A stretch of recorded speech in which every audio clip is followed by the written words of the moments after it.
Okay. Good evening, everyone. I now declare the regularly scheduled meeting for the Natrona County Board of County Commissioners for Tuesday, July 6, 2021 to order. Madam Clerk, may we have a roll call, please? Commissioner Hendry? Here. Commissioner Kaufman? Here. Commissioner Milne?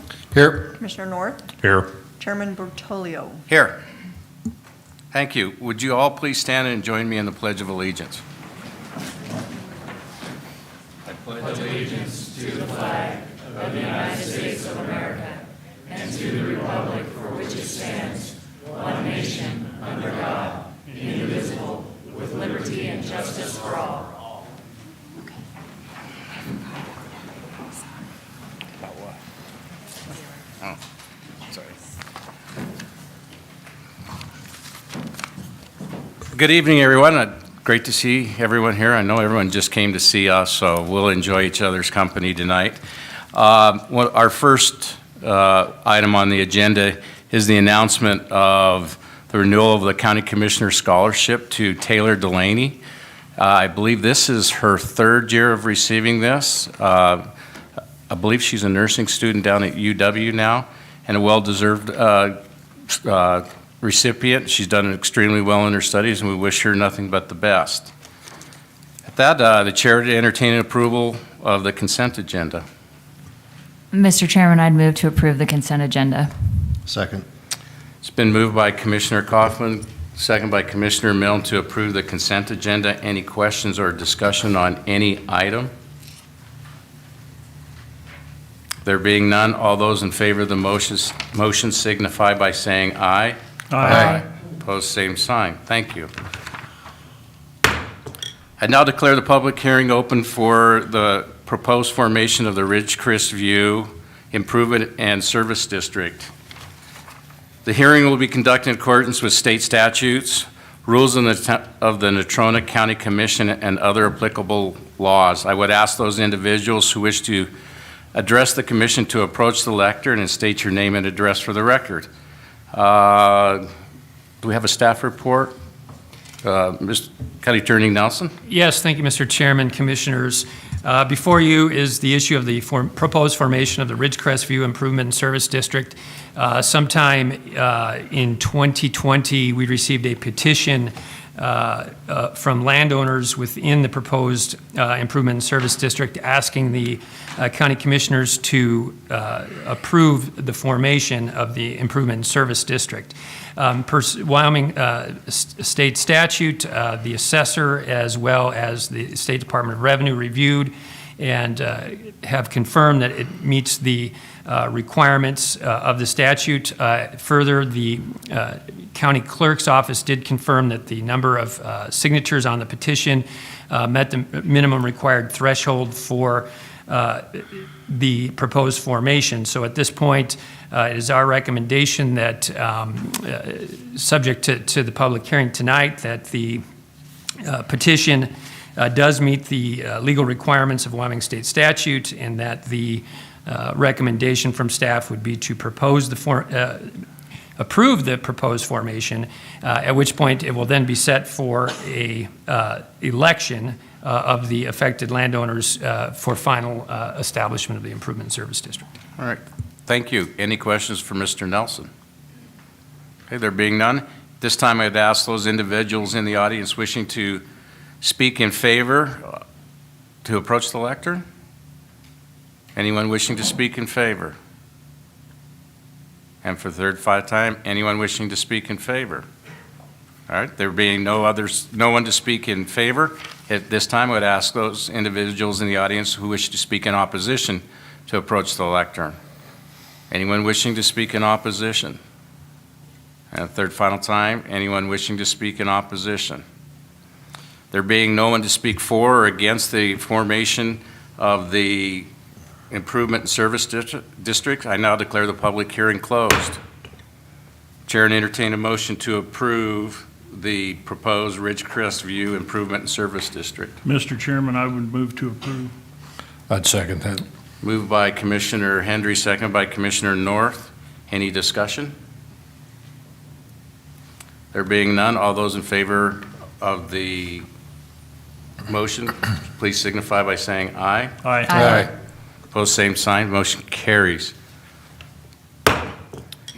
I now declare the public hearing open for PS 21-001, a request to vacate Salt Creek Heights Block 1, Lot 2, and plat as two lots to be known as Resolute Edition by Resolute Partners LLC. Ms. Chavez, may we have a staff report? Yes, Mr. Chairman. This is an application by Mantha Phillips, and the location is right there off of Opportunity Boulevard, which is east of Salt Creek Highway, and it actually sits kind of west of the jail. The subject parcel and the east and the west parcels are all zoned light industrial, and the parcel to the south is planned unit development or a PUD zoning district. This is a site photo looking at the subject parcel. There's currently two buildings, and this subdivision will create a separation between the two. And this isn't a very good picture. There's actually quite a bit of separation between those two buildings, and that would meet the current setbacks. This is looking north towards I-25 in that background. This is facing south from the cul-de-sac on Opportunity Boulevard. And then this is looking west down Opportunity Boulevard towards Salt Creek Highway. The criteria for approval is the subdivision consistent with the development plan. The subdivision is located in neighborhood 43, which is the Salt Creek Heights neighborhood. The development plan projection is industrial and commercial with future annexation to the city of Casper. The application was sent to the city of Casper for comment, and they had no concerns with this subdivision. The proposed finding of fact, the subdivision does comply with the development plan and the zoning resolution.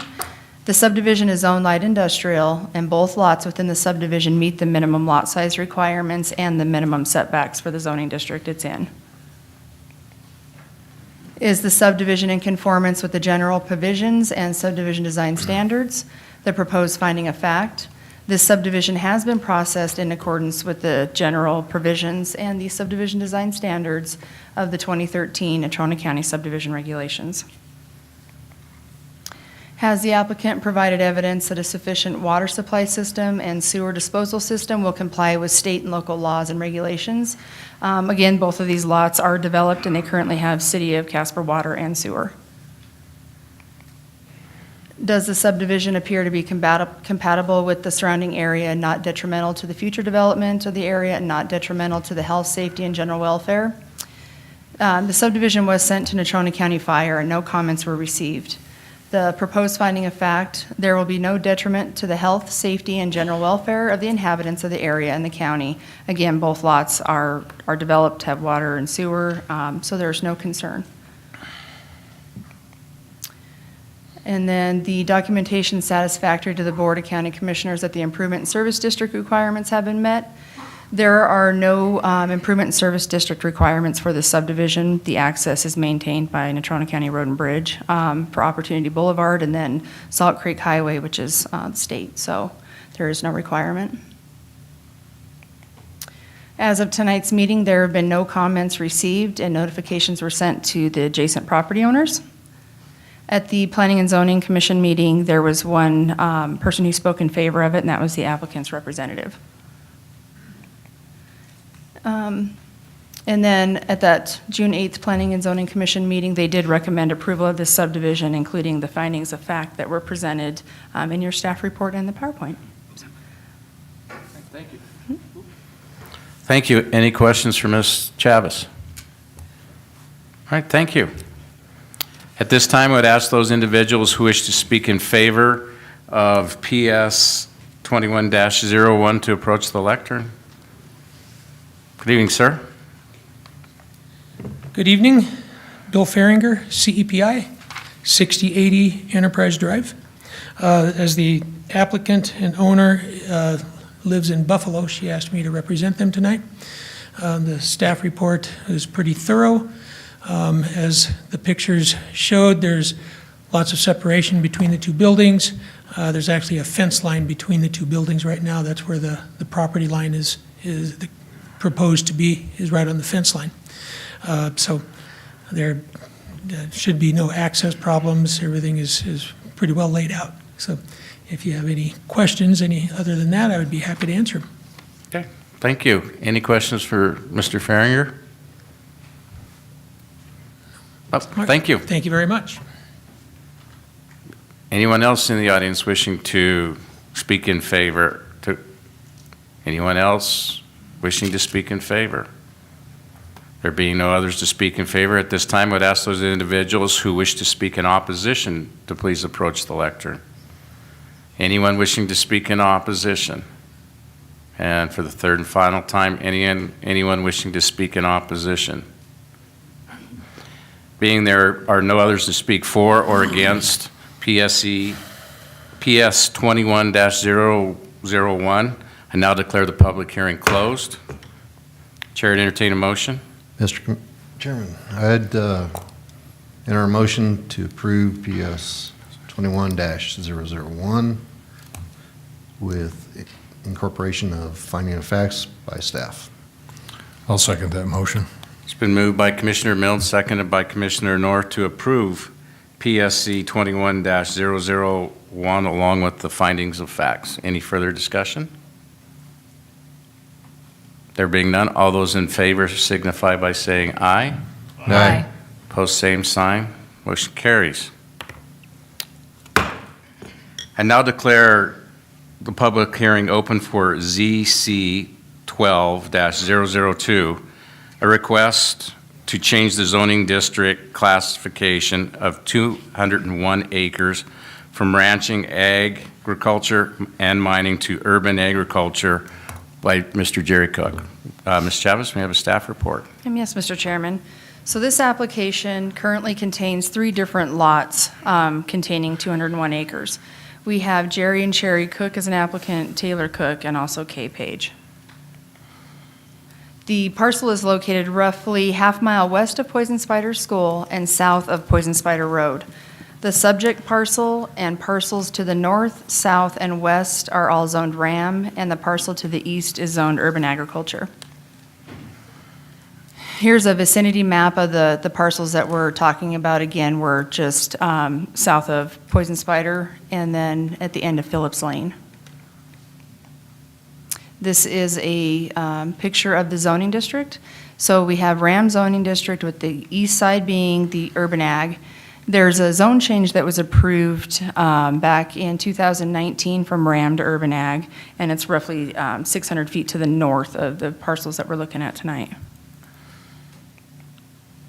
Background, there have been 6 previous applications to rezone parcels in this area, and 3 attempts were to change from RAM to UA.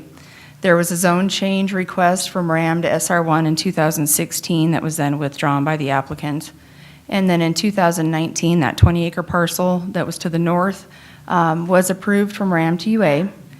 And in 2020, 2 parcels equaling 43 acres was applied for and was denied from RAM to UA. That 43-acre parcel is part of the application that you're viewing tonight. This is looking east down Pine Ridge Road. Oops. South on Phillips Lane, and then southwest across Phillips Lane. So the Planning Commission and the board shall require that the applicant provide evidence for at least one of the 6 following criteria. The applicant has written a response for items 1, 3, 5, and 6, and through the application and the PowerPoint, I've kind of listed them out as we go through them. So the proposed rezoning is necessary to come into compliance with the Natrona County Development Plan. The subject properties are surrounded by numerous parcels of approximately 3 to 20 acres, all of which are zoned RAM. The proposed amendment directly meets or at least parallels several of Natrona County's required criteria for a zone change. The existing zoning of land was a result of a clerical error.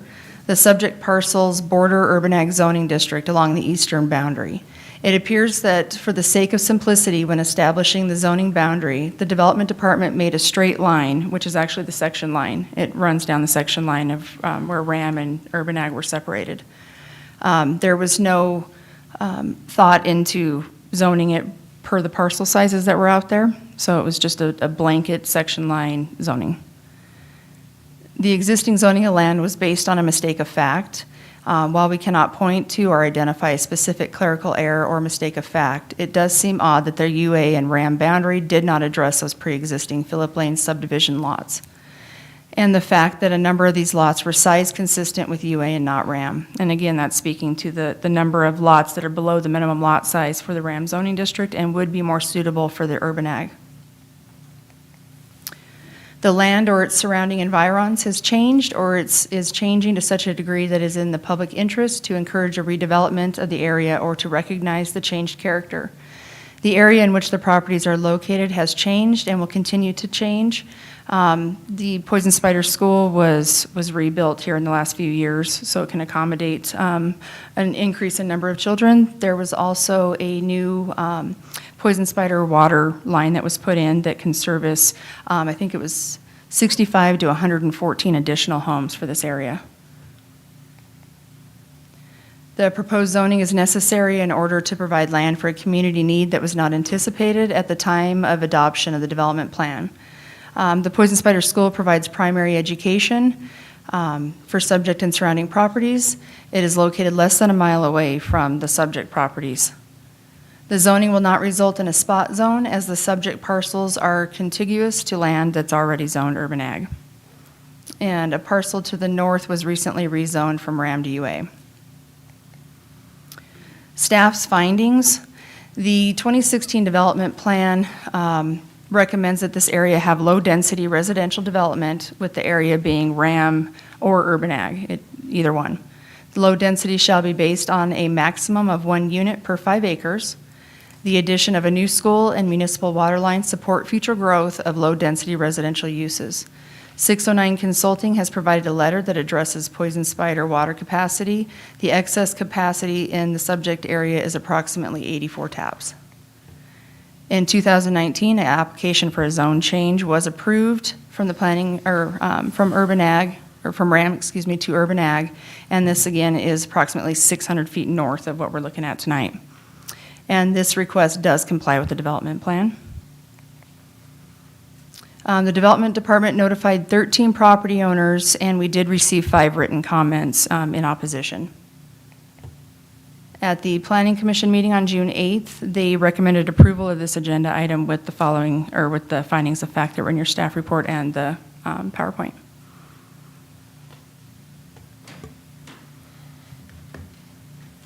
Okay, any questions for Ms. Chavez? Commissioner Hendry?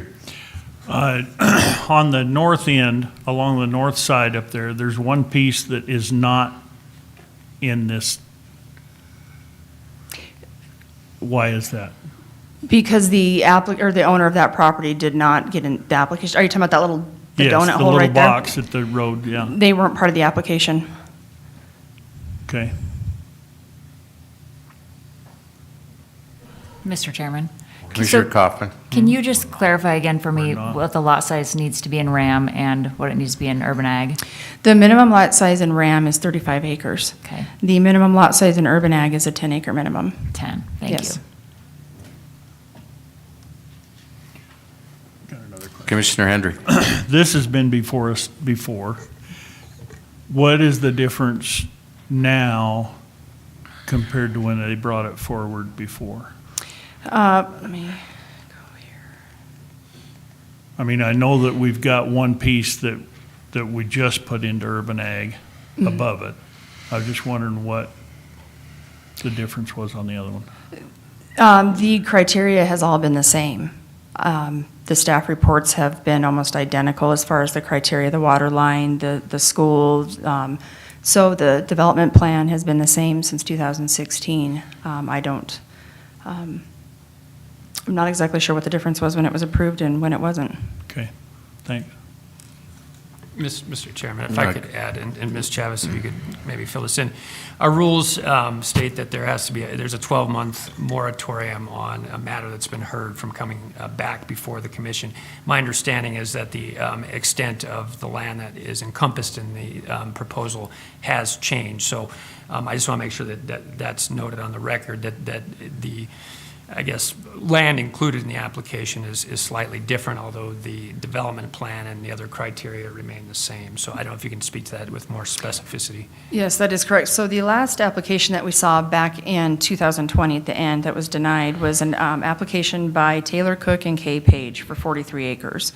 We have since added a third applicant, being Jerry and Sherry Cook, and that additional acreage to bring it up to 201 acres. So there was a change from the end of last year to this year's application.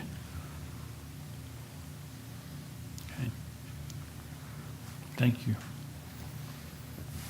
Any other questions? Mr. Chairman. Commissioner Kaufman? So even if we're to approve the zoning change, if somebody were to want to subdivide this property because of the change, it would still be another application process, is that correct? If the subdivision qualifies for a major subdivision, which is any land that's been previously subdivided and they come in to re-subdivide, it would be a major subdivision, which gets the legal notice in the paper, adjacent property notifications, and the Planning and Zoning Commission and Board of County Commissioner.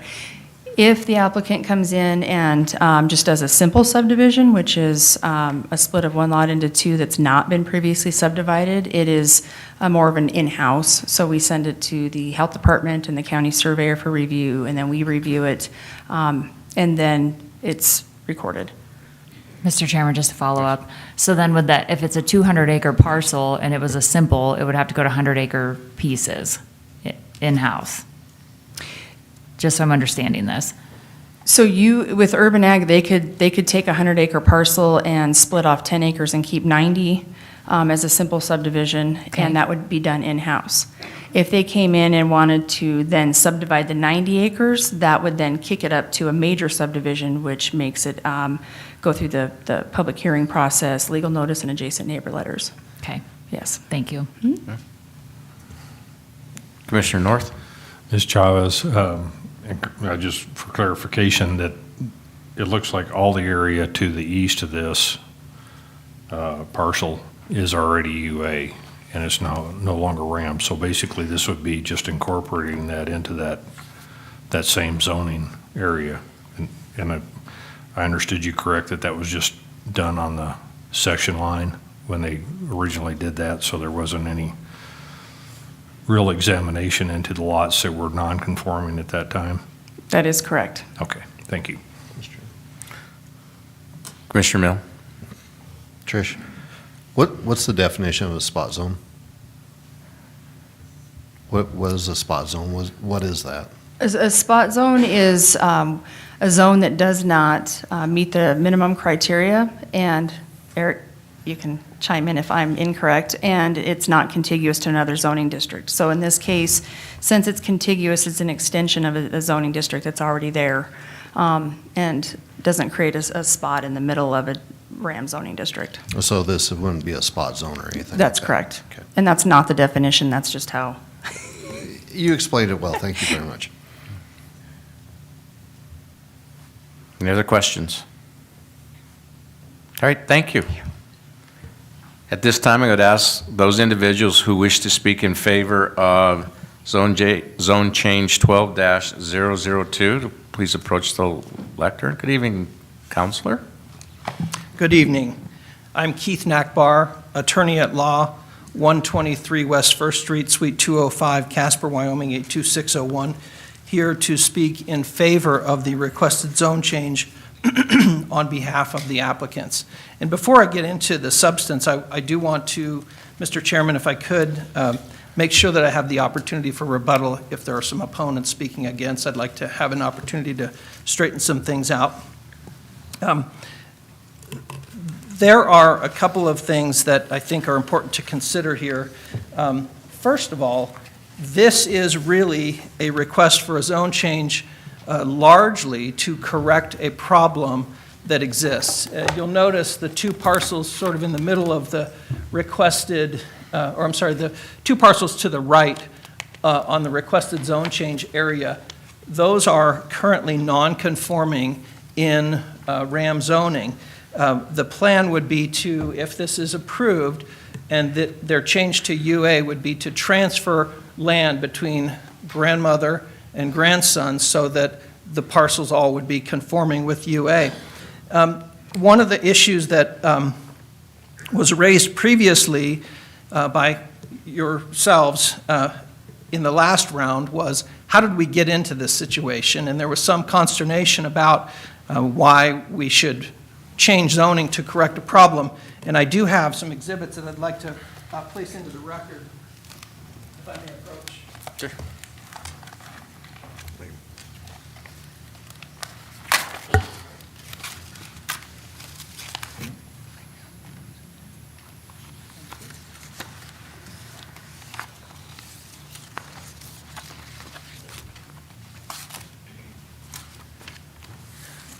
You'll see the first exhibit is a Natrona County Development Department letter dated July 10th of 2012.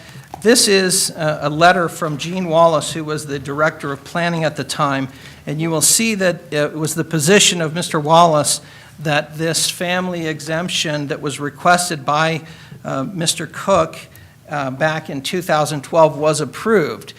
Since that time, so that's how we ended up with these two parcels that are non-conforming, because at that time, the planning department's position was that if you were operating under the family exemption statute, you did not have to conform to the requirements of zoning.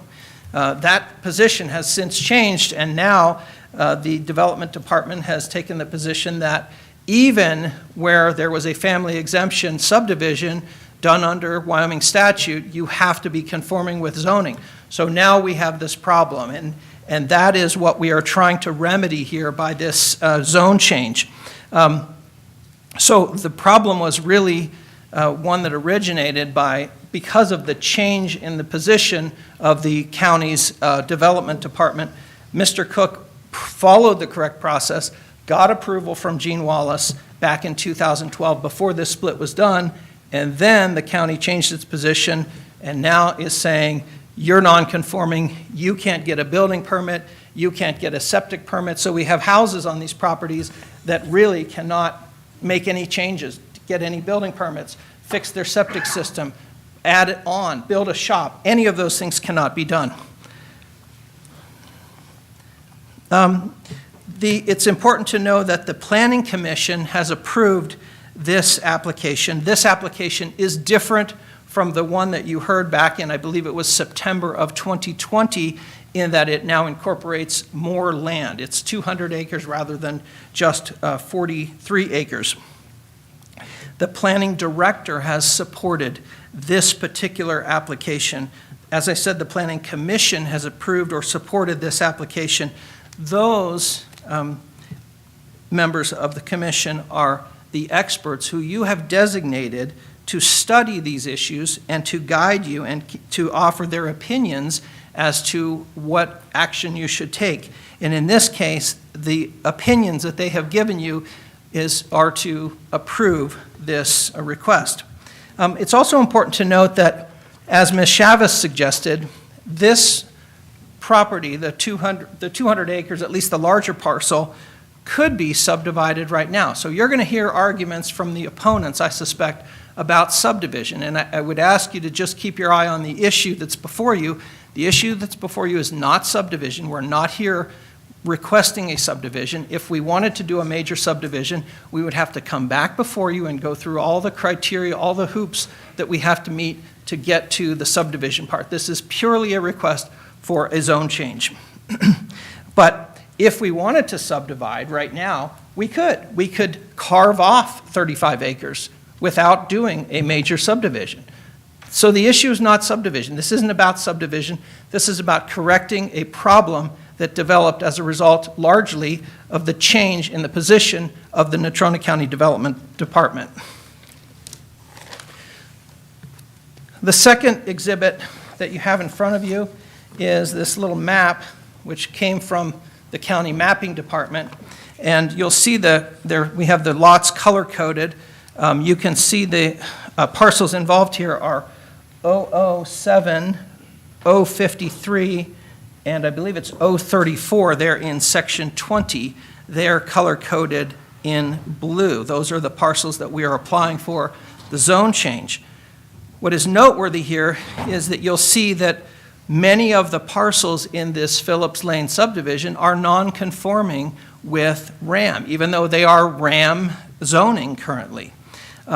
Furthermore, the parcels that are in orange, and on the copies they came out kind of brown, those are what we believe are illegal subdivisions in the area. There are about 10 of them. The green are non-conforming lots. So those are lots that are not conforming with the RAM zoning because they are under 35 acres. And you're going to hear from, I anticipate, some opponents who will argue, gosh, you shouldn't change this to UA because we're worried that there's going to be too many houses out here. I think if you ask the question, you will find the answer is that most of the opponents are either living in UA already, as in Mr. Lee and 029 down there off to the right. He's in UA. Mr. Glow is on 023. That's a non-conforming lot as well. Of the landowners that were contacted and given notice about this requested zone change, they are on the third exhibit, which I give you, which is this list. And that list shows the people that are either owners in the area who use Phillips Lane or are adjacent to Phillips Lane. And you will see the opposition is from 3 out of 16 residents in the area. And I should also note that those 3 have been involved in prior litigation with the Cooks. And so I think there's more going on behind the curtain than just the opposition to this corrective zone change. Ms. Chavez effectively pointed out the fact that this line that divides UA and RAM was really kind of arbitrarily run along a section line. If you were mapping out, if you look at this exhibit here, and you were mapping out where do you put the line separating UA from RAM, and you have all these lots over here that are, many of them, which are under 35 acres, it would only make sense to run the line around those so that you're incorporating those into a zoning district that more aptly fits the pre-existing size of those lots.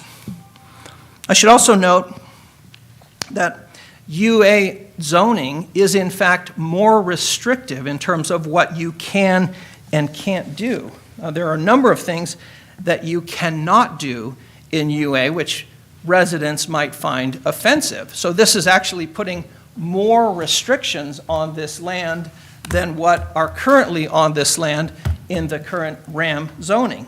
So again, that's evidence of the fact that this is a corrective request to resolve this issue that has come up that has made it really impossible for Kay Page and Taylor Cook to enjoy their property because of the change in position of the Natrona County Development Department's interpretation of the family subdivision exemption under state law and its application and the zoning compliance that is or is not required with such a subdivision. So, with all of that, again, I would ask you to keep your eye on the issue, which is not subdivision. We're not here requesting to subdivide this land. If we do that, we'll be back before you someday in the future. There's no immediate plan. This is a corrective application to get in front of you to fix this problem that was created. And I would ask you to, number 1, approve this. Number 2, to allow me to offer some rebuttal, depending on what's brought up. Thank you. I'd be glad to answer any questions. Any questions? Commissioner North? Mr. Nightmark, do you know what the date was that the zoning commission or the zoning planning and zoning changed the way that they were doing this? Commissioner, I'm sorry, I don't know the exact date of when that. I think it kind of morphed over time. And at some point, Kay Page and I believe Taylor Cook got letters from the county saying you're not in compliance, when previously the letter from Gene Wallace was that this split was okay because it was consistent with the family exemption subdivision statute. So sometime in between July 10th and now of Correct. And I'll check with Mr. Cook and see if he can give us a more specific date. Okay, thank you. Thank you. Any other questions? All right, thank you. Thank you. Anyone else wishing to speak in favor? Anyone else wishing to speak in favor? All right. There being no others to speak in favor, at this time, I would ask those individuals who wish to speak in opposition to zone change 12-0002, to approach the lectern. Anyone wishing to speak in opposition? Good evening, sir.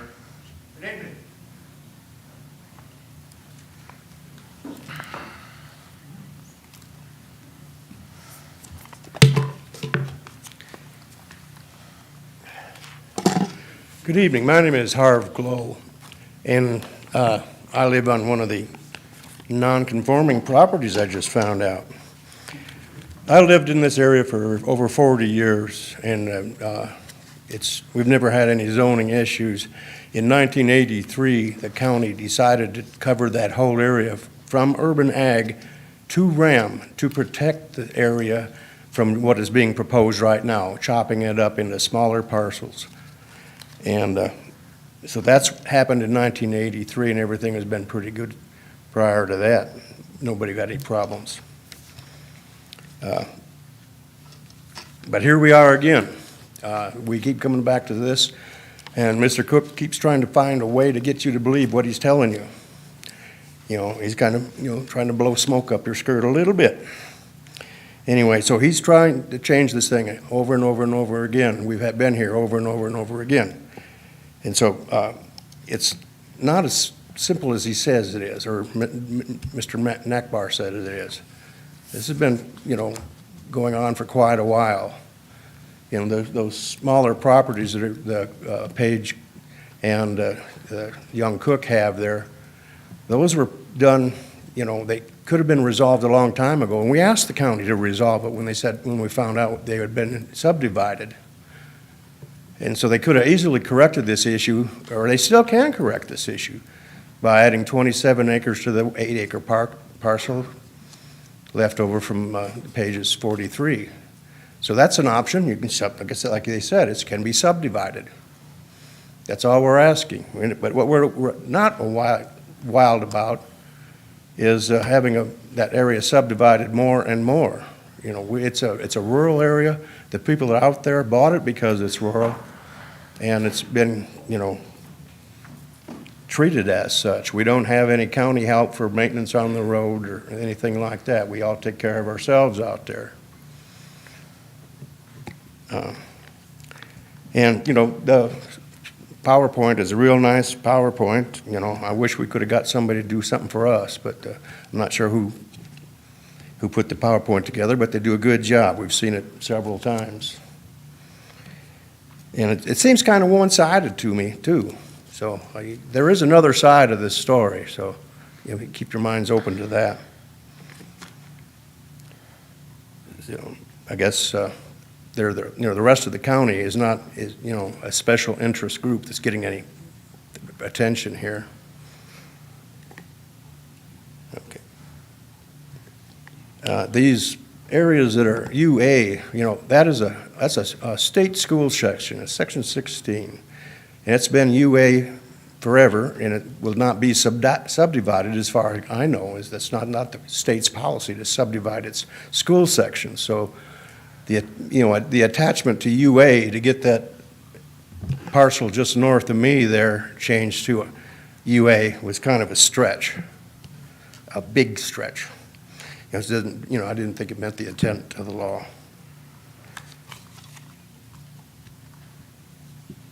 And then I think it applies to spot zoning. And spot zoning I was under the impression was a bad thing, so I'm not sure if the definition has changed or what, but that's what we're looking at, is this thing being eroded a little bit, a little bit, a little bit. And there's I don't know if you can tell, but that section there with the little smaller and smaller parcels, one is Page and then young Cook, and then the other one is a 5-acre tract in there that's held by another person. And that's also not in, the right size. And we brought this to the county's attention many times, and we never did get any resolution. So, why with it, if they can't resolve this, why should they start subdividing this area any further? So, I'm absolutely in opposition. Okay. So, anybody have any questions? Any questions? Mr. Chairman? Yes. So is it Mr. Glow? Yes. Yeah, thank you for being here tonight. I appreciate your time. So just so I'm sure, are you fundamentally opposed to the zone change, or are you opposed to subdividing the land that's in front of us? I mean, are those the same issue for you, or are those separate? They're kind of intermixed, yes. If you change it to urban ag, that can be subdivided down to 10-acre tracts, correct? Not without, if it's a major subdivision, not without coming Well, back. no, none of this is major. It all keeps creeping in along. That parcel that just turned to urban ag, just north of me there, it was, RAM, but they wanted to do the family exemption so they could have 2 houses on there. And that was a while back. There's no sign of a new house out there. Nothing. So, I mean, there's 2 sides to the story again. I was just curious. Thank you. Excuse me? I said I was just curious. Yes. If it was both or either or. Well, the Phillips Lane is a private road, okay, and we put that in there over, since the early 80s. And we had an easement for 5 families out there. We built the road ourselves. The county has no jurisdiction out there or any, maintenance information or in regards to public getting in and out of there. But, keep subdividing. Now there's 8 houses out there, 8 families, and it just keeps creeping and creeping. So it's not really made for that much traffic. And the Cook has a construction job or work, and he has heavy equipment and big trucks. His trucks and stuff are far more wear and tear on that road than any 3 or 4 of the rest of us. So, we've got other concerns, than just how many pieces you can chop this into. Okay. 35-acre tracts are there for a reason. This is an arid country. You can't have a small ranchette or anything like that smaller than 35 acres conceivably because you can't feed anything. It's dry country. Nothing will grow. You put cattle out there or horses out there, they'll have it nubbed down to the dirt in no time. And there's places around Casper, you can see these, out on Coal Creek Road, some of those lots out there, nothing but sand. And so that's what we're not wanting to see. We get enough dust blowing around, in Wyoming with the wind without adding to the load. Thank you. So, All right. Any other questions for Mr. Glow? Thank you, sir. okay, thank you for your time. Anyone else wishing to speak in opposition?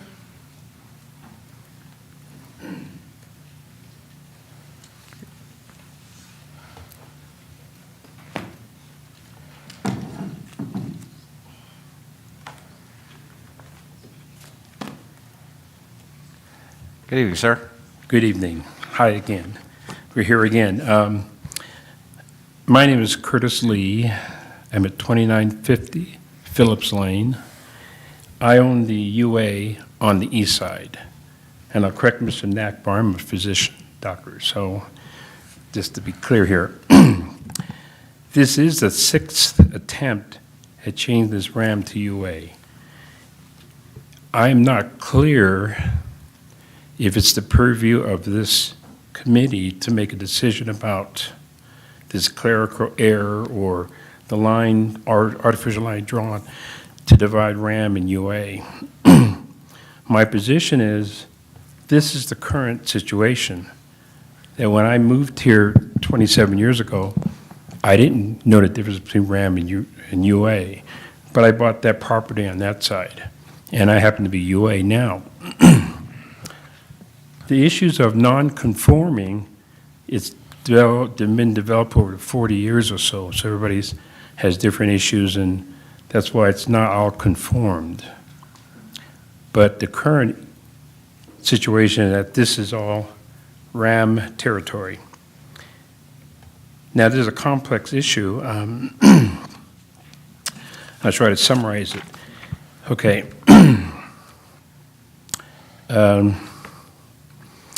It's divided in 3 areas: illegal violations. Second area is the bad neighbor syndrome, which was actually coined by the prior county commissioners at last meeting in September 8th. And then the third is the hidden agenda that goes on here. The original owner of this property was 300 acres, and he sold it and divided it into 100 acres for himself and 200 acres. Subsequently, the 200 acres were then illegally subdivided again into the 5-acre small box that you see up there and the 195 acres that Jerry Cook had. Now, that was in violation of zoning and our covenants then, but nothing was done. And then the second issue that came up was the 43 acres that we talked about last September 8th. At that time, it was clear that Taylor Cook wanted to build a garage or barn, but he was not allowed to permit because it was an illegal 43 acres having 2 private residences on a 43-acre plot. So the decision at that time with the county commissioners that one of them should buy over the other, and then how we're subdivided that way, but that was never, it's still not clear how that is, how that applies today. But all I know is that it was originally 195 acres, not 201 acres. And well, I guess we'll hear about how that happened. But there were 2 other illegal violations done. And the third thing actually is the ditch rider road that we used to ride on to check our water. But that was taken over by Mr. Cook as his private driveway. So he has a fence and gate there. So we have no access really to get on his property that way. So I think at our last meeting, well, I'll go on to the second thing. The other issue is the bad neighbor syndrome. And it's not the purview of this group here today to go through all the personal issues that have gone on with all the different individual neighbors, including lawsuits, sheriff, rifle, stray bullets, arguments back and forth in court. All I could say is that from my personal experience here, I got tired of being videotaped every time I had to come out and clean the open concrete ditch that was there. I've had a chain cut that supplied the water. And finally, Mr. Cook did place a metal, to review everything in the past, a metal plate on the intake for water, my irrigation water. So I had to get a temporary injunction, finally a permanent injunction against him not to do that. But now our water supply has moved on higher up on the chain, so that has been corrected. But there is an issue, the bad neighbor syndrome here, that we have, all the neighbors have issues with Mr. Cook. Now, Mr. Nakbar did say there were 13 residences there, leaving 12 neighbors from Mr. Cook. Now, I know when I made the calls to all the neighbors that I was able to get at least 5 of them to write initial letters for the planning development meeting last June. Yeah, June 8th. Anyway, but it turns out the 5 that we were able to send in a letter in opposition to this proposal, again, changing RAM to UA, is that all the others are concerned about intimidation, reprisals from Mr. Cook. So they prefer not to send in a letter. And even at our last planning meeting, somehow Mr. Cook found out who the 5 objectioners were, which doesn't make sense to me that, anyway, so most of the neighbors in our area are concerned about the intimidation or reprisals that could occur. Therefore, there's only 5 oppositions. But to me, that's the neighborhood. So if there's any opposition to this proposal, that should be taken into account. And we also did not get a clear reason why this has to be changed to RAM to UA. The main issue is that they're saying that that artificial line is a clerical error many years ago, and we're supposed to correct it by changes RAM to UA. But I don't think that's pertinent here. I think he has to accept that he has RAM territory, RAM zoning, and should decide what he wants to do with that. And yes, he did say at the last meeting he was not going to subdivide, which is good. And if he's not going to subdivide, then why are we here in the first place? He's in a RAM situation already, and the only reason to change UA to UA is the minimum lot size will be 10 acres. And in your 2016 planning recommendation back then, they're even saying down to 5 acres. So theoretically, if you take this roughly 200 acres, divide it into 10 acres, there's 20 properties there, and then, or if it's 5 acres, then you double that.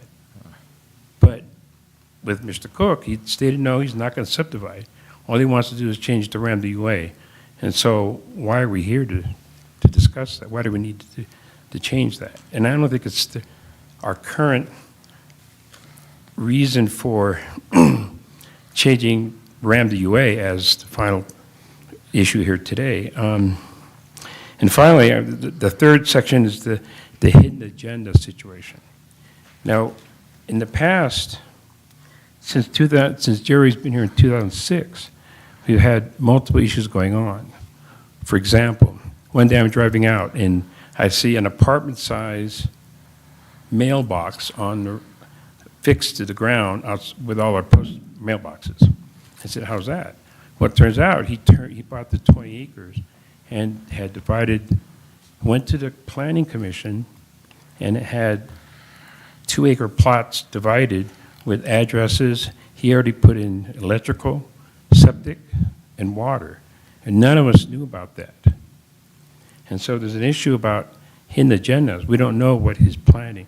So that went to court in Natrona County, and even went to the Supreme Court here in Wyoming, and he was not able to get an RV park in that 20 acres. And then the separate issue is that one day I'm driving down our small private single-lane road, which is an easement, and I see these huge dirt piles. And it turns out it's the current, so Mr. Cook put in 2 homes, currently Mr. Taylor's house and Kay Page's house. And those 2 homes that were placed there is actually in violation because it's actually too close to the open concrete ditch that was there. And one day I get called as I'm using the concrete ditch for my irrigation that I had to come and clean up the mess because that concrete ditch had flooded one of his homes. And that's when I got videotaped and all that. So the issue is his hidden agendas. We don't know what he's planning to do. And changing RAM to UA may allow him to make as small 5-acre plots out of 200 acres. And yes, we have to come back and meet again and explain if he's going to do that subdivision, but he stated in the last planning commission he was not going to subdivide. But still, the planning commission went ahead and sent this to this committee today for our review. So I think I don't see a need that we have to be here to make a decision on RAM to UA. I should just leave it the same, the way it is. If he wants to subdivide, he can subdivide to 35 acres. That's fine, but that's for the neighborhood. All the other 12 neighbors, it's better than having 40 new homes put in using a small road, dirt road, that's an easement Nobody's maintains it except myself. I have to plow the road every time snow comes, and there's no electrical or anything for that. So I'm definitely opposed to change the RAM the UA, and we don't have a real purpose or indications why, except for this clerical error that they made many years ago, which I think is not the purview of our county commissioners today. So that's it. All right, That's enough. thank you, Mr. Lee. Any questions for Mr. Lee? Dr. Lee. All right, thank you. Okay, you're welcome. Thank you. Anyone else wishing to speak in opposition?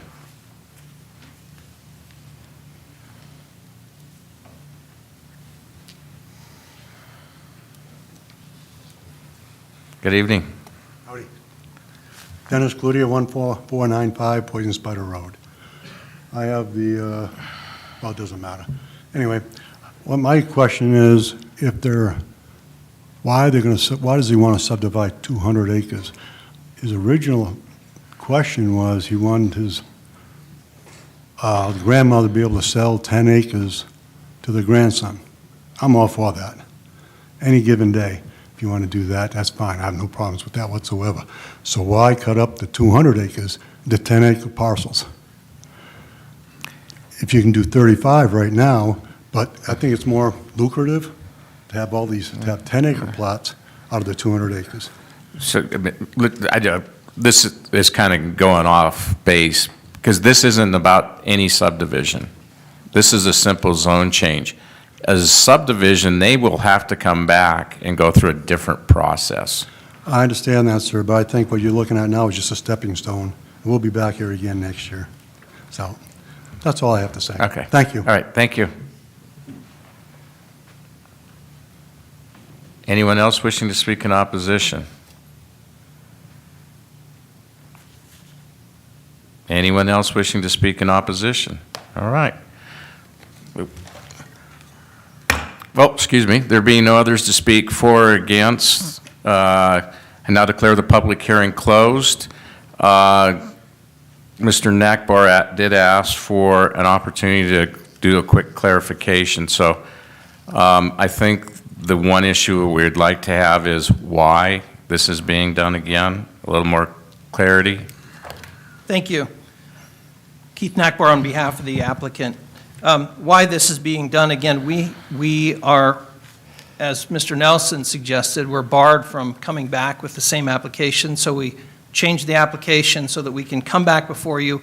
We now have the letter that was, I think, sort of a game changer, because it's a letter from the county saying that this family exemption subdivision was approved, and now the county's position is it's not approved and it's in violation. So that's why we're here. And again, this is not about subdivision. I don't know how many times everybody needs to say that. It is not about subdivision. Certainly the presentation was one-sided because the county's planner, the County Planning Commission, all unanimously support this change. Those are your experts that you rely on for this kind of technical decision-making. This is consistent with the development plan. There is sufficient utilities in the area. It is contiguous with UA. The road, in fact, Mr. Cook says he maintains the road. So, but that's not really particularly pertinent to what's before you. The zone change that is before you will not change the climate. It will not change the dust, and it won't stop the wind. We know that. It is simply a corrective zone change, and we're asking this commission to resolve this problem that exists with the non-conforming lots that are before you. Thank you. Thank you. Any further questions for Mr. Nakbar? All right, thank you. Thank you. Okay. Commissioner North. I have one for Trish.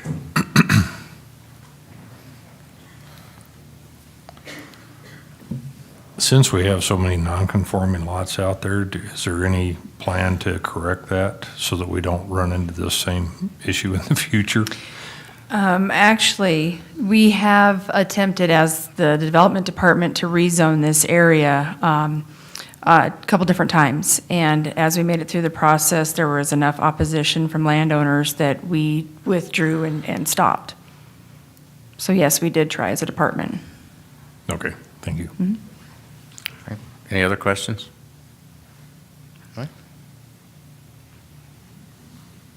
Oh, come on up, sir. I gave them an opportunity. I'll give you a shot at it. Well, this non-conforming parcels out there are grandfathered in.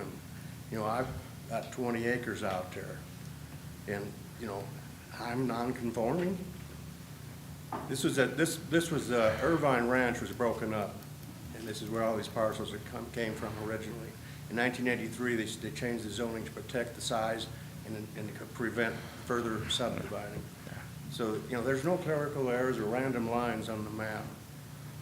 So, you know, thank you. All right, thank you.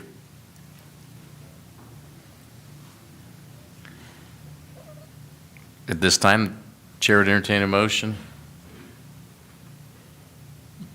Commissioner Nobody Hendry. wants to do it, so I guess I will. Well, for purposes of discussion, I would move that we approve zone change 12-002, along with all the findings of fact. I'd second. It's been moved by Commissioner Hendry, seconded by Commissioner Kaufman to approve zone change 12-002, along with findings of facts. Mr. Chairman. Discussion. Commissioner Hendry. You know, I've been here on several of these where they tried to change this, and to me, we never did see this letter. And if this letter was presented to Mr. Cook in 2012 that said he could indeed do this, I don't think it gives us much choice. All right, thank you. Commissioner North? I agree with Commissioner Henry on that. If we had the opportunity to look at this, the county approved it, you know, several years ago. And whether that means that it needs to be completely rezoned or if we just need to grandfather those particular locations, it doesn't really make much difference to me because it's going to do the same thing. He has put in a petition to rezone it, which is going to be more restrictive than what he's currently under. So I do agree that, you know, this letter does make a big difference. It changes the complexion because he did have the right to do it at that time. Commissioner Kaufman? I would just say quickly, I do, and I know somebody did mention this about the bad neighbor syndrome or whatever we happened to call it last year. So I do think there's some discontent amongst the neighbors that makes this a little bit difficult for us. But I would say what gives me, I guess, the reason that I feel okay about changing the zone change is because I do feel like if there is a major subdivision, we are going to see this again and have an opportunity to have a dialogue specifically around that issue. So thank you, Mr. Chairman. Okay, thank you. Commissioner Milne? She stole it. She stole it. I have one other comment, Mr. Chairman. Commissioner Hendry?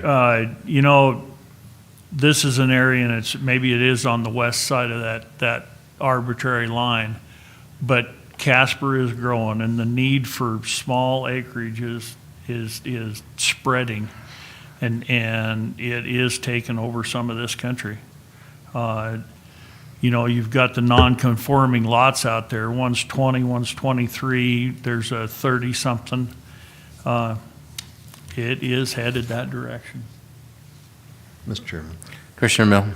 On that point, for the non-conforming lots, we are rewriting the planning and zoning, and that's one of our concerns is these non-conforming lots and how do we move forward in the future with them, not allowing any more, but what to do with those that are historically there. And so hopefully that will be addressed moving forward, and that'll solve this problem from coming up again.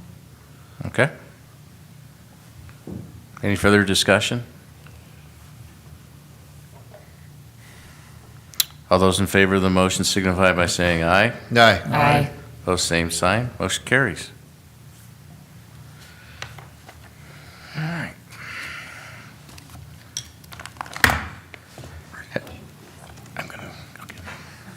I now declare the public hearing open for conditional use permit 21-001, a request to allow wind energy conversion system by Anacline Wind. So before we get into this, we're going to do this. There's a lot of people here to speak for and against. We have, first I'd like to point out, we have an individual joining us tonight who is hearing impaired, so I would ask, one, that you be civil, and two, that you speak clearly and slowly so that she can hear, I guess that's appropriate, understand what is being said. We're going to get a presentation by staff, both of the process and some of our information from our attorney. The applicant will have 30 to 45 minutes. We would hopefully it'll stay within that time frame to give a complete presentation of things that have come up. There are a lot of questions that have been asked by those that are opponents of this. Hopefully we will get enough answers in the process from the applicant that some of these questions will be answered. When we get to public comment, would ask that you try not to be redundant. If you're here to represent a party, say B.B. Brooks, if you have a spokesperson, I'm not going to try and cut you off. But if you come up and say, I hate wind, don't worry, there's a bunch of us up here that are in that camp with you, so you don't have to go through it. I would also note that we received a tremendous amount of information, both pro and con on this. So you don't really have to go into all the detail to educate us. I mean, when I say packets, we've probably got that much. So there's a lot of information we received. I know this is very passionate for a lot of people. So we're going to try and get all the information and make the best decision we can. And with that, I would ask for a staff report.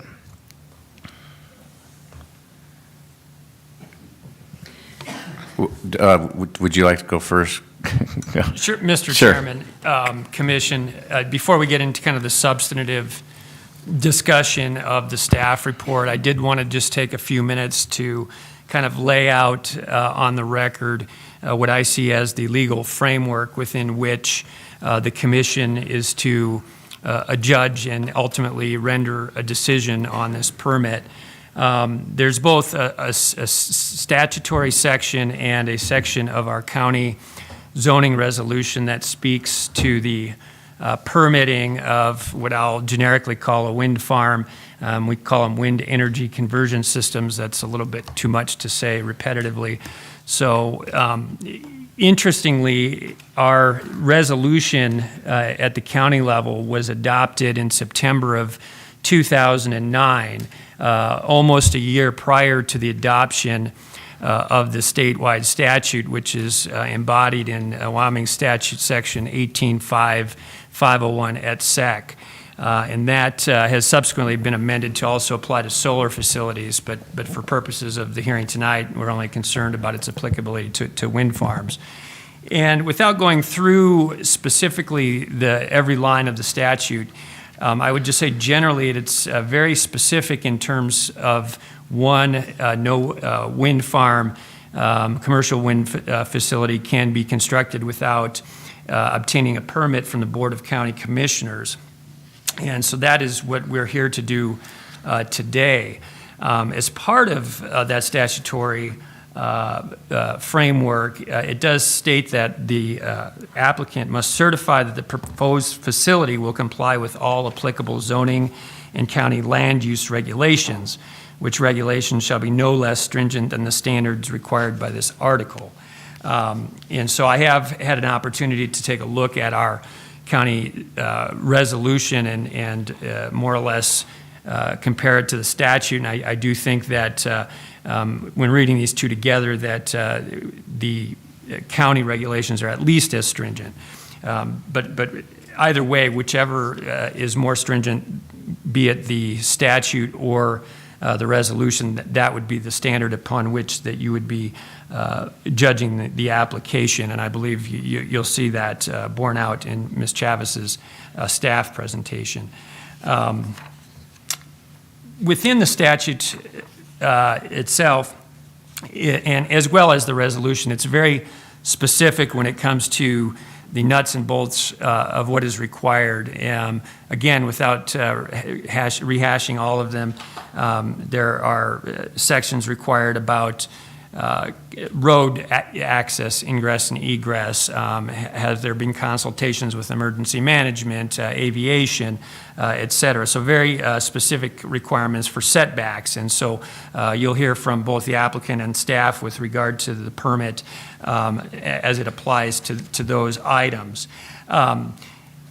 Specifically, I wanted to draw your attention to 185507A, which says the board shall grant a permit if it determines that the proposed facility complies with all standards properly adopted by the Board of County Commissioners and the standards required by this article. So there is some indication in the statute that if those requirements are met, that the permit should be granted or shall be granted. I would also note that this is really the first step in a longer process prior to such a project getting off the ground. Should the project move forward from this standpoint, it would go to the Industrial Siting Council, which has its own state-level procedure. The other thing I wanted to point out in our zoning resolution, and specifically that's Chapter 8, Section 9, which really pertains specifically to wind farms, is that in addition to many of the specific criteria, it does state that compliance with each of the showings required in Chapter 11, Section 2D of the 2000 zoning resolution of Natrona County must be shown. And at the Planning and Zoning Commission meeting, I think there was some discussion about those 5 criteria, specifically the character of the neighborhood.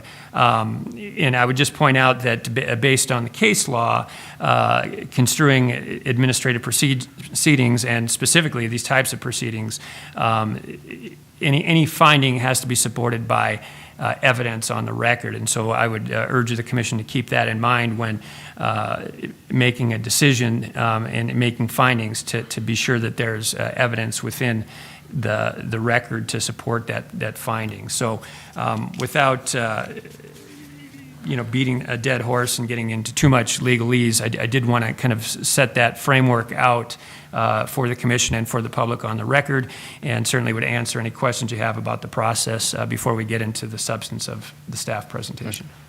Okay, any questions for Mr. Nelson? None? Okay, Ms. Chavis. This is an application by Anacline Wind LLC, which is represented by Christine Michael and, as you'll see tonight, numerous other experts and counsel.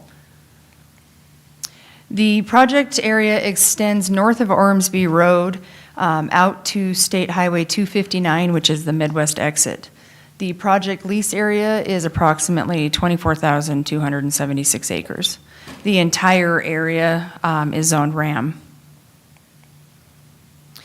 This is the lease area with that red boundary. So the request is approval of a wind energy conversion system, or a WEX, within the leased area. The project consists of up to 52 wind turbines with a capacity of 175 megawatts.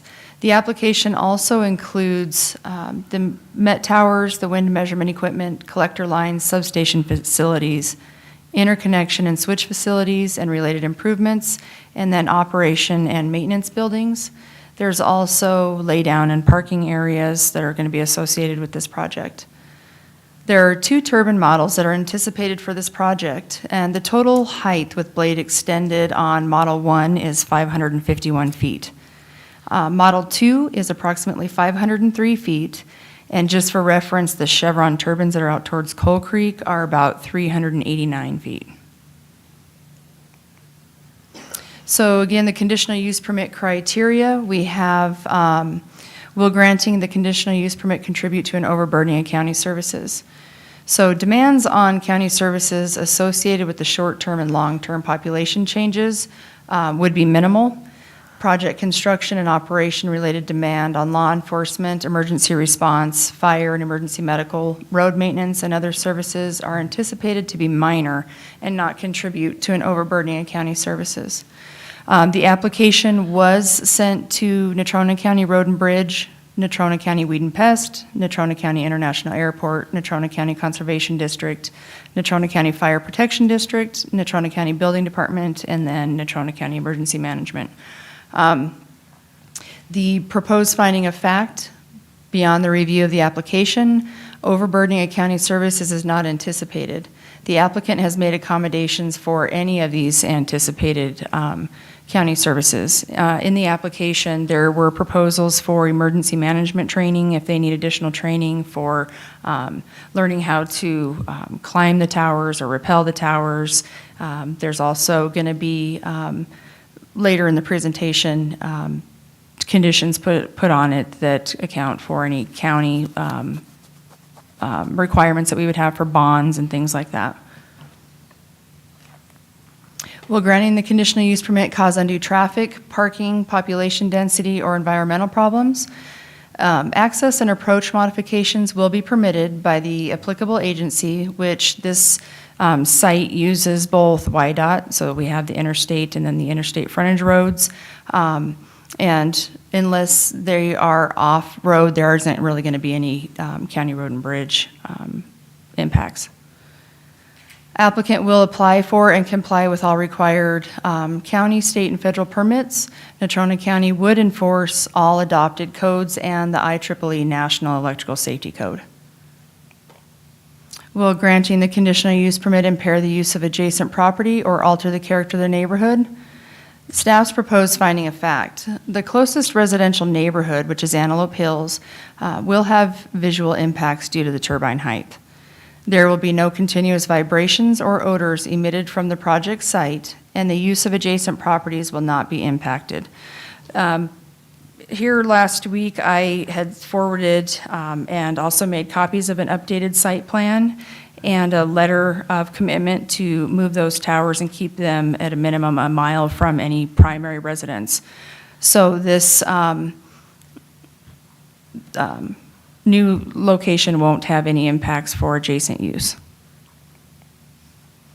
Will granting the conditional use permit detrimentally affect the public health, safety, and welfare or nullify the intent of the development plan or the zoning resolution?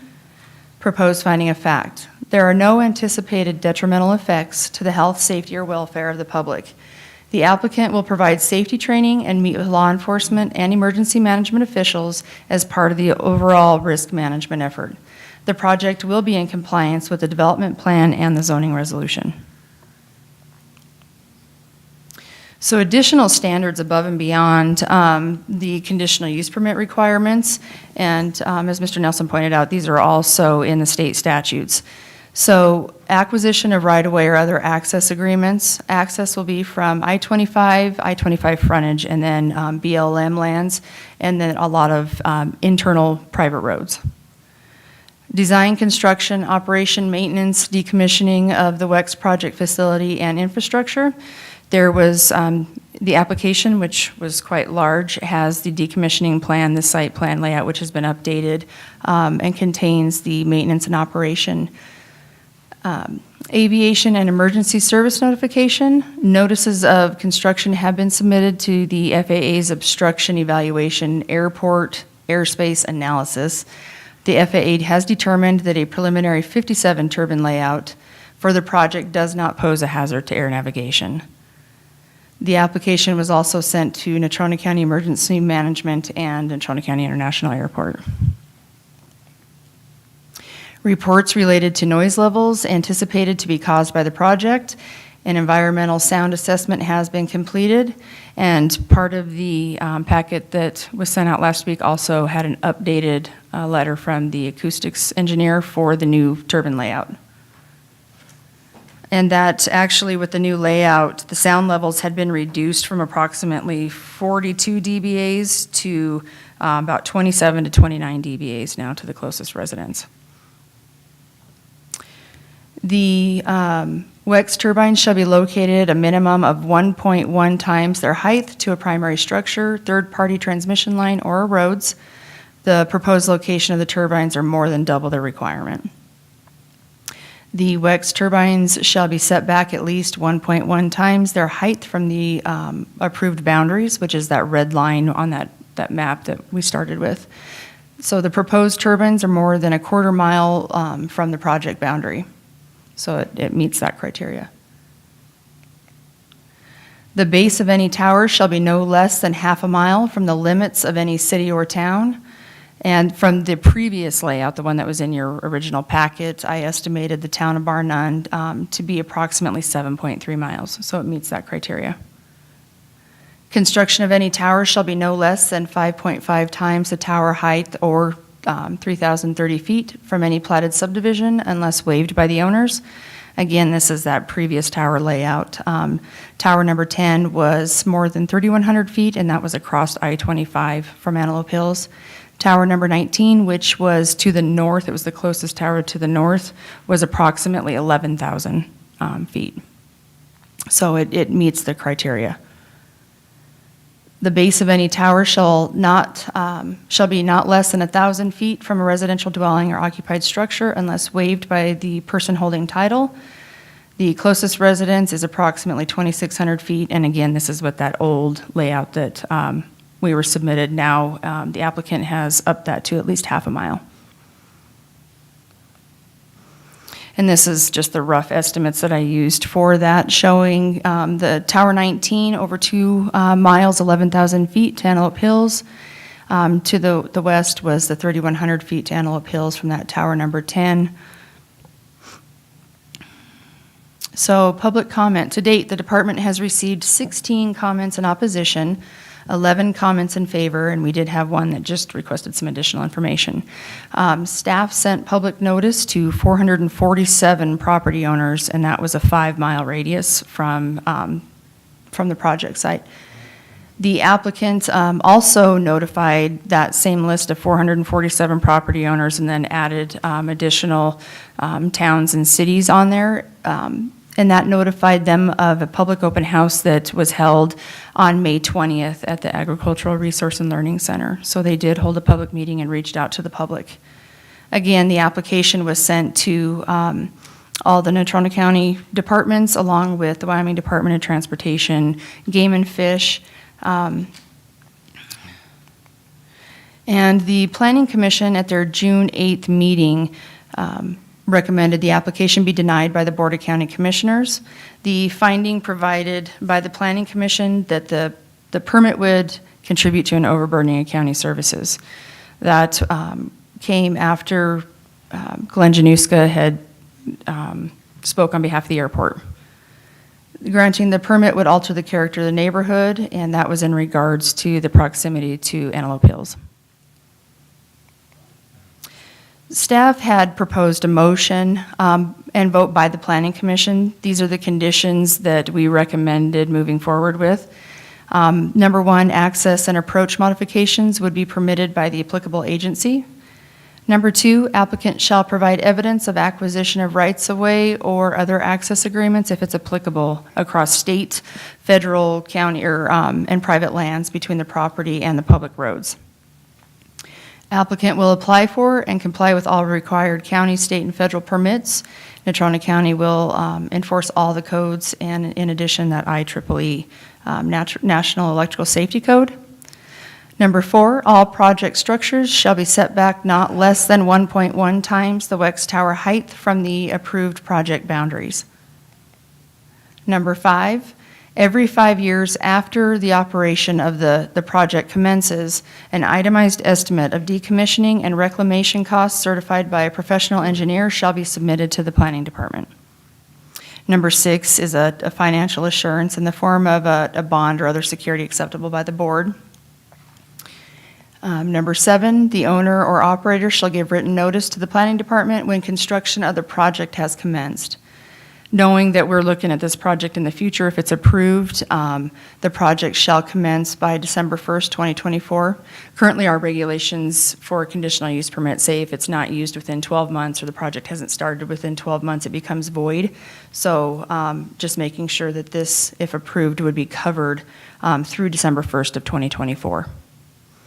And number 9, the owner or operator shall give written notice to the planning department when construction is completed. So once it's completed and moving the electricity generated off-site, so they would notify us.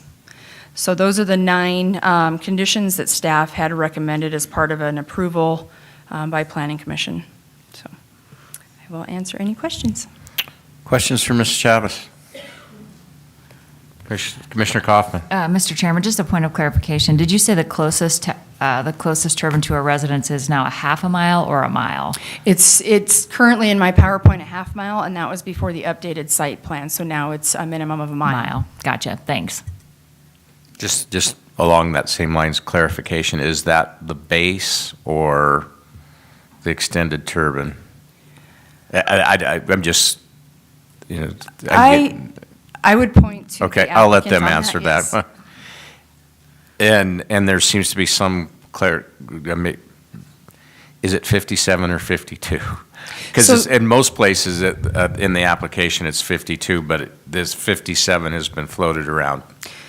So, Mr. Chairman, the application was sent to the FAA previously when there was the thought of having a 57 turbine layout. So they use that same determination. It's now actually up to 52 turbines. Correct, okay. That's what I'm seeing. It's like the setback. It has changed quite a bit, so. All right. Any other questions? Mr. Chairman. Commissioner Hendry? Was there ever any mention there's going to be a bond, and that's for reclamation? Was there any like a bond for insurance or an insurance, some kind of insurance? So if one falls over and starts a fire, there's some insurance from the company? Anything like that? Was that ever talked about? We did not discuss that, Okay. but I'm sure they would be open to discussion. Okay.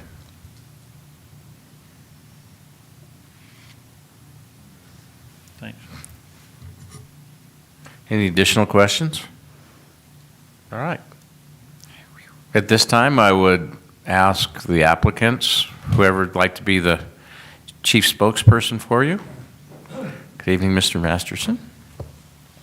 Mr. Chairman, good evening, and members of the commission, good evening. I don't know if I would qualify as the chief's spokesperson, but thank you, Mr. Chairman. My name is John Masterson. My address is 159 North Walcott here in Casper. I was born and raised here. I've been lucky enough to practice law here for the past 35 years. I'm counsel for the project sponsor, and I appreciate the time to be here and the difficulty of the decision that you have to make. I also appreciate the extra time that you've given us, and I want you to know that we'll do everything we can to honor that and keep things moving. We're asking you to approve this conditional use permit and with the conditions that were recommended by your planning department. The project complies with all of the county's rules and regulations, as well as the state's, and it is consistent with the county's long-term planning documents as well. In fact, there is no dispute regarding the completeness or the accuracy of the data, studies, or contents of the application, and it has met, if not exceeded, every requirement standard set for issuance. A conditional use permit, according to Chapter 11, Section 2 of our zoning regulation, if I can read that, a conditional use permit is an authorization which allows a landowner to use his property in a manner compatible with the zoning district in which it is located, provided he demonstrates compliance with all standards and criteria enumerated in this resolution and specified by the board. Again, we have met every single requirement that this body has passed fully and completely, and there is no question but that we have. There was a comment made about our various feelings on wind. We all have feelings about wind.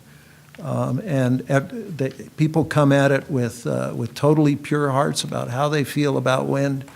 But this hearing and your decision is not and cannot be based on whether you as a commission like wind.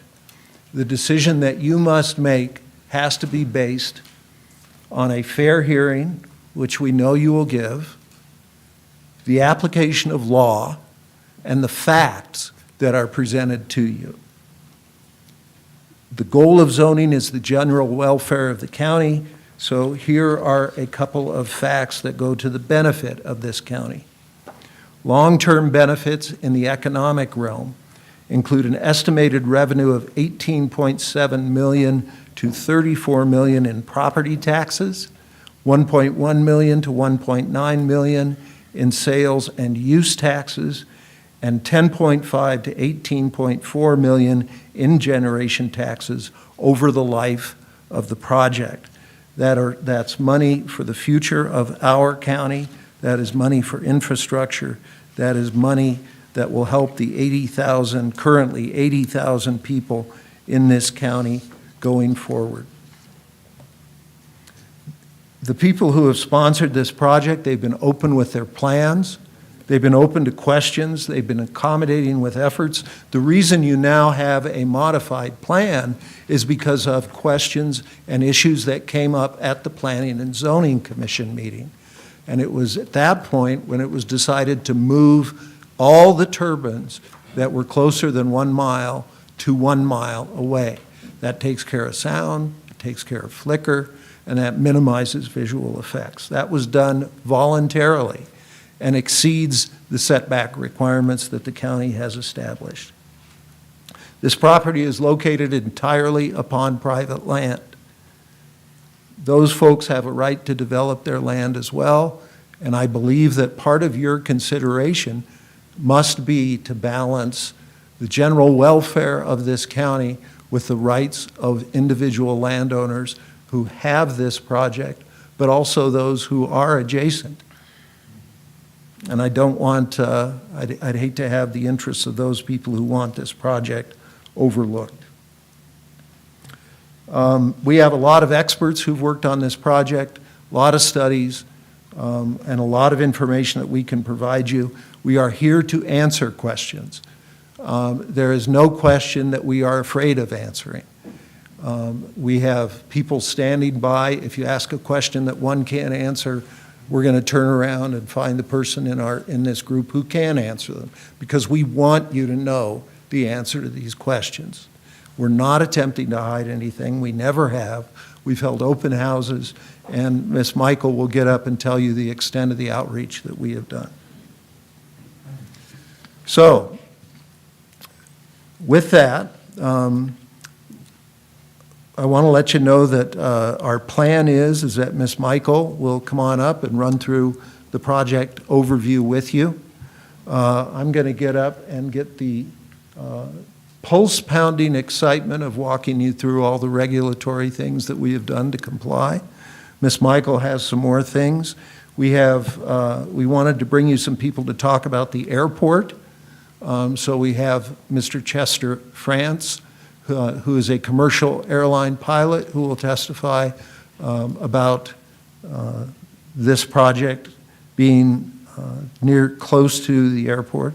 And we also have Mr. Ben Doyle, who is with the Capital Airspace Group. He's one of the few experts in the country on the application of FAA rules and regulations, and he can tell you and answer your questions about what that FAA finding of no hazard means.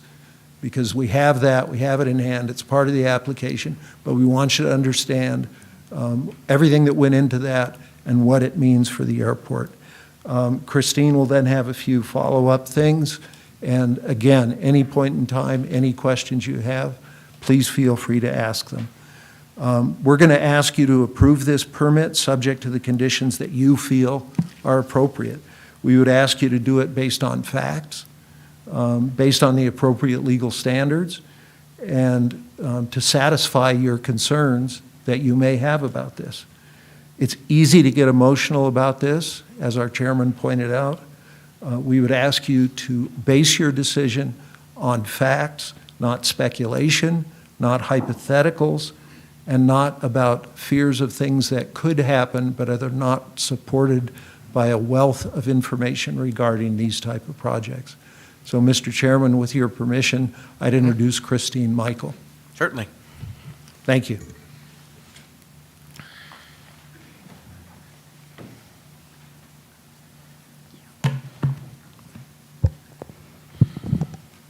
Good evening. Thank you, Mr. Chairman.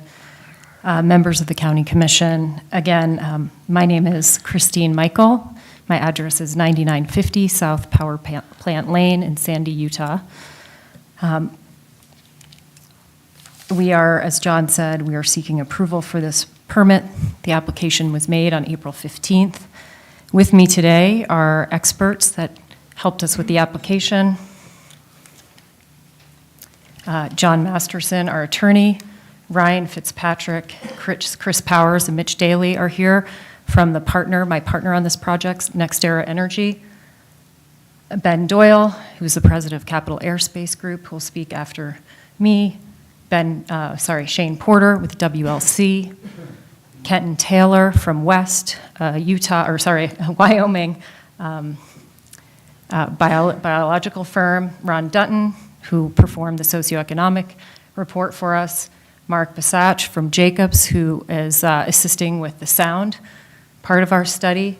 Merlin Poulsen, who provided the visual simulations that we completed, both on the original layout, and then we have another simulation for you tonight if you'd like to see that, and then Chester, France. Enyo, my company, we develop projects in Wyoming and Utah primarily. I've spent the last 10 years working here in Wyoming, first on the Pioneer Wind Project, and then the Roundhouse Wind Energy Project that hit commercial operation in 2020 with NextEra. We partnered with them on a 225 megawatt project that's located about 10 miles from the Cheyenne Airport. This list of projects are the projects I've developed, 1,092 megawatts. Those include projects that are in operation, projects that have power purchase agreements, or projects that are currently negotiating power purchase agreements. 1,092 megawatts constitutes about $1.1 billion of investment in Utah and Wyoming. I think I shared perhaps with you all a year ago when we came before you with Dynasolar that Pacific had an RFP, and that we wanted to get our Dynasolar project permitted for that, so if we were successful, we could build it.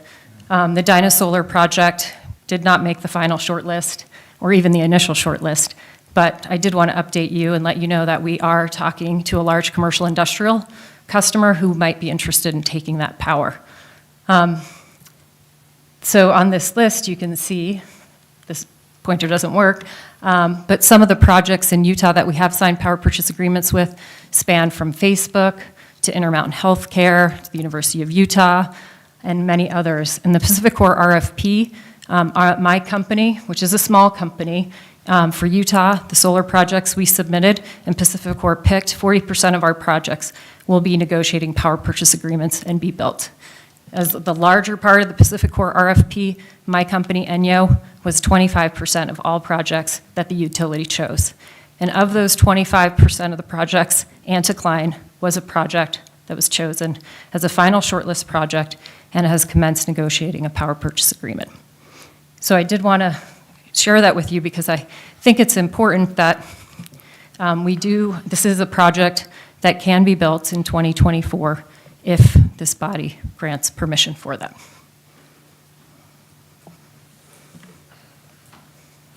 Why here? This is a project that many residents always ask. We spent some time talking about this with DynoSolar as well. For wind, the same ideas apply. You need to have windy land near transmission line, landowners who want the project. It needs to be, that topography can't be too high. It can't be, it can't be 10,000 feet. It can't be on BLM land.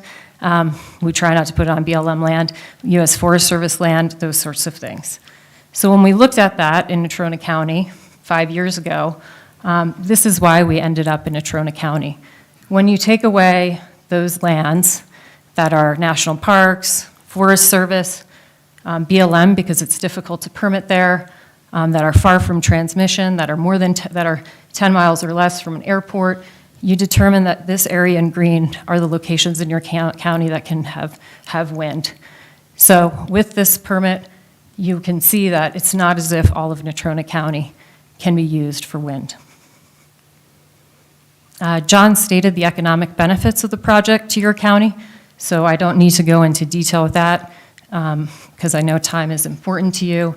But I do want to mention that one of the things John didn't mention is the wind production tax credit will bring, if this project is built, will bring your county about $400,000 annually just from the wind production tax credit that the state of Wyoming requires us to pay. Here again are the figures that John shared earlier. Landowner benefits. This project is located entirely on private land, and it provides a steady income to those local ranchers. And all access is on private land. All of the inner turbine roads will be on private land. And it will not, the project will not interfere with any of their agricultural operations or hunting or other uses. And now I will turn it back to John. I have a quick question for you. Over here. Oh, sorry. So the power purchase agreement you have with Facebook, is that solar tied directly into them, or does that go into Rocky Mountain or some other entity's power grid and then it is offloaded into Facebook? That's a great question. So Facebook built a data center in Utah, and then Facebook worked with Rocky Mountain Power to secure the power needed for that data center. So for the data center that's built in Utah, all the power that's generated, renewable power that's generated for that facility is in Utah. Facebook has another data center in Oregon that they are looking into other states to procure power for. And I guess what I'm getting at is it's produced over here, you're using Rocky Mountain's transmission system, and then it's offloaded. correct. Okay, I'm just curious. Thank you. That's a good question. Thank you, Mr. Chair. Commissioner North. Where is the proposed transmission line for this project?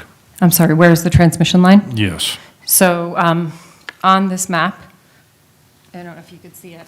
yeah. There are turbines on the east side of I-25 and turbines on the west side of I-25, and the transmission line runs along the west side of I-25. So we'll have to build a transmission line that goes from the east side to the west side, where there'll be a substation where you'll collect all the power from the turbines. You'll boost the power up to 230 kV, and then it'll tap into that line, which crosses the North Forgate Ranch. Okay, so where is that transmission line, though, that you're going to be tying into? Is that on Forgey's property, or is that on somebody else's property? It's on Forgey's property. Okay, thank you. Thank you.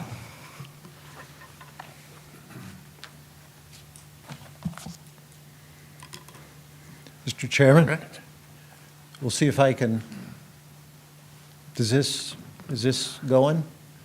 Is this working? It does left and right, but it does not have a pointer. So that That's would be- okay. All right. Oh.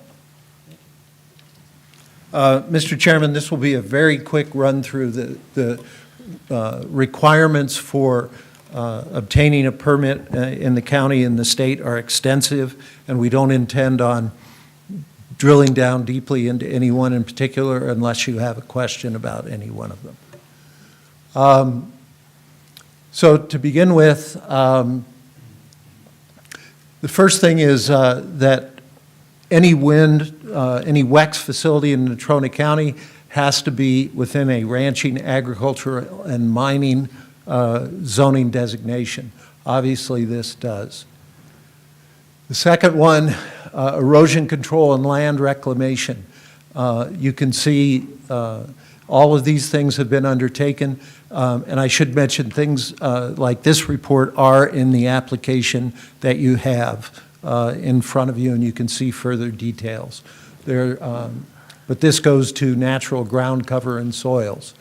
Further, we have requirements as to flooding, erosion on adjacent properties, storm drainage, and these other elements of the erosion control and land reclamation plan.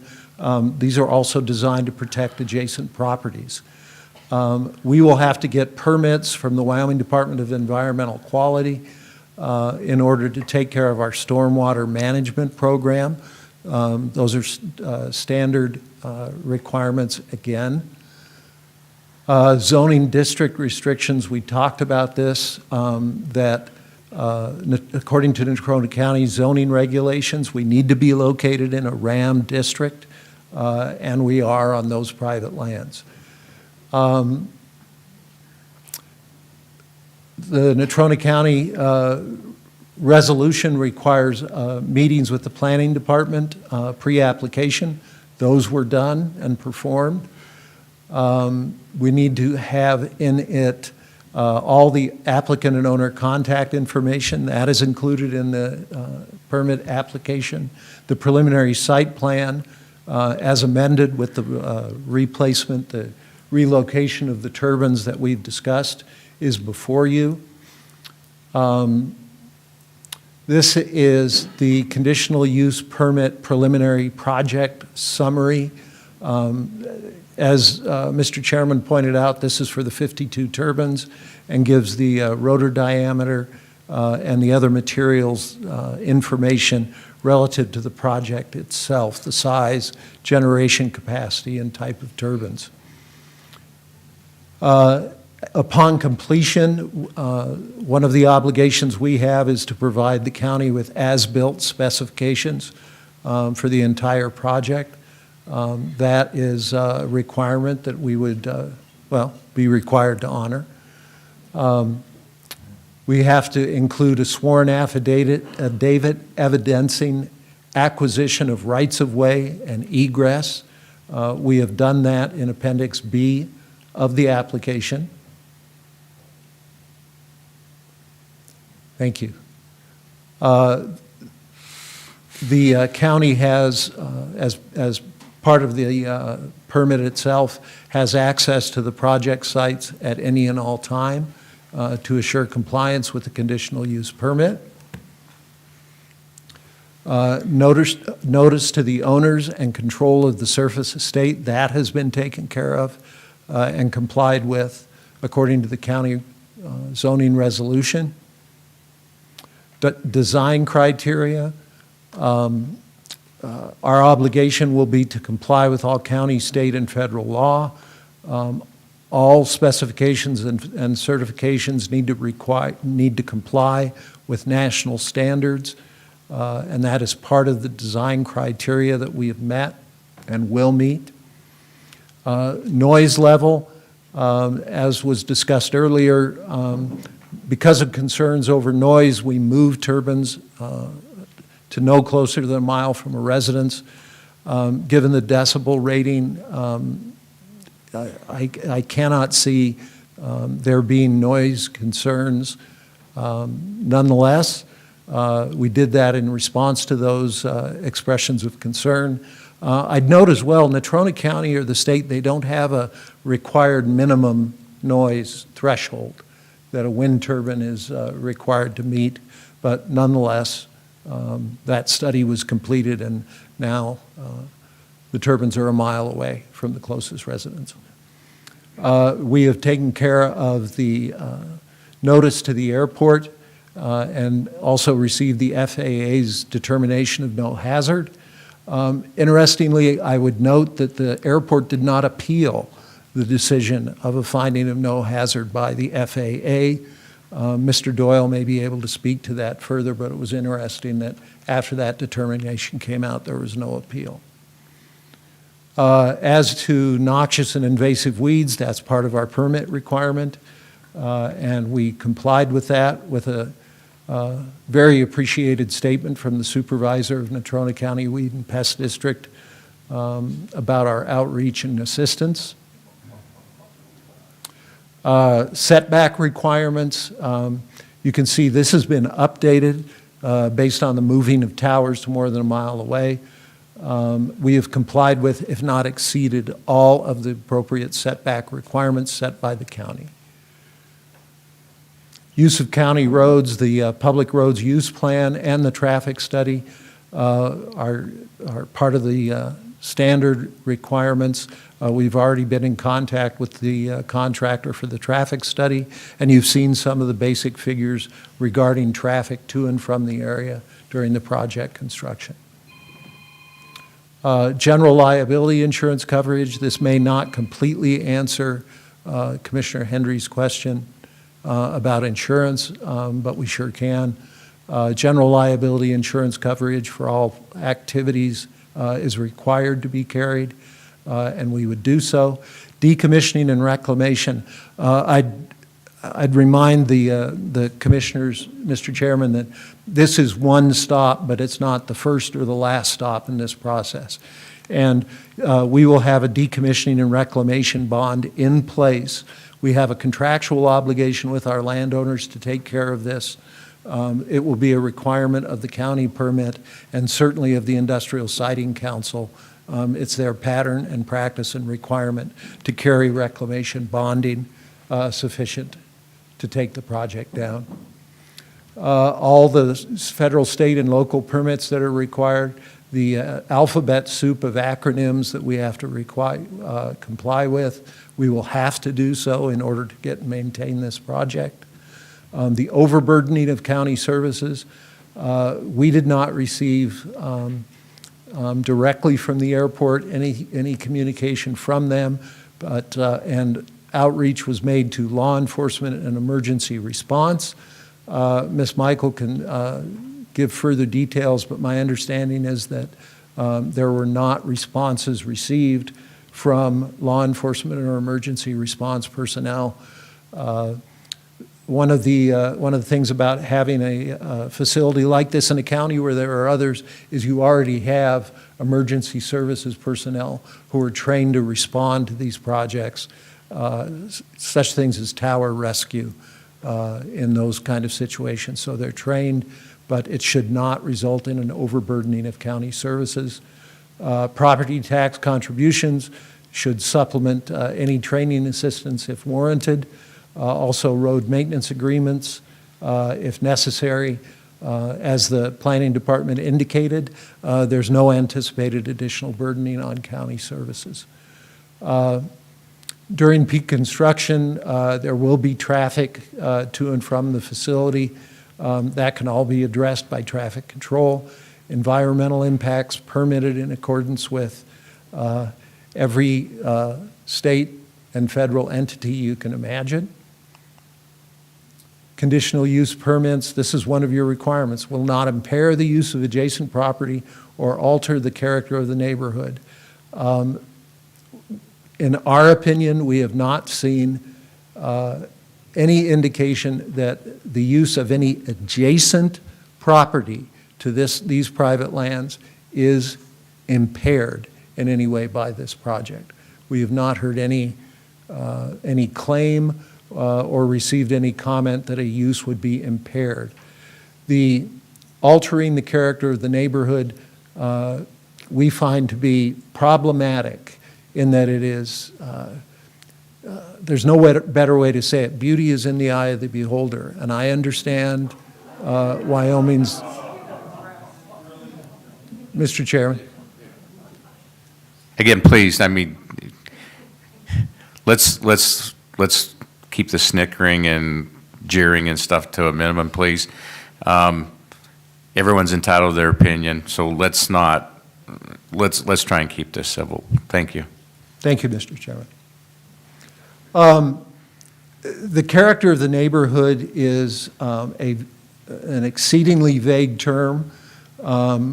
If you travel to the site of the farm and see how far away the turbines are from Antelope Hills, I think you'll get an idea that the altering the character of the neighborhood is not a factor, and it is not a concern that should drive this body to declining this permit on grounds of alteration of the neighborhood.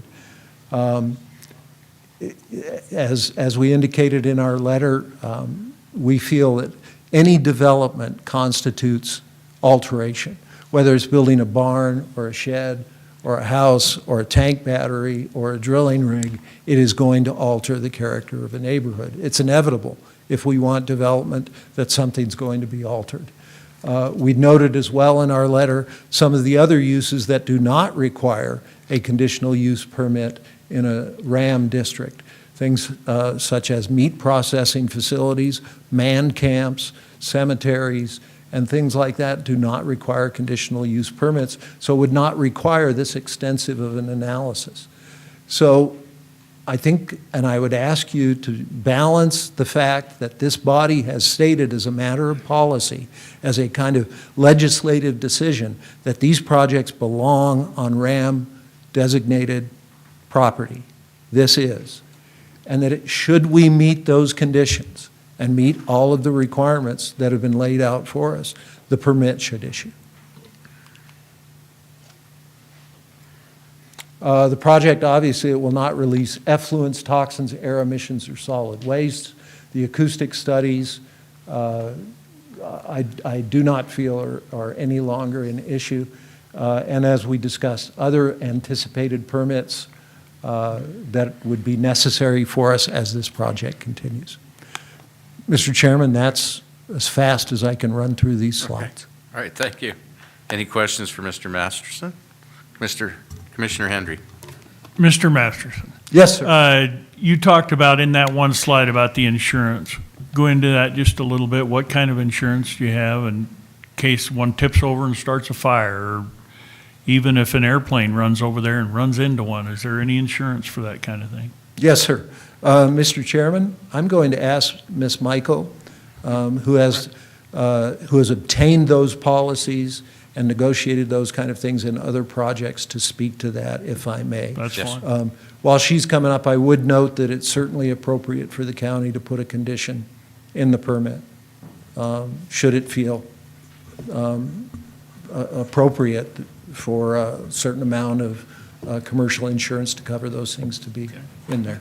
Mr. Chairman, if I could Yes. add to that. So within our resolution, there is this specific requirement that, quote, maintenance of general liability insurance coverage for all activities associated with a WEX project and for a WEX project site in an amount and with terms and conditions acceptable to the board and evidenced by a certificate of insurance must be provided. So I think there's the legal requirement in our conditional use permit resolution for these types of installations.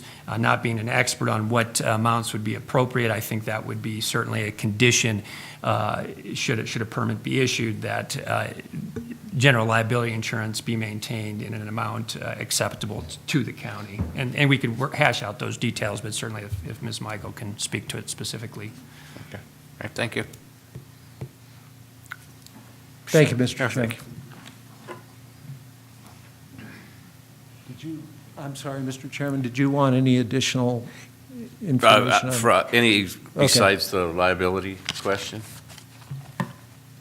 I Okay. think that's it. Thank you. With your permission, Mr. Chairman, Chester France will come up and make a short Okay. statement. Okay. This is specifically regarding the airport's concerns. Okay. Mr. Chairman. Yes. Commissioner Milne. I would ask that anybody give any statements here, that as the night progresses and any topics become relevant, we are allowed to recall any of the Yes. people for testimony. Yes. Yes, sir. My name's Chester France, 8140 Top of the World Drive, Cottonwood Heights, Utah. I'm I'm the aviation expert. So what does that mean? I've flown airplanes for about 30 years. I've flown airliners for about 25 of those years. I've flown DC-9s, 727s, 737s, 757s, and 767s. I'd like to talk to you today about how the perspective of obstacles that are 10 miles out and 1,000 feet above the airport are. I know there's some pilots on the board, and I would like you to defer to their judgment on these issues. And I'd like to also talk about single engine operations. If you have an engine failure on takeoff, kind of what that looks like and how that's planned out as far as performance and that kind of issues. So that's what I'll be talking about today. So first concern we had was, would passengers get bumped? The concern off the airplane. So the concern of that was, if an airplane has an engine failure, they have to have a plan to climb and avoid all obstacles. So how do they do that? How do airliners do that? Well, the way that works is when I show up, first I figure out which runway I go to, and then second of all, I come up with a plan on how to avoid obstacles if I have an engine failure on takeoff. That escape route is told to be by the company on how to do that. So it's called the first thing I look for is a one engine inoperative procedure. And what that is this escape route. So the book tells me which way to fly if I have an engine failure. So we have it pre-planned out. If you have an engine failure, going this way. The plan is analyzed by performance engineers at the airline. So, and they make sure you miss if you do that plan, you'll miss all the obstacles. And they also make sure the airplane is capable of making that climb rates. So airplanes can turn, and that's what I want to say about this, is that you don't have to assume that you're just going to point it at the closest obstacle and you have to go over that obstacle. Airplanes can turn. We make plans to avoid the obstacles. So a couple things about Casper. Number one, if you fly runway heading, you will not fly over any of the turbines. So I want people to understand that. If you fly runway heading, you will not fly over the turbines. So if they haven't had to make up a one engine inoperative procedure, some airlines, the next step is to just fly runway heading. Other airlines will do what's called a obstacle departure procedure. And so what an obstacle departure procedure is basically the FAA prints up what they want you to do to climb over obstacles. Some airlines will follow that procedure. So what will your commuter do? Well, I've had the opportunity to talk to pilots who fly for their commuter, and then we'll fly the obstacle departure procedure. If you look at how the airport's laid out, so turbines are up here. This is taking off runway 3. You can see runway 3 takes you closest to those turbines. So let's talk about that one, because that's the one's the real issue. If you fly the obstacle departure procedure for runway 3, you do not fly over any turbines. It's not in that obstacle departure procedure anywhere within that lateral limit. So pilots can continue to fly that obstacle procedure and use that either as a escape route, etc. So if you're worried about having to bump passengers to reduce the airplane's weight to be able to climb over the turbines, don't. It's not a factor. I've also been flying for 25 years. The airlines are very good at figuring out ways to get around these obstacles with an engine out. And so I've never bumped a passenger for obstacles. If you've been bumped off these airplanes before, I've talked to some of the pilots, particularly on the 50-seat RJ. I want to talk to that real quick. The reason you're getting bumped on that airplane, according to the pilots I've talked to, is because of what's called maximum landing weight. These airplanes structurally can only land at a certain weight, and that's a hard number. It's not based on single engine climb performance or anything like that. It's based on how much landing gear can take and things like that. So the problem you have on this 50-seat jet is this. If you take off and you need an alternate because the weather's bad at your destination, you need more fuel to make it to that alternate. And when that happens, you start hitting that maximum landing weight. So that's what's happening. That's why passengers occasionally get bumped on these airlines, on these 50-seat RJs. So I want you to be confident and know that passengers are not going to be bumped because the airport board brought that up as a concern. The second thing I wanted to tell you is how common are these obstacles? And pilots know around in Wyoming that there's mountains out here, and obstacles are common. You can't just blindly fly around here and assume you're not going to hit anything, because you will hit something if you just blindly fly around here. There's big mountains, there's towers, there's obstacles. So I was looking around Casper, for example, 10.7 miles away. You have Mount Casper. There's a tower up there that's 8,200 feet. So you already have these issues at the Casper Airport. By the way, the wind turbine is 10.7 miles from the airport, and it's below 1,000 feet above the airport. You got Cheyenne, Wyoming, 12 miles. Within 12 miles of that airport, you got obstacle up to 1,500 feet. You go to Laramie, within 10 miles, you got a 900-foot obstacle. Jackson Hole, well, you know you got problems there. There's a big mountain about 5 miles away from the airport. It's about 4,000 feet. Rock Springs, 12 miles, approximately 12 miles. There's a tower to 1,300 feet. So the question is this safe? I've been trying to pay attention to how many airports I've been flying to the past 4 months have these issues.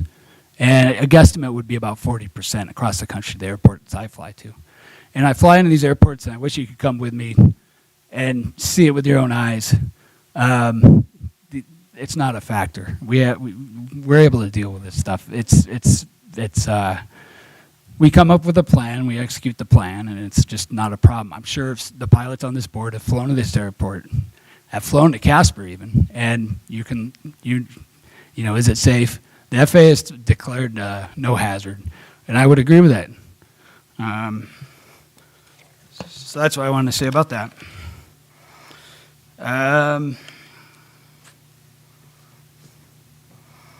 Are pilots used to dealing with obstacles like this? Yes, they are. If you live in Wyoming, you're a pilot, you're used to dealing with these obstacles. Across the country, they're around. What else I got? Pilots also have great tools, and I want to talk about that right now. It used to be, back when I learned how to fly, it was maps and my finger, and that's how I'd figure out where I was at. Sometimes I'd fly over a water tower, and I'd read the water tower to know what town I was over. Those days are done. Well, maybe not for some of us, but everybody seems to use an iPad now, or their cell phone or tablet, and then they have a app like ForeFlight, and these are amazing and game changers. So you have moving maps now, just like I do on my airliner. You have ForeFlight is quite impressive. I'm going to sound like a salesman for them, but they actually have your iPad, if you're about to hit an obstacle, will alert you verbally. It'll say obstacle, obstacle. So that's on your tablet, and it's just on a $300 iPad, and you pay for a subscription. They also have synthetic vision. So on your artificial horizon, which basically looks like it's what I stare at when I'm in the clouds. It's what pilots use when they're in the clouds, is they use their artificial horizon. It's a scan, and they keep going back to it. And what it shows is it will put obstacles, mountains, lakes, grass, and it'll shade it. It's like a video game. And so the situation we're in due to the products like this is through the roof. Anyway, so those are the tools pilots have. Pilots are well trained. Pilots are expected to act in a responsible manner, a diligent manner. Those are the regulations, and you can count on pilots to do that.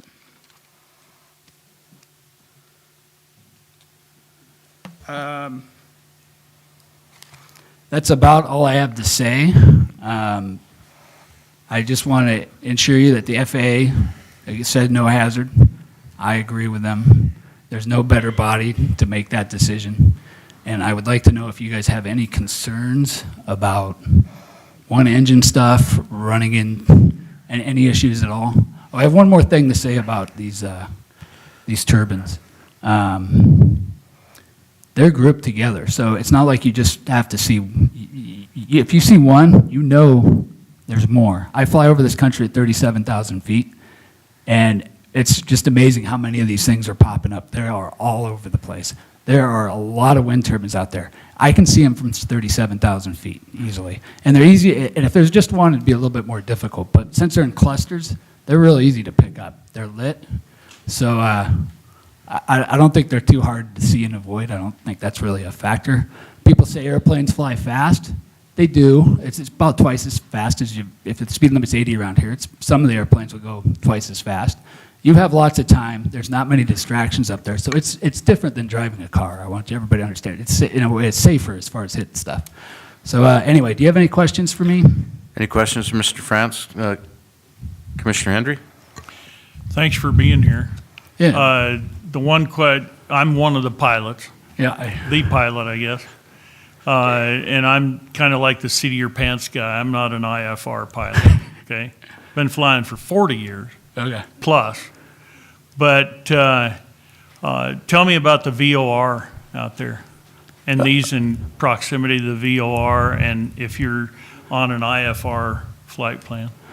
Okay, so the VOR, Muddy Mountain VOR, if you're using that as a nav aid, you're probably flying at altitudes that are well above those turbines, as you know. I forget what the minimum safe altitude is. I believe it's 7,200, but that's well above those turbines.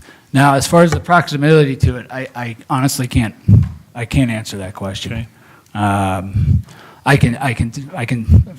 So anyway, I don't really have a good answer for you on that. Well, that four-flight deal is pretty good. Go ahead. This guy has a good answer for that. Oh, do you want to comment about flight? It's pretty good. Nope. I like talking about If I could, I'll answer your question as I go through and talk a little bit about the FAA's review process, if that's okay. My name is Ben Doyle. I'm the president of Capital Aerospace Group, which is an aviation consulting firm based out of Virginia. I'm an ex-air traffic controller out of the military. I've been in aviation for the last 27 years. I got to be an air traffic control tower chief, which was a wonderful experience for me.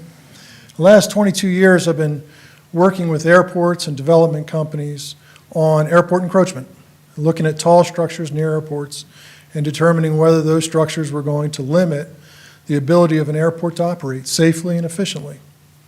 In the last 22 years, I've filed in excess of 65,000 cases with the FAA. That's not just me, that's a lot of work, but me and 24 of my employees have done that, one of which is my wife. So over the last 22 years, I've got an opportunity to fly around the country, to talk to boards just like this one.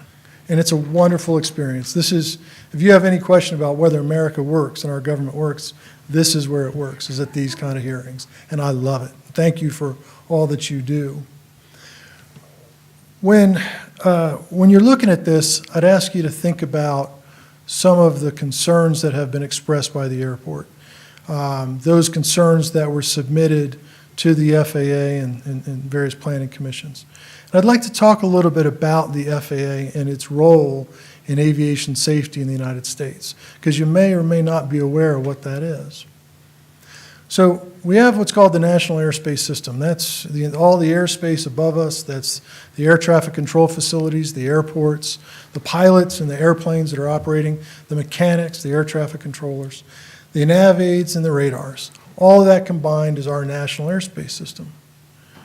That National Airspace System was established by the Federal Aviation Administration and its precursor agencies. Now, why does the FAA do that? FAA has a mandate from Congress to promote air commerce in the United States. And part of promoting air commerce is ensuring that we have a safe flying environment. We must have a safe flying environment at all times. And the decision-making by the FAA keeps that in mind as its paramount responsibility. If I move this, I guess it'll stay awake, perhaps. So the FAA, in its review, the FAA in establishing safety standards in the United States, I want to talk a little bit about those safety standards. A couple of years ago, I was in South Dakota, and I was at a hearing of an airport board, and someone asked me, they said, well, Mr. Doyle, why can't you just have your client move their wind farm further away from the airport? And so I asked the fellow that asked me that, I said, well, how far would be acceptable to you? And he said, well, at least 10 miles or 15 miles. And I asked someone else at the board, I said, well, if I asked this person over here, what would he or she say? If I asked 3 different pilots about what's safe and what's unsafe, I get 3 different answers. Well, in this process is governed not by assumption or opinion or fears. This process is governed by rules and regulations, safety cases and analyses, engineers and air traffic controllers sitting down and looking at case data, looking at statistical data, and developing safety standards. Keep in mind that safety standards are subjective. I use this example with my wife. My wife won't let one of our children run across the street. Her safety standard says they have to stay in the yard. The neighbor lets their children run across the street. 2 separate safety standards. We don't have 50 separate safety standards in the United States that govern aviation. We just couldn't run an aviation system effectively if we did. We have one set of standards, and those standards are set by the Federal Aviation Administration. If we didn't have those safety standards, we wouldn't be able to operate our airline system. We wouldn't be able to operate this powerhouse of an engine that runs that is a major contributor to the economy of the United States. So when you look at this wind project, understand that the FAA sat down as part of its national responsibility, and in some cases its global responsibility, to ensure aviation safety. We know that for the pilots in the room here, your pilots were trained to a standard developed by the FAA. You were certified by the FAA. The airframes that you flew were certified by the FAA and inspected by the FAA. They were worked on by mechanics that were certified by the FAA to FAA standards. Now, as part of this national airspace system and the safety standards that govern it, we have a subset of that, and that is a process called the obstacle evaluation process. Without the obstacle evaluation process, we have airport encroachment. We have unsafe obstacles near airports. We can't have that because it would diminish our ability to operate our airports in the United States, and eventually the system would break. So, I use this example when I talk about aviation safety and airspace when I go around the country. And I ask folks this question. I say, if I were to take a large international airport like Los Angeles International, and I were to plant a 1,000-foot building 1 foot off the end of the runway, would that be safe? And the answer from most people in the room is no, it wouldn't be safe. Well, that's absolutely wrong. If you put a 1,000-foot building 1 foot off the end of a runway, it absolutely would be safe. It would be safe because the FAA would shut down Los Angeles International. It would cease to operate as an airport because the FAA cannot allow an unsafe flying environment. So when the FAA is looking at tall structures, they're first and foremost looking at safety. Secondly, they're looking at efficiency. That efficiency impact to LAX would be disastrous, shutting down the airport. When the FAA looks at obstacles, not at LAX, but out in the hills of Wyoming, they're looking at those very same things. They're using metrics in science and mathematics to assess the potential impacts to air traffic operations. That's the safety piece of it. And if they find an impact, then they assess the efficiency impact. How many airplanes would be affected if we were to change the airspace? So safety and efficiency. That's what happened in this case of anticline wind. Now, I'll talk a little bit about the folks over at FAA and what they do. There are dozens of engineers and FAA employees, air traffic controllers, pilots that are looking at each and every one of these projects. They look at hundreds of thousands of filings for tall structures around the country each year. There are offices across the FAA, as well as the Army, the Navy, the Air Force, the Department of Homeland Security, Customs, and Border Protection. All of these folks have a vested interest in looking at these tall structures to ensure that they do not affect substantially adversely affect airspace, procedures, nav aids, radars, communication systems. So I want to talk a little bit about the role of the FAA and your role here today. When my friends in the room that are pilots crawl into the cockpit and they fly, they're not operating in a vacuum. It's not their sole responsibility to ensure the safety of that flight. Now, the captain of that aircraft has a heavy burden of responsibility to ensure the safety of that operation. But he or she is not solely responsible for it. They are one piece in a multi-layer system, a system of safety assurances. There are air traffic controllers, there are established procedures, there's an aeronautical charting, there's training, there's maintenance. The list goes on and on and on. And whether you are aware of it or not, you're part of that multiple layered system. Because the FAA, and I think you may be aware of this, the federal government doesn't control land use in the United States. You do, and boards like yours across the country. So the FAA is going to render a decision as to whether something is a hazard to air navigation or not, whether it has an impact to safety or efficiency or not. But it's relying upon you guys to make a decision to permit or not permit. Now, the FAA doesn't expect all of you to be experts in aviation. That's why the FAA has this robust process in place. Without that process, boards would be left with conjecture, assumptions, and opinions. And that's not the way we run our government here in the United States. So, one of the things, and I'll finish up here quickly because I know I'm running out of time, but I've assessed over 1,000 projects personally, and not my company has done many, many more than that, 1,000 projects across the United States. And in the course of that time, I asked myself the same question. What will the airport not be able to do tomorrow that it can do today if this project gets built? In the case of anticline wind, the answer is nothing. The airport's going to operate exactly the way it operates today. There is zero impact. To that end, I mentioned earlier, when the FAA finds an adverse effect, they then determine what the adverse effect on safety. When they resolve that adverse effect, they resolve it by looking at the number of aircraft operations that would be affected. They look at what that impact would be. If that number is too high, that the effect on efficiency is too great, then they tell the developer, or they issue a determination of hazard, hoping that you'll tell a developer not to build. However, in this case, there was no adverse effect. None of the instrument approach procedures at the airport were affected. None of the departures were affected. VFR and instrument flight, visual flight and instrument flight was unaffected. Now, I was supposed to be going through a lot of these slides as I was talking, but I didn't.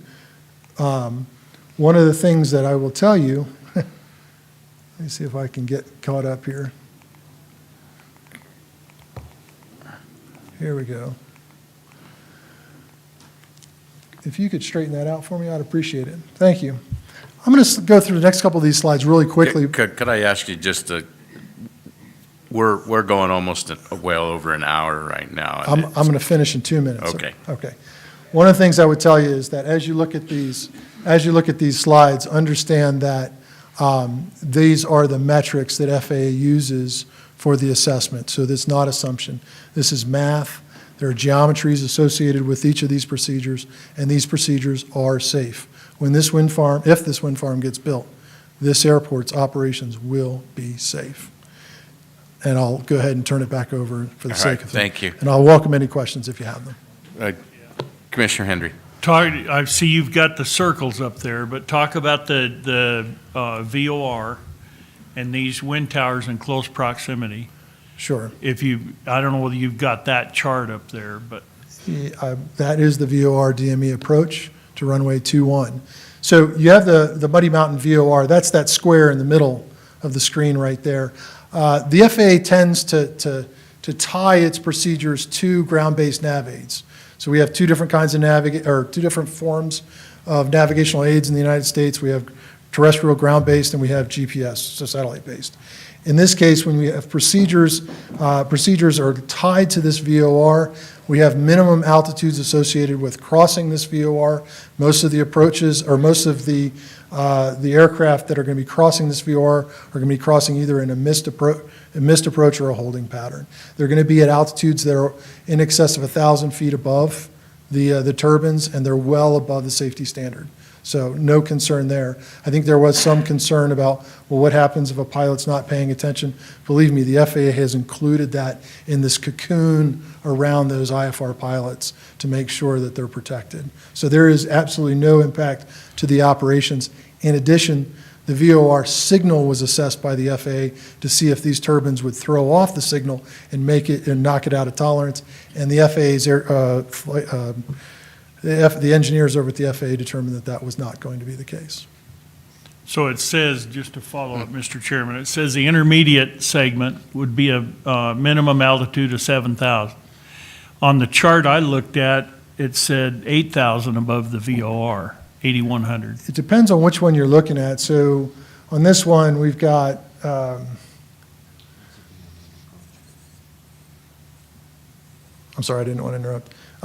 For the intermediate segment, we have 500, actually it's 700 feet above the tallest tip height. That's for the intermediate segment. For holding segments, procedure turns, or missed approach segments, we're in excess of 1,200 feet. Okay. Sure. Any other questions? Commissioner Mill? So, going back to your charts, the iPad and all that stuff, Yes, sir. if this project is put into place, would those charts show it? The only difference that will occur after these turbines are built is that you'll see on the aeronautical charts those turbines. Exactly right. Yep. Okay. That's the only difference. And you may not know this or not, I don't know. What is the primary departure direction from Casper Airport? Well, the wind favors the southwest, and so it approaches from, or departures off to the southwest. So, Okay, thank you. thank you. Any other questions? Oh, two quick ones from Ms. Cunningham. Are you aware, has an airplane ever crashed into a wind turbine? There was an aircraft that crashed into a wind turbine in South Dakota 5 or 6 years ago. The NTSB investigated it and found that the primary cause was pilot error. The pilot was instrument rated, was trying to fly below the clouds, what we call scud running. Pilot should have climbed and contacted ATC, but for whatever reason did not, and flew into that turbine. Okay. If more wind farms are being built, will it make it harder for planes to take off and land safely? Not at all. Okay. All right, thank you. Sure. All right, Mr. Masterson, do you have any more witnesses that you'd like to call? And I think Commissioner Hendry had a question that needs to be answered on the liability, if that was possible, liability insurance. Mr. Chair, Commissioner Hendry, all of our leases with both the Forgies and the Owens have an insurancy provision in those, which once commercial operation occurs, the liability limits move to $3 million per occurrence and $5 million in the aggregate. That's per the lease. As County Attorney shared with you earlier, that if that is not deemed enough, then I think that would be an easy thing for us to increase those liability limits. Mr. Chairman. Yes. So 3 to 5 million per Yes. occurrence? Okay. Three per occurrence, 5 in the aggregate. Okay, so does that just cover like rangeland or them, or does that, if somebody flies into the tower, would it also cover them? Is that kind of a liability? I have not considered that, but Okay. I would let perhaps Ryan, would you like to take that? I was just curious to, Mr. Chairman, Commissioner, Ryan Fitzpatrick with NextEra Energy Resources. It's just general liability, just general business liability insurance that would cover all general liability for the Okay. project. Yeah. great, thank you. You have a question? Yeah. Are you done? Yeah. This goes to the insurance question as well. You're saying per occurrence, is that per incident? If you have a tower fire, that is one incident or occurrence? That's correct. Not, so here a while back, we had a occurrence then that took out or caused a lot of damage going to the east with Coal Creek and whatnot with houses and there was a pretty big mess with the insurance not being covered and being covered and how you're looking at that occurrence would insure those houses that. Correct. If something we did caused a fire, we would have to, our liability insurance would cover that, even if it's two houses, I think is, sorry. Mr. Chairman, Commissioner. Yes, you're correct. Any other questions? All right. Mr. Masterson, do you have anything? Oh, I think I was just going to put this slide for Mr. Masterson to complete.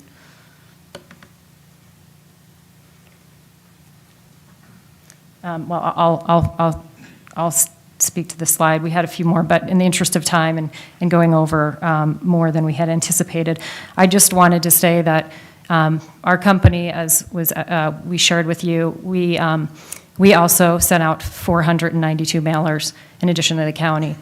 We had an open house, we've had a website, we've had 2 advertisements about the project in the open house in the Casper Star Tribune, and we heard what the community said, both at the open house and at the planning and zoning meeting, which is why we called all those members of your community who attended the planning and zoning meeting, I think there were 13, to let them know before this hearing that we had moved those turbines a mile away, which limited that decibel level to anybody within the Antelope Hills community.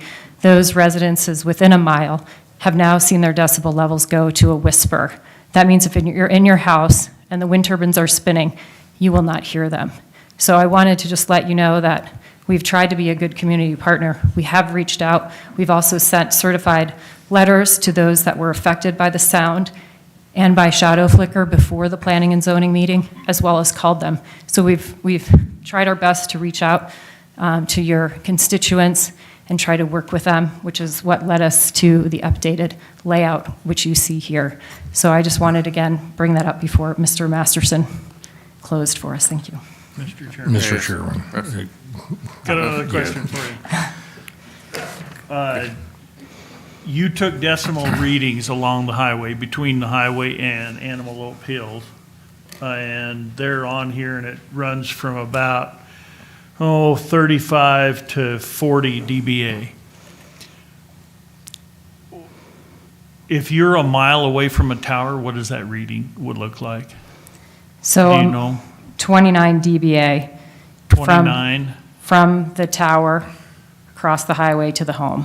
So the reading here then, the highway, it looks like the highway was more, or noisier than the wind towers would be. That's correct. Is that right?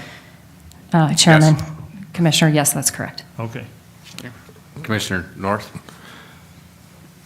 Other than audible sound, has there been a record of ultrasonic sounds that are coming off of these at all? Because that's something that people are concerned about now. Sound waves that you can't hear, that we can't hear as humans, but do affect different things like bats. There's a lot of things that ultrasonic sounds actually contribute to. And Sure. I just didn't know if that was something that was actually what the studies had shown on that. Chairman, Commissioner, we do have a sound expert on the line if you'd like that person to answer that question now. Mr. Bishatch from Jacobs, I don't know if you're on the line. I am. Okay. Would you mind? Yes. Did you hear the question? I did. I believe I heard a question about ultrasound emissions from the wind turbine. Yes, Correct? yes, sir. Yes. I'm not aware of anything detrimental being documented with regards to ultrasound from the turbines. The ultrasound spectrum is one that attenuates very quickly with distance. Ultrasound, by definition, is frequencies above 20,000 hertz, and those attenuate very quickly just by the nature of the atmosphere. So the turbines are not really considered an ultrasound source. Okay. Follow? Are you done? Good? All right, thank you. Mr. Chairman. Hold on. Commissioner Milne. This will be for your expert, if you don't mind. Please. What's his name again? Mark Basach. Mark, can you hear me? I can. Okay. Just talking about sound, and we're hearing 29 decibels is about what we'd hear a mile away. Is that correct? Chairman, Commissioner, yes. Okay. Mark, approximately what is the decibel level of a conversation, two people talking? Do you know that? A normal conversation where two people are conversing at say 2 to 3 feet is on the order of 65 decibels, 6.5. Thank you. All right, any further questions on sound? All right? I think you're off the hook for a while. Hopefully. Thank you. Mr. Masterson? Mr. Chairman and Commissioners, you have in front of you a permit application which is complete. It's comprehensive. It's covered every base that the county has requested according to its regulations. It's covered all of the statutory requirements. I feel that, like most lawyers, we can disagree about whether the issuance of a permit is mandatory. We feel it is under the language of the statute, and even if it is not, given the selection of this project in a RAM district and its compliance with those qualifications, it should be granted, subject to the conditions that this body feels are appropriate. We would again ask you, when you hear comments and concerns, it's important that clamor should not drive your decision, although it's very difficult to do so. It's very difficult to resist that human impulse, but facts need to be articulated for you to be able to decline this permit, and I think you need to be able to find those. And I say that respectfully, and I hope I know that this body understands that. We know that there's going to be a lot of other comments. We would like the opportunity, because everybody has a lot of time on their hands, to respond to anything that comes up. We would not intend to rehash things that we have already discussed. But if issues come to light, questions come up, and we can answer them, we would like the opportunity to do that. Certainly. All right. Thank you. Okay. Is the applicant done? Yes, sir. Okay, we are going to take a 5-minute break. We've been on the mountain and doing this morning and budget all afternoon and stuff, so we're going to take a quick 5-minute break.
Qdoba's? It was really good.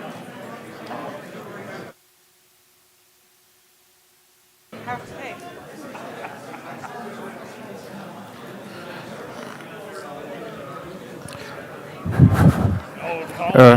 If you all would like to go ahead and take your seats, we'll see if we can find all us commissioners, and we'll get started.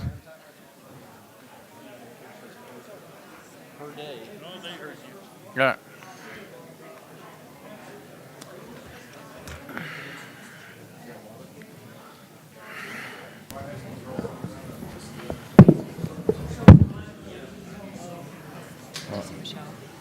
Sound expert's address. No, I think she came over and got it. Yeah.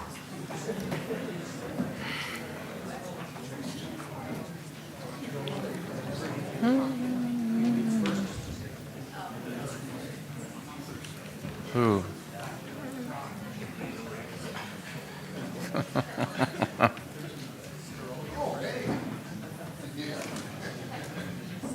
Are you ready? Are we back on? Okay, we're going to go ahead and start back up. And I would remind everyone the hearing will be conducted in accordance with state statutes, rules of the Natrona County Commission, and other applicable laws. I would ask those individuals that wish to speak to either pro or con to come up and state your name and address for the record. And again, I would ask you to remember, there are two sides to almost every issue. Respect the opinion, even if you disagree with it, at least be civil and let somebody voice their concerns or their opinion. We're here to find facts, and while we try to agree to disagree on the issue, if we start getting snickery and stuff, nothing gets done. So we would, again, ask you to stick to what you want to say, and whether you are for or against, please respect the individual speaking. And with that, I would ask, and again, if I interrupt you, it's because you're getting redundant with a prior speaker. So if you want to talk about some stuff, some of the stuff, maybe one person has gone over it in great detail. And please don't get offended if I say we've already covered that. I mean, we'll stay here as long as we're uncovering new information or hearing new things. So I don't want to cut you off unnecessarily if it's something new. So with that, I would ask those individuals who wish to speak in favor to approach the lectern.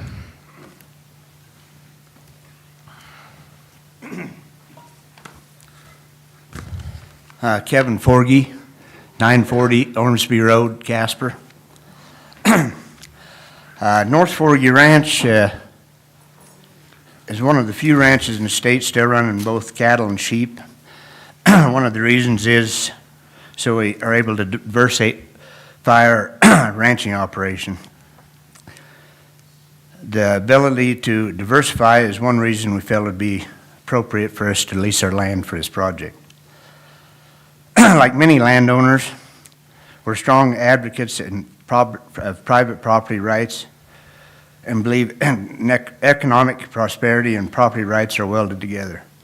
In the case of anticline wind, there's a financial benefit not only to us, the landowners, but also the county, the school district, and other taxing entities, and those local businesses and contractors who'd benefit from the construction.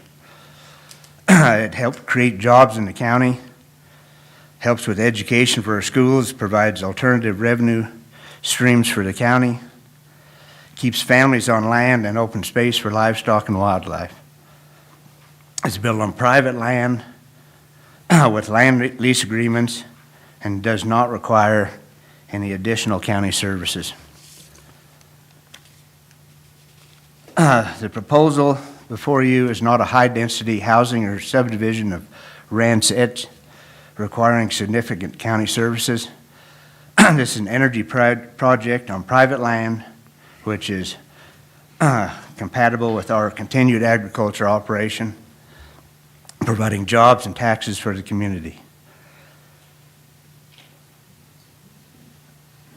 In its total entity, it's clear this project improves the quality of life for residents across the entire county. Thank you for your consideration. Thank Any you, Mr. questions? Forgy. Any questions for Mr. Forgy? All right, thank you. Thank you.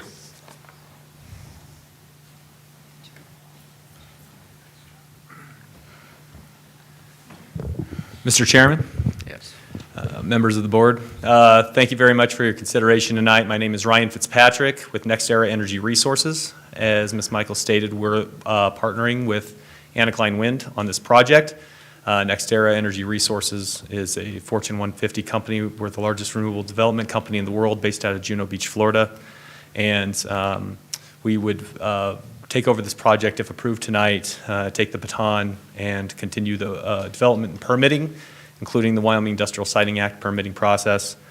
We would build, own, operate the plant, and then decommission and reclaim, the funding for which would be secured under a reclamation bond posted with Wyoming DEQ through the Wyoming Industrial Siting Act requirements.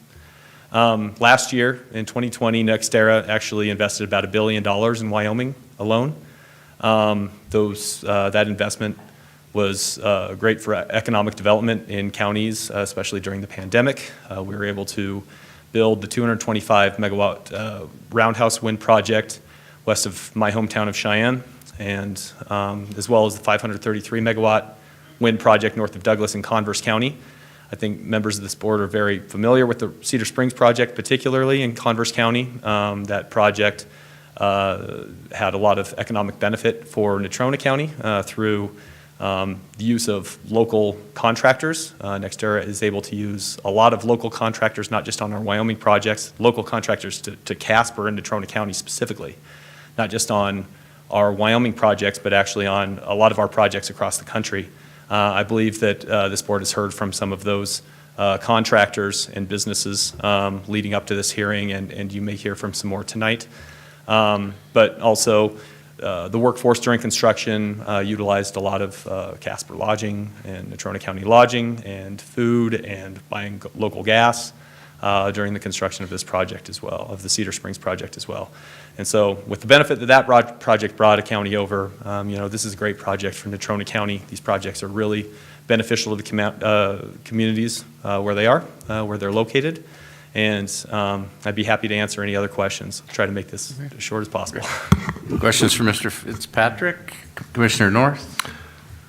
If this project is approved, where is the staging of the materials going to be? Where are they going to come in from, and where are they going to be taken out through? Mr. Chairman? Yes. Commissioner? So some of that is determined as you lead up to construction, but typically what we'll end up doing is actually staging the materials. The large turbine components are delivered directly to the turbine sites. That's what occurred during the projects that we built in Wyoming last year. Those turbine components actually came through the TP&L rail yard out by the airport, and which TP&L actually stores a lot of our turbine components generally at their rail yard. They came through that rail yard and they were delivered to our sites both in Cheyenne and in Douglas. Mr. Chairman. Commissioner Hendry? A follow-up to that question, and if they're going to be delivered into Natrona County, the sales tax is paid in Natrona County, is that right? Mr. Chairman? Yes. That's correct. Okay. Now another question. Yes. You're from Cheyenne, so you're familiar with the towers close to Cheyenne. Isn't there towers within like 5 miles of the airport in Cheyenne? Mr. Chairman? Commissioner, I don't know the exact distance, but there are 3 towers that are actually located on F.E. Warren Air Force Base, which is very close to the Cheyenne Airport, as well as a number of other wind turbine projects, wind energy projects that are located in the greater Cheyenne area. Yeah. Thanks. Commissioner Kaufman? Mr. Chairman, thank you. So just a quick question about water as I was reading through the application. So it looks like there'll be, if this goes through, there's water applied to the roads to keep the dust mitigation down, and then also for concrete to build the pads. So I'm curious, does that water come from the landowners that are leasing their land, or is that something that You truck in? How does that work? Mr. Chairman, Commissioner Kaufman, yeah, so water can be secured from the local landowners. As a matter of fact, there's a water supply on site where we could secure water from that purpose. If there's not enough water there, then we would be able to secure it through other means, either municipal or whatnot. Regarding the overall use of water during construction, it doesn't go through any kind of state engineer approval because the total use is going to be under 700 acre feet, which is a state statute for the review on that. So oftentimes, though, it is secured on site if available, and if not, it would be secured at the nearest possible location. Mr. Chairman, just a quick follow-up. So is it part of the lease agreement that you have with the landowners? Mr. Chairman, yes, it is. Thank you. Commissioner Milne. Yes, sir. Thanks for coming. There's been a lot of discussion about components after they wear out, particularly the blades. What's your plan for those as they end their lifespan? Mr. Chairman, Commissioner, NextEra Energy has a commitment not to put any blades in landfills on an ongoing basis. There's a number of different blade repurpose projects that could be out there. There's projects from being able to turn blades actually into concrete. You could use blades actually for educational purposes. We do a lot of partnerships and workforce training with community colleges and wind technician programs. So a lot of these programs across the country actually receive blades. There's actually even discussion about utilizing blades for artwork. And so there's a number of different blade repurposing projects that we look at that I think that the one that would be able to utilize the most number of blades for a repurpose standpoint would actually be utilizing that to make concrete. But we do have a commitment not to put any more blades in landfills. Mr. Chairman? Yes. Follow. If the wind farm was gone, if it was allowed to go forward and whatnot, what size of footprint do you have here in Casper or Natrona County now? And what do you project moving forward if the project continued forward? Mr. Chairman?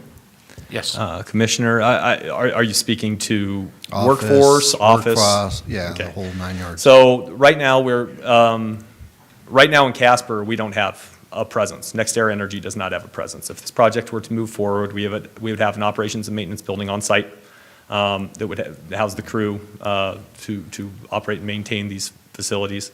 The workforce that is part of a wind energy project, specifically in Wyoming, generates significantly more tax revenue per employee than it does burden on public resources per the state's information office.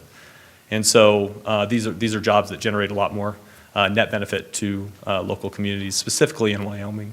And so if ongoing basis, if we're able to continue developing in Natrona County, that would be great. Ms. Michaels showed the map that shows some of the limited areas that are available for a number of different considerations. But if we're able to continue developing in Natrona County, that'd be great. We do have the large project in Converse County, which is reasonably close, and I believe some of our workforce actually lives in Natrona County that work out at that project as well. And that project is also potentially slated for expansion as well. It was selected in the Pacific Corps RFP. And so that's another matter, but yeah, we would like to continue building our presence in Natrona County, not only through workforce, but actually community involvement and things of that nature as well. And I think that there's some people here to testify about some of the things we'd like to do in How Natrona many County. personnel would be required for this project after it's up and running? Commissioner, what was the full number? What's the workforce on the operations? How many? 4 to 6. 4 to 6 operations jobs. Yes. Thanks. Thank you. Commissioner Hendry. Since you're kind of the wind guy around close and you work with Rocky Mountain Power, do you know why the towers are not turning at Texaco? down here? I Mr. just Chairman, I don't. Okay. I'm sorry. I don't. I can talk about our projects and when we have routine maintenance or when we don't and what the deal is there, but I can't speak for Rocky Mountain Power. Commissioner Norr? There's been a lot of discussion about property values and stuff like that. Have you got any data that shows what property values actually do after wind turbine farms are put in? Mr. Yes. Chairman? Commissioner, well, there's numerous studies that show that property values do not actually decline from wind energy installations. That's they're both through studies that are peer-reviewed that have shown this, also a lot of anecdotal evidence. As a matter of fact, there was a testimony recently from a landowner that lives near our wind project in Laramie County, was testifying in an Albany County hearing about how they listed their property and it sold for over asking price in a couple days that bordered the wind project. And so this is, that's anecdotal, but there are numerous peer-reviewed studies as well that indicate that property values are not actually impacted by wind energy installations. My turn. The blade, or the size of these turbines, are these the ones that have been coming in and going out to Cedar Springs? Especially the big ones, the 400 and, what is it, 400 and, well, that's the rotor diameter, but the real tall ones, have they, are they going to be coming through here in stationary and have to be transported back up?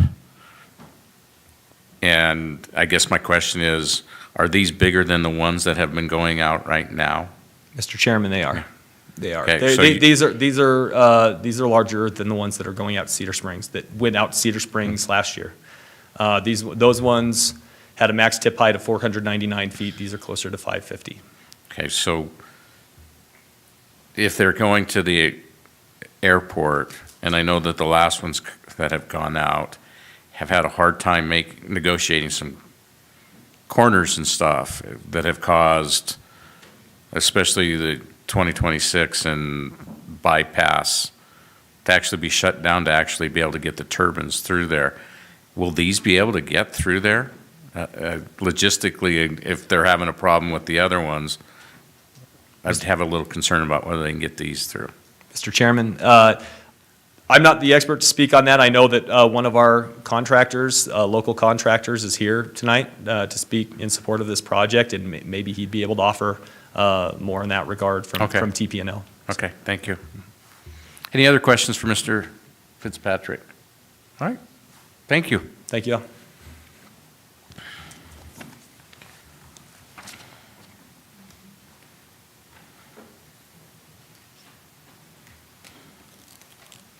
My name is Bill Alamand. I live at 28033 Southeast State Highway 259.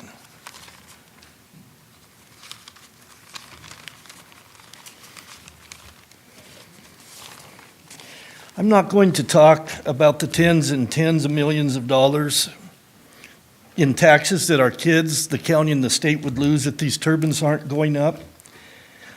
I'm going to talk to you about something different.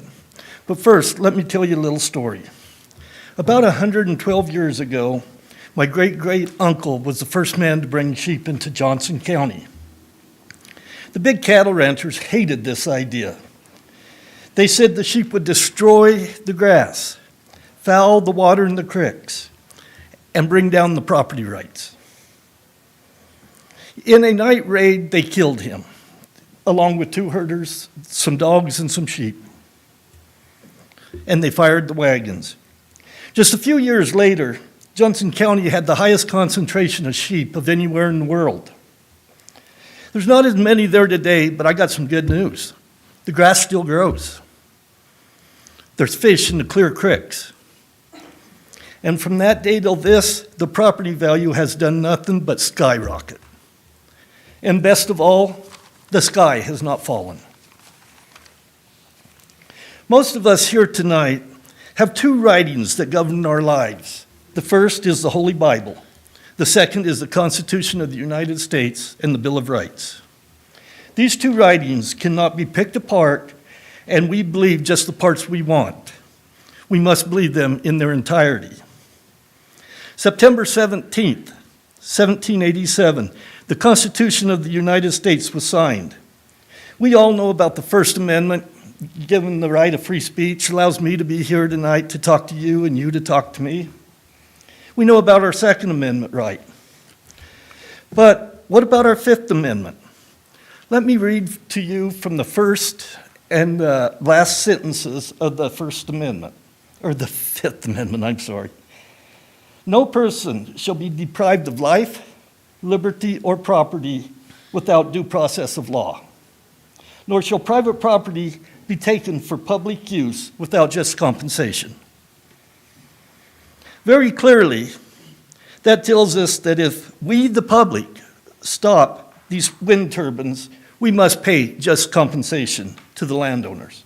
Again, no person shall be deprived of life, liberty, or property without due process of law, nor shall private property be taken for public use without just compensation. I know our good friends that's here tonight from Antelope Hills have many times had to fight tooth and nail for their property rights. I know that at least one of our commissioners here has fought very hard for his rights. Where will this end? I can see one day in the future when property rights have been diluted. Imagine, a young man saves money for a long time to buy that brand new F-250. He's proud of it. He really loves his new truck. On his way home, going down the Ormsby Road, he runs over a fresh cow patty and gets manure all down the side of that shiny Ford. He's mad. He gets his neighbors together and tells them, we all keep our horses in corrals and we're not letting them be a road nuisance. But we must get rid of those cows. Poof. No property rights. The cows are gone. A few days later, the horses are gone because they smell. Then the barking dogs. Where does this end? It needs to end here tonight.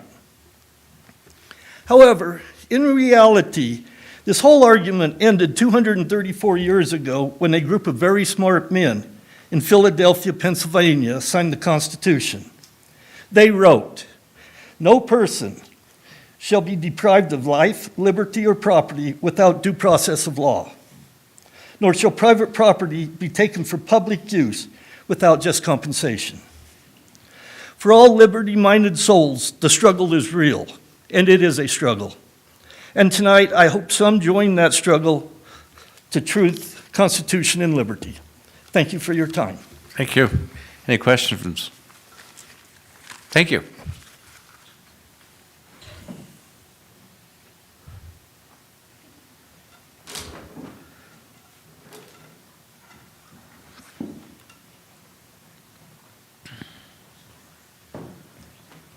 Mary Owens, and we reside at 26795 North Highway 259, 82601. Chairman Bertolio, Vice Chairman Kaufman, and members of the commission. Thank you for this opportunity to get to speak to you before as a landowner and rancher and community member. To be clear, I know you've heard this. This project's going to provide many opportunities and funding for our community. It does not jeopardize any safety or health concerns, but it does provide some funding. I want to emphasize that all the wind towers are on private property, and private property rights, as you heard, is a big issue in our family. Personally, it makes our family's agriculture sustainable. Our sons have spoken to many of the Wyoming ranchers that have wind farms on them in the state, and along with the Division of Wind at the state of Wyoming, and we anticipate only a small, if any, reduction in the livestock carrying capacity or the managerial changes due to the project. Some have said that agriculture and wind energy are not compatible. but research and firsthand testimony do not validate the statement. The project will ensure that the land and the open space stays intact, since there's not going to be any selling off for parcels for the subdivision that has happened on our ranch in the past. As ranchers, we only survive by being responsible caretakers of the land.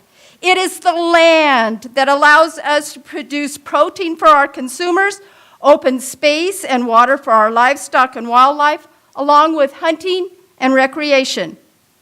We have spent over a year and a half developing a landowner agreement with Anacline that protects our vested interest in the land. Mike's gathered information to help secure success in the project and for us as the landowners. Concerns of the weeds, dust, fire, livestock and wildlife movement, birds, flashing lights, and even the exact placement of those towers have been strategically reviewed to help ensure a positive outcome for the landscape. Certainly, this is a good opportunity for us. However, the picture is bigger.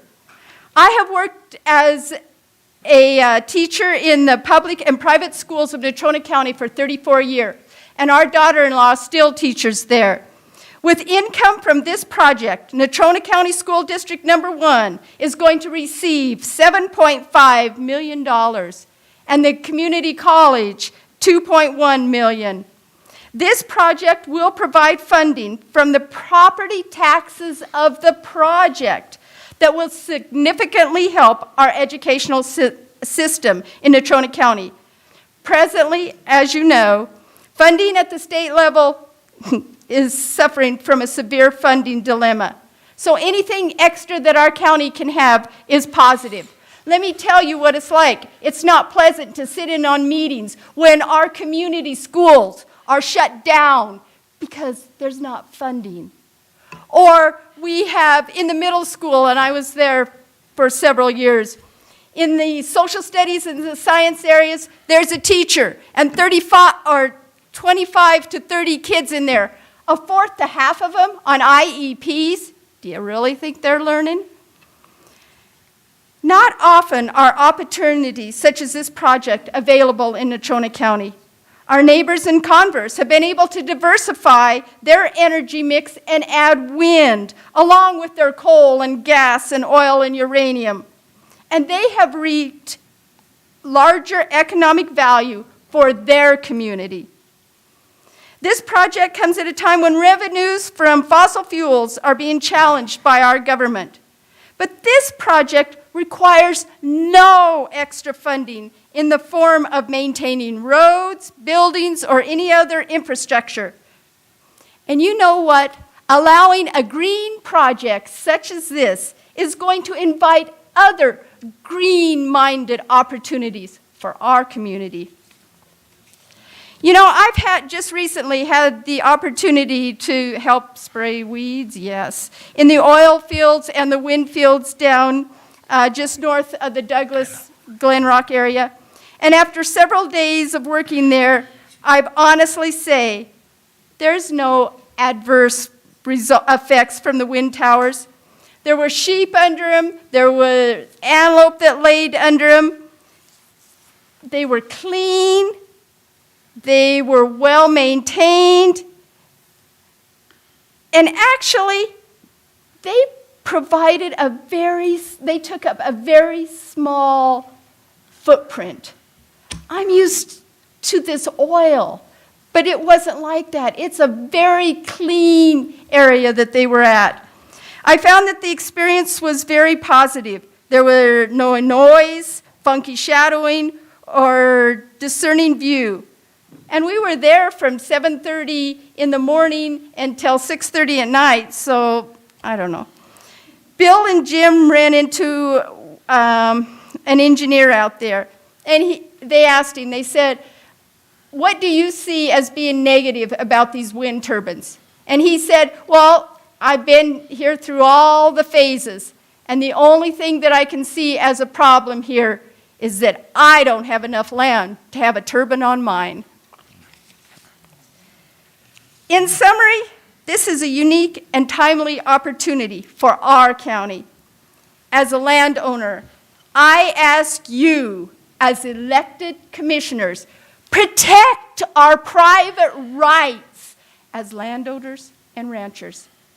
And as a grandmother and a mother, I ask that you consider our future and present economical needs of our schools.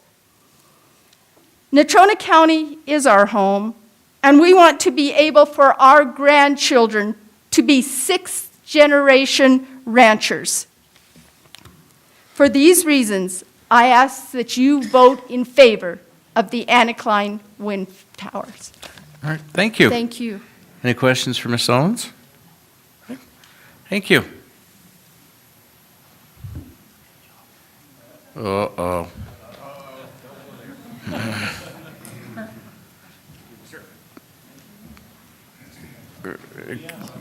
Good evening, Commissioner Grant. Good evening, Mr. Chairman and Commissioners. My name is Richard Grant. I am a landowner, rancher, and a commissioner of Converse County. Tonight, you've heard lots of testimony already in the positive side of this thing. You're going to know that emotions run deep on both sides of the table. You have those that absolutely hate wind, think that it's been the downfall of our coal industry. Not true. You hear people say that wind is the save-all. That is not true as well. It is yet a portion of our total energy that is in demand this country is going to have in order to make us through the next several years. Recently, you've heard about Rocky Mountain's power to energize 4 of our power plants, retiring coal plants, into a nuclear plant to help offset these green energies which we're developing today. As a landowner, I come to you with 2 different hats. One is a landowner, and you've heard this tonight in private property rights. As a landowner, we have the ability to develop a source of income on our private property as long as it does not cause harm to the health, well-being, and safety of the public and the people around us. As a landowner, we tend to spend many hours before this is ever out working on a contract to protect our interests as a landowner and our way of life. Those interests are what's best for our communities and our country and our county. We do not intend to cause problems to jeopardize our county's well-being as well. And with that, I mean, as a landowner, we look for opportunities to diversify. This is yet that opportunity for us to diversify and have a long-term sustainable revenue. Without that, we see many of these ranches, as you've heard tonight, that get sold out due to the fact they can no longer sustain them, or they have no family member left to come home because it couldn't sustain them, and they've moved on to other places in this world to make a living. With that development then comes the demand and urban sprawl, which causes a greater demand on your emergency services and the upkeep and taking care of your county with less revenues. By allowing landowners to develop and put this type of energy source on their property, it allows them to continue doing what they've done for 4, 5, and 6 generations. It gives them that opportunity and the ability to bring a family member home at a younger age and not have to worry about it when they're 80, wondering what they're going to do with their property and hoping that the next guy that comes along doesn't subdivide it. Because once that property is gone, you know as well as I know that it probably is not going to go back into an agricultural type of setting. So as you look forward in making this decision, the main thing you have to look to, have they answered the questions of your WEX permit? Have they dotted every I and crossed every T? And are there questions that you would like to see maybe answered a little more in depth? And with your decision, many of those decisions that you make today will be made again through the industrial sightings process and their application, which goes into far more detail than the county's applications. And so at this time, you have to use sound evidence, which is provided for you. And I've been part of a decision where you have to hold your nose and say, yay. Is this one of those? Possibly. In my mind, it is not. It's an opportunity for your county to generate additional revenues. A year ago, we heard Mr. Fitzpatrick back here talk about the wind farm that was built in Converse County a year ago. When COVID hit, oil industry went to the tanks. Had it not have been for that wind energy, our county would have suffered greatly. They picked up the slack with sales tax. Mr. Henry, you made the comment, where does that sales tax stay? Many of those turbines landed in Casper. Final point of distribution is where you collect that tax. So any turbine that comes into this county that gets erected in your county, you receive that sales tax revenue on that project. It is just part of this whole equation which gives you that ability to allow the dollars to stay in your county. The other part of this as a commissioner that you have to deal with is making sure that your roads are adequate. If they're not, you work in agreement with the wind companies. We worked in agreement with the company. They needed a road that was wider than our standard county road. So we split the cost with them. They did the first several miles, and we picked up the other half of it. They foot that bill to help us maintain that road. The emergency services. We have rural fire departments in our county. They helped us build 2 rural fire halls so that we can keep our rural trucks in a heated facility. Those are just now in the process of getting started being built. Those are the types of items that are a benefit to your counties. Whether it's 1, 2, or 10 items, anything that you get is better than nothing should this not be proposed and finalized in your county. In closing, I guess I would say as a landowner that has gone through this process before, I must say this is kind of a deja vu for me. And the only difference is I don't have the target on my back this time as the one that's trying to develop it. I applaud the landowners that are here tonight. They've gone through that process. They developed a contract that is beneficial to them and your county. So with that, I would stand for any questions. Any questions for Commissioner Grant? All right, thank you. Thank you for your time.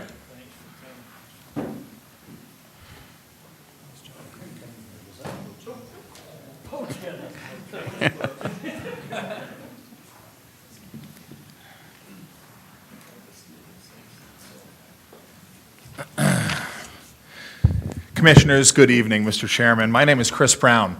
I'm representing Powering Up Wyoming. Our office and my home are in Cheyenne, but our more than 5,000 advocates are located across the state. And this is a good project being brought forward by a thoughtful developer that is crossing T's, dotting I's, and doing their due diligence to make sure that they're bringing this forward in the appropriate manner. It's important to understand, Mr. Chairman, that the wind industry is an extremely competitive one, and our surrounding states are also fighting for these lucrative projects. And so when a project comes forward to invest in your county like this, it's significant, and we are competing with other surrounding states. Mr. Chairman, I have been fortunate to represent various clients in front of the state legislature for the past 10 years. And in all 10 of those sessions, both state government and local government have underscored the need for us to diversify our revenue streams. The wind industry is poised to play an important role in that diversification. But if a well-vetted project by a thoughtful developer that is proactively working to be a good member in the community and be a good partner goes down, we're concerned that this sends a message outside of the state to other potential investment that perhaps Wyoming does not invite this type of investment, or perhaps we don't want this type of development in our state. We have a long history as a state of encouraging private landowners to diversify and develop their land. We have a long history as a state as well of working to diversify our state and local government revenues as well. And we're still working on that. We feel like approval of this permit would be a good step in the right direction, would hopefully invite additional potential investments and continue down that road of diversifying state and local revenue streams. And so we hope that you'll move forward with approval of this permit. I'm happy to stand for questions, Mr. Chairman. Thank you. All right, any question, Mr. Brown? Commissioner Kaufman. Mr. Chairman, just a quick question for Mr. Brown. So when you say the 5,000 advocates across the state, who is that? Thank you, Mr. Chairman and Commissioner Kaufman. We have worked hard to recruit more than 5,000 Wyoming folks that stand in support of and are interested in seeing renewable energy be a part of an all-of-the-above energy strategy in Wyoming, alongside our legacy industries. And so they're folks that we have actively recruited to help us advance our mission. Thank you. All right. Any other questions? All right, thank you. Thank you, Mr. Chairman.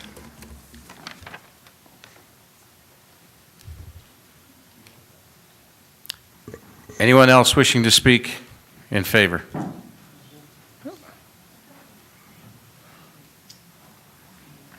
Hi, Mr. Chairman and Commissioners, my name is Jim Orr with TP&L and GSS, the transportation company that owns and operates the rail yards and leases property from the airport. I just wanted to address your question about the turn. These have been vetted. We've put them through our transport diagrams that we utilize, and actually, although these are larger turbines, these blades are actually a two-piece blade, and so they're actually shorter than some of the blades that we've already transported out of that facility. Oh, great. All right, thank you. That's all I have. Thank you. Thank you.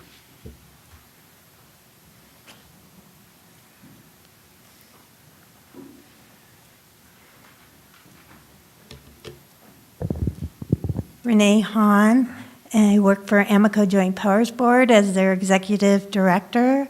I don't want to be redundant. I do know that economic development is very important to all of us, as well as already being in negotiations with Next Era Energy to help us with some economic development out in the Platte River Commons. So I too am in favor of this project. Thank you. All right, thank you. Any questions for Ms. Hahn? All right, thank you.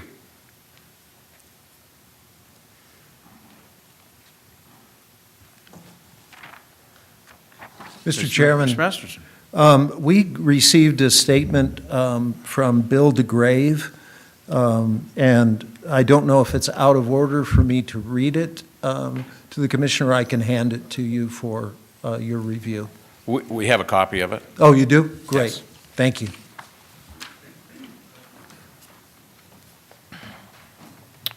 Anyone else wishing to speak in favor?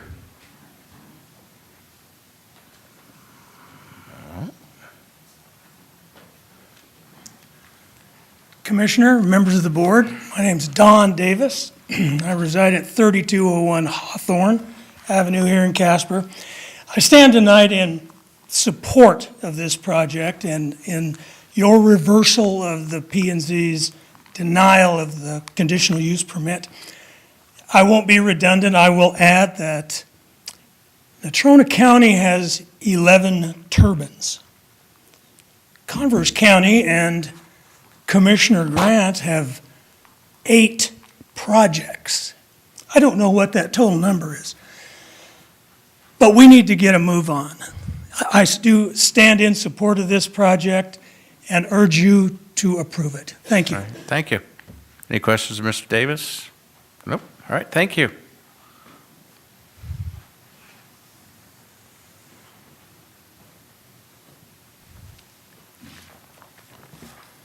Good evening, Mr. Chairman, members of the commission. My name is Ben Hauser. I'm the principal geotechnical engineer for Advanced Geotechnical Solutions. And in the interest of time, I'll make my comments very brief here this evening. I just want to voice my support for the Anacline Wind Project. I think it's a good project. I believe that it helps diversify Wyoming's economic revenue basis and as well as bring money back to the local economy through various engineering firms and other construction firms that can benefit from the project. With that, I'll take any questions you may have. Commissioner Hendry. I apologize. 2435 King Boulevard, Casper, Wyoming. All right, thank you.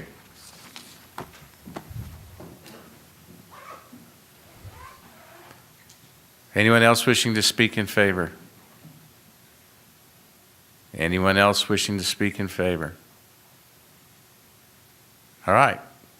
There being no others to speak in favor at this time, I would ask those individuals who wish to speak in opposition to approach the lectern. If you give us your name and address, we appreciate it. Tom Van Cleef, 4441 East 18th Street, Casper, Wyoming, 82609. Mr. Chairman, members of the board, some of you may know me. I'm a local business owner. I've been a professional pilot for over 40 years. 20 of those years I've served in the United States Air Force.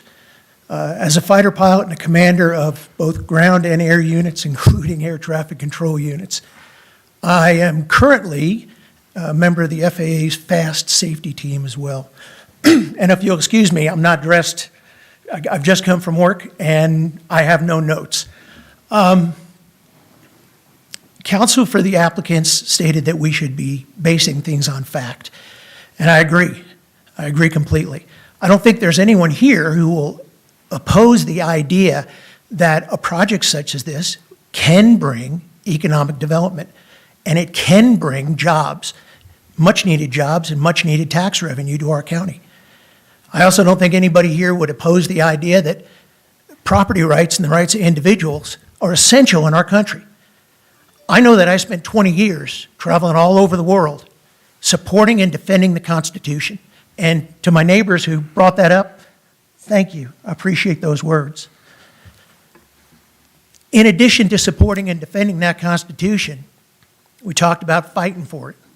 Well, I fought for it, I bled for it, and I buried friends who did the same. So this, you know, at the risk of sounding personal, I lay this out because there are some additional facts that we need to discuss and consider. All right? What you've heard is testimony from Annie Klein's experts, and they are superb experts. They're probably the best in their field. But the fact is, they have a vested interest in having this project pushed through with the fewest possible changes. There's nothing wrong with that, but we need to accept that.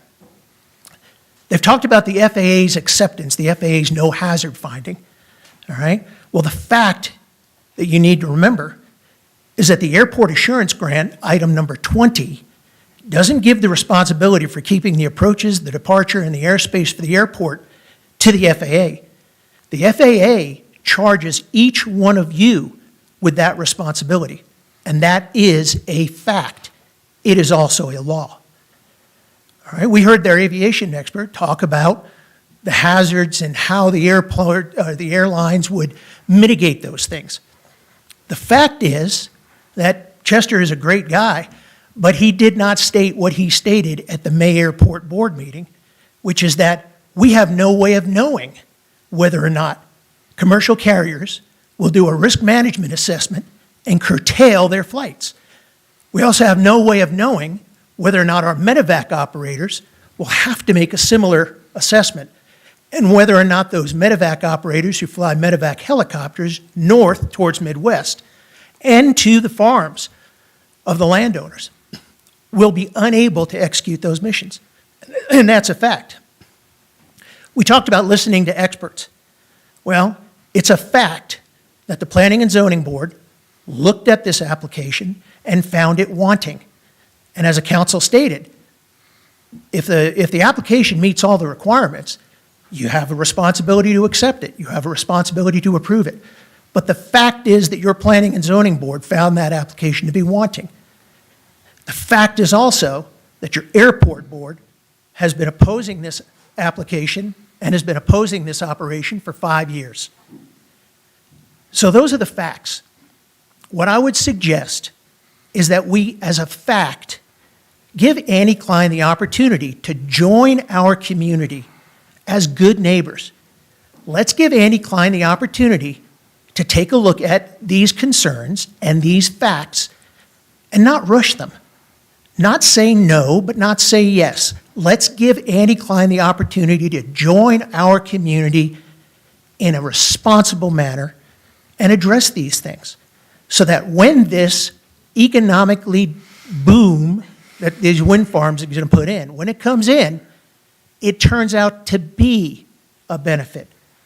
It's a benefit that won't be offset by risks, liabilities, and inconvenient facts that we just haven't had the opportunity to address. Mr. Chairman, members of the board, thank you. I stand for questions. Thank you. Questions? Commissioner Hendry. Mr. Van Cleef, I understand your points. That was good. The Cheyenne Airport's up here, and that's the question that I asked earlier, and it's there's wind turbines 2.8 miles from the Cheyenne Airport, and 8.7 miles and 7.9 miles and 10.4 miles in 100 degrees from the airport. Yes, sir. How do we answer that? How tall are those towers? Are they 531 feet? Do those towers lie underneath the missed approach procedure for the approaches, not just the VOR approaches, but also the GPS navigation approaches to our airport? Now, Mr. Chairman, members of the committee, I'll make an offer. Andy Klein's expert said he wished that you could go out and see those towers.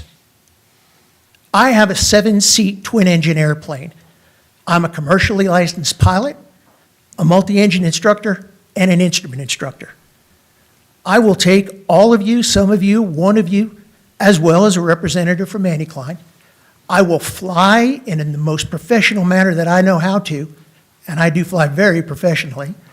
I'll fly you on the approaches and the missed approaches with both engines operating. Then I'll show you what it looks like to climb out with only one engine. And we'll do it, and we'll see how high we get when we get over the VOR. And we'll see whether or not those wind towers would have an effect. After that, we'll fly over a wind farm at the altitudes that the Andy Klein experts say would be safe and that would be under normal operations. And I'll let you see what it feels like to be over one of those wind towers or a wind tower farm at those altitudes. After that, make whatever decision you feel is professional.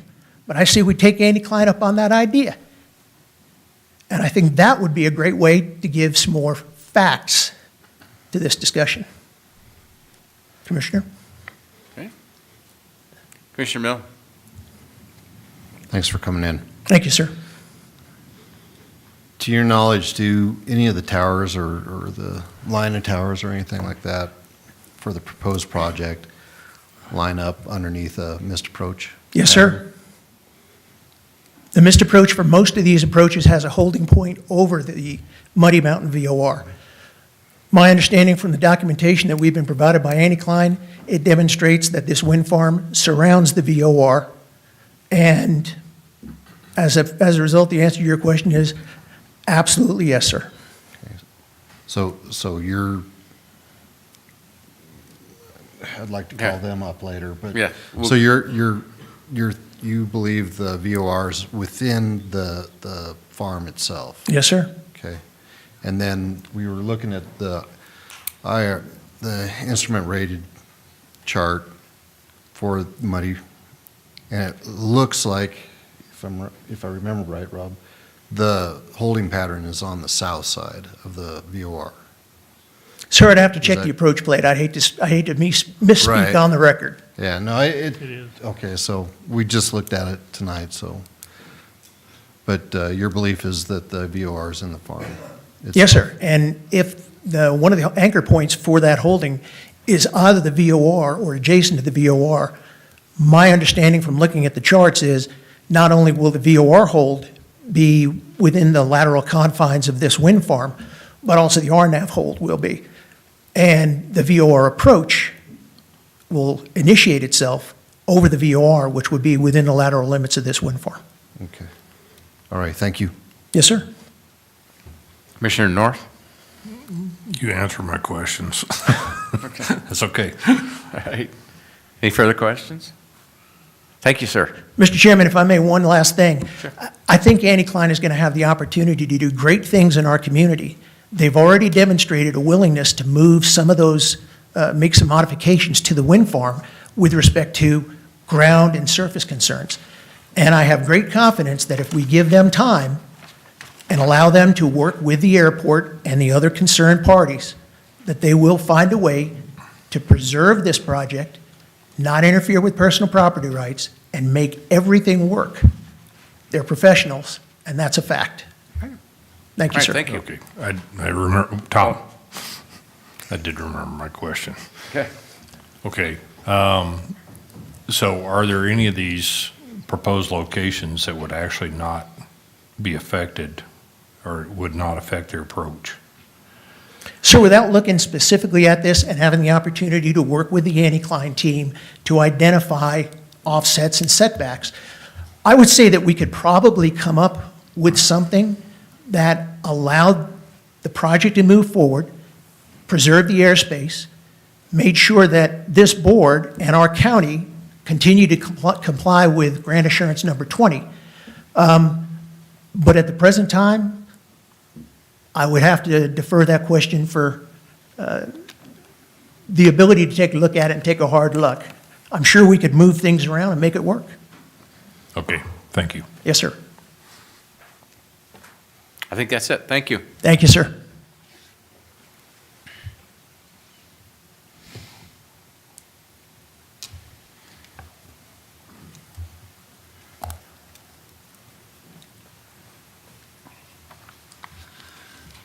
My name is Dave Scriven. I'm with Western States Mining Consultants. I'm a professional engineer, and I'm going to take this in a little bit different direction. So what we're talking tonight is a mineral called unobtainium. Now, for some of you movie fans, you may recognize that as the mineral that was in the movie Avatar.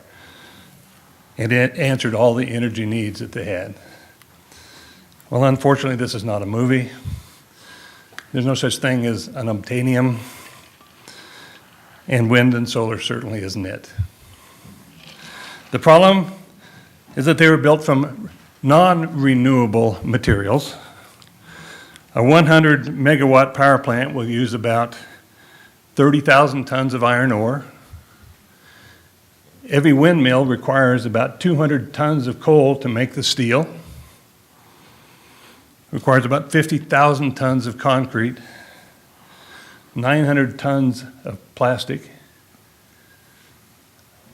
unknown amounts of about 25 other minerals, all that have to be mined, and not to mention the requirement for the rare earths that we do not mine in the United States, and they all come from China. If you like the new Green Deal, my advice to you is to buy mining stock. We need an increase in some mining operations of nearly 2,000% to just meet the raw material needs to go green. And most of the operations will not be in the United States, where the workers are protected with the Mine Safe and Healthy Administration, where the environment is protected from the Wyoming Environmental Quality, where children are not protected from child labor laws. These things are not making our environment better, nor, as you will hear later, are not making our energy costs less. Quite the opposite in both cases. Then you have the waste issue. Because these energy devices only last 10 to 20 years. Whereas conventional energy devices, such as coal-powered power plants, nuclear power plants, gas turbines, last for decades. All the nuclear waste produced in this country over the last 40 or 50 years could be stored in a football field 15 feet high. We already have more wind turbines in our local landfill than that. One wind turbine will cost about the same as one oil well. However, the windmill will produce about one barrel per day or per hour, whereas an oil well could produce 10 times that amount. The cost to store one barrel of oil is less than 50 cents. But it would take over $200 worth of batteries to store that equal amount of energy. But here's the real kicker. There's not a single standalone wind farm. They all require some sort of conventional backup, meaning coal, gas, or nuclear. Now, those plants are designed to run on cruise control. Constant speed, constant output, and are very efficient. But when they have to throttle back to make room for wind or solar energy, because they can't store electricity either, then they become less efficient. So what we're talking about is an efficient system making it inefficient to make room for something else that is inefficient. And that, ladies and gentlemen, just does not make sense. And so what I'm hoping for tonight is that when you're looking at this project, you're not just looking at a list of check boxes that are all been checked off. In the mining industry, I've done that for years in mining permits. Go check all the boxes. But you know, there's more to this story than that.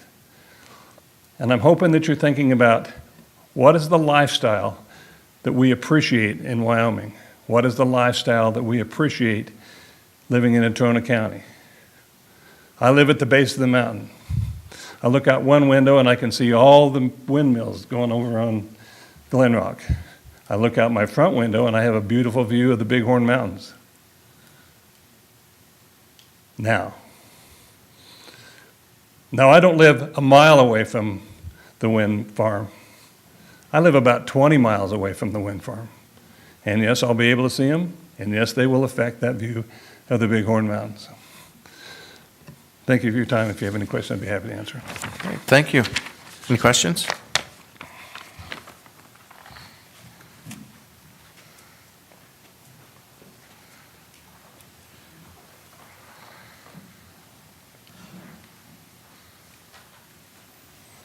Good evening.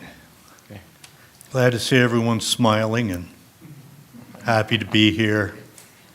It's past my bedtime, but I thought it was important enough to stand before you. And if I look at you like you have fuzzy faces, I'm afraid that I've lost my glasses, so you do have fuzzy faces. The good side of that is I won't recognize you on a street corner and accost you. Anyway, my name is Bill Norman. I live at 3 Lilac Street here in Casper. I've been a citizen of the great state of Wyoming for 7 years. I spent the previous 64 in Baltimore, Maryland. Ergo, I have a different perspective. This is not an emotional issue with me. It's one of practicality. There are 2 sayings. One is, just because you can doesn't mean you should. The second one is, the road to hell is paved with good intentions. I have a series of questions that really bother me, and they're serious. One is, since we're giving up a lot of acreage, what are we getting back in the way of kilowatts? Is it really going to be efficient? Is this going to be worth the acreage we've given up? 2, what is it going to do to our gas and oil and coal industry, which has been the backbone of this state forever? Now, I know the person previous who was for it said that it does not affect our coal industry. I did not see any facts or figures to back that claim up. And I'm not making a claim, I'm asking a question. These things break all the time. Who repairs them? And how well do they fare in Wyoming winters? They freeze up all the time. Know that for a fact. Finally, I would like to ask that you would cast your eyes on both Texas and California and see how well they're doing.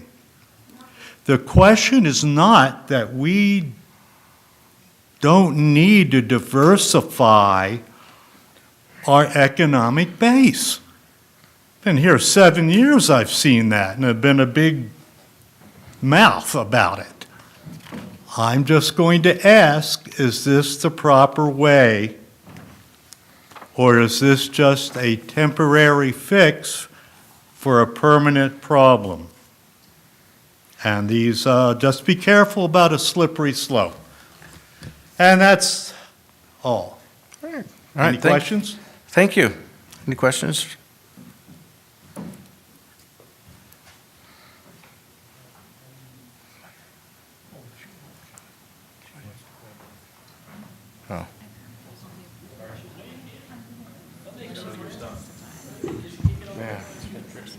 Let Glenn know. Glenn, wait a minute. Yeah. We got one person up here. She's, yeah. You're in. Okay. Hi, good evening.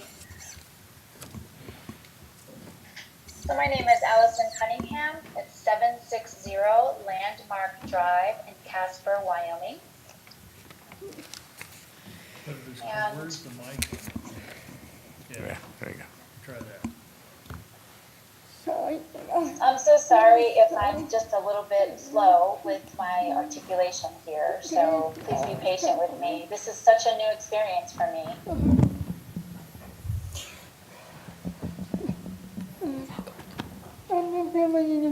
Okay, I'm a little confused out how this is working, so I just want to make sure. That's working. That's working. You guys can hear us? Okay, great. Okay. So, do you guys recall what happened in Texas with that big wind and the bad freeze that occurred years ago? Where there was no power, electricity went down, everything was shut down, and everyone had no access to heat, and it was awful. The houses were just full of snow, and people were caved in, and it was just a horrible, horrible situation. A lot of them suffered from hypothermia, and it just posed such a danger, and that was Texas. And Texas seems to be a warm climate year-round. Can you even imagine what that would do for us here? If there was an ice storm of some sort, or if there was a true temperature freeze where it would drop, how would it affect us here? And so in other states, they've had these issues as well, and I'm just concerned about our general health and safety in that regard. I noticed also pictures on the news about Texas and how that was affected, and how the helicopters had to be used in order to pour gas into all those to be able to activate the wind chimes or the wind turbines and to be able to get them operating again. So my biggest concern of all of that would be right now that the people I know that are pro for this, perhaps maybe they're not thinking it may or may not be a success. What happens when we are in this bad weather? What happens if what happens if the blades break? What happens, all those factors that, if it doesn't work anymore, then the replacing of it. And then we would have to then in turn add more to the landfill in Casper. And so it's just you can't reuse it again. I mean, it would not be effective and it would not sustainable. And so I believe that it's really important for wind energy. Is it truly dependable? And that's the other question I would like to ask. And so here in Wyoming, I know we support coal and gas industry and oil. And so as a natural resource where God made. And so that's something that's provided to our land, and that's been dependable and proved to be dependable for so much time. And so that's what we fully rely on, and it truly has been proven to be sustainable. And so that's my biggest concern. And so I know recently, even as early as 2 days ago, I was driving home from Lorraine and on the highway on 482, and many a times I passed the wind farms there, and north of the town. And so where's Medical View? And so the first time I saw 4 different wind turbines, and they were not functioning. I didn't even see them moving. And so it just gave me a different perspective and a view as to what would happen if all of them stopped working. How would then we would get electricity at that point? And so that's just some things to think about. Just the biggest thing is just we want to continue to rely on our natural resources that this particular state provides. And so I don't feel like they have a right to stop our resources or anything of that sort. And so, yes.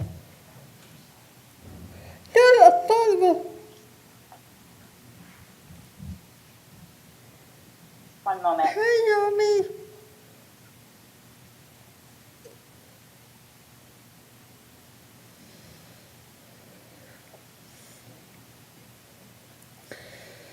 Our apologies, we're having some technical.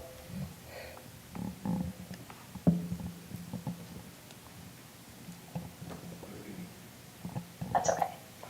Let's try this. Can you hear me now? Okay. Yes. All right. Okay, great. So I've been driving on the highway so many times. So many times. I don't like to see the blocked view of the mountains. It's an eyesore. All of those wind turbines. You know, all of them. They're not beautiful. It's blocking the beautiful view of our scenery and the mountains. It's really an eyesore. And it just bothers me. It's not natural. It's not from God. You know, it's man-made. I support what's natural. Natural resources from God. And really, it's very bothersome. And I was thinking about the turbines, if they could kill the birds. You know, if that will cause some of the birds to die. We don't want to be, we wouldn't kill horses.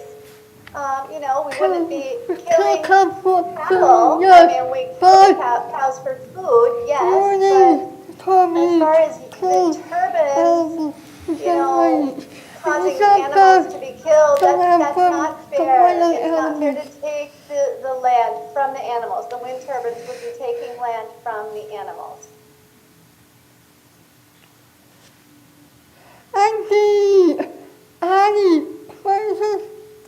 So, are there any questions? I hope that I've been clear. Yes. Yes, is any, Thank you for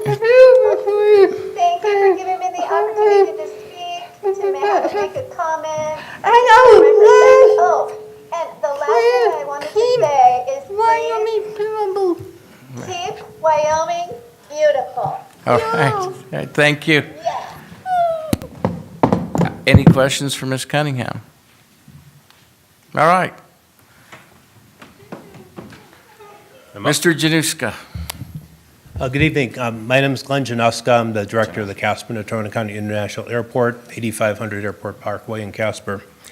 I'm here on behalf of the airport board, asking, or basically expressing our opposition to the wind farm as it's being proposed. We've been opposed to this for the last 5 years when we originally were told that there was an FAA airspace study that was looking at construction of 117. That most recently, I think it was 57, now it's on the 52, so we like the direction that that's going into. 5, 2, 3, 4 would probably be better. You should have received, I think, a copy of a letter that the airport board sent. And I don't want to go over this in detail, but I wanted to touch on some things in the letter and then also some of the things that we heard today, some of the comments that have been made today. The attorney, the proponent's attorney stated earlier this evening that he was curious why the airport did not appeal the FAA determination of no hazard. And that's easy. In my 33 years of experience in doing this and working and opposing and dealing with airspace studies is we wouldn't have been successful. The only time I've ever seen that we've been successful is when the FAA, in essence, has made an error in how they did their airspace study. What we look at is imaginary surfaces. So there are imaginary surfaces all around the airport. And so what the FAA does when they make a determination of no hazard is they look at those imaginary surfaces, they looked at the approach procedures, and that's how they came up with the determination. But the determination from the FAA is not the same thing as saying that this is going to be safe. It's saying that there is a determination of no hazard. Mr. Doyle said earlier that if safety standards were subjective, that the FAA has one set of standards, and that's true. And that was the determination that they made with no hazard. But Mr. Doyle also said that there's multiple layers of safety, and the county commission is one of those layers.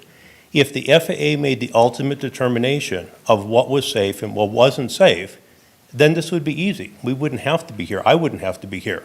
And as fun as this has been, I would much rather be at home than coming before you today. Because there are more things to be considered than just the FAA and determination. Commissioner Henry mentioned Cheyenne Airport. I don't know anything about those wind turbines, but when you look at one airport, there's an adage, when you've seen one airport, you've seen one airport. So when you look at wind turbines or any type of an obstruction around another airport, it's not just the height of the structure, it's where that structure is in relationship to the runways, and it's also based upon the elevation. You can put a 1,000-foot pole off the approach end of the runway if it's in the 990-foot hole.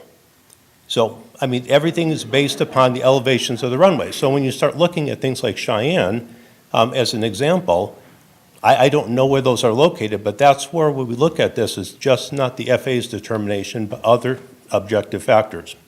The one thing that you do have, and I know that you've read this, but for the people who are here in the audience, as you know, every time that we receive a federal grant that the county commissioners approve, there are grant assurances. There are conditions associated with those federal grants. One of those, and Mr. Van Cleef mentioned this, was grant assurance number 20, which is hazard removal and mitigation. And it says that the county, you, will take appropriate action to assure that such terminal airspace as is required to protect instrument and visual operations to the airport, including established minimum flight altitudes. It doesn't say for minimum flight altitudes, it says including. So it considers things beyond that. You're supposed to look at things beyond just the visual, the approaches and the minimum flight altitudes will adequately cleared and protected by removing, lowering, relocating, marking, or lighting, or otherwise mitigating existing airport hazards, and by preventing the establishment or creation of future airport hazards. That's your responsibility.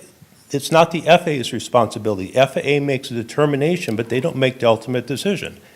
I'm here today because I'm hired by an airport board, the board members that you appoint, whose sole function is to make sure that we have the safest airport, safest operations, and that we continue to maintain the viability of operations.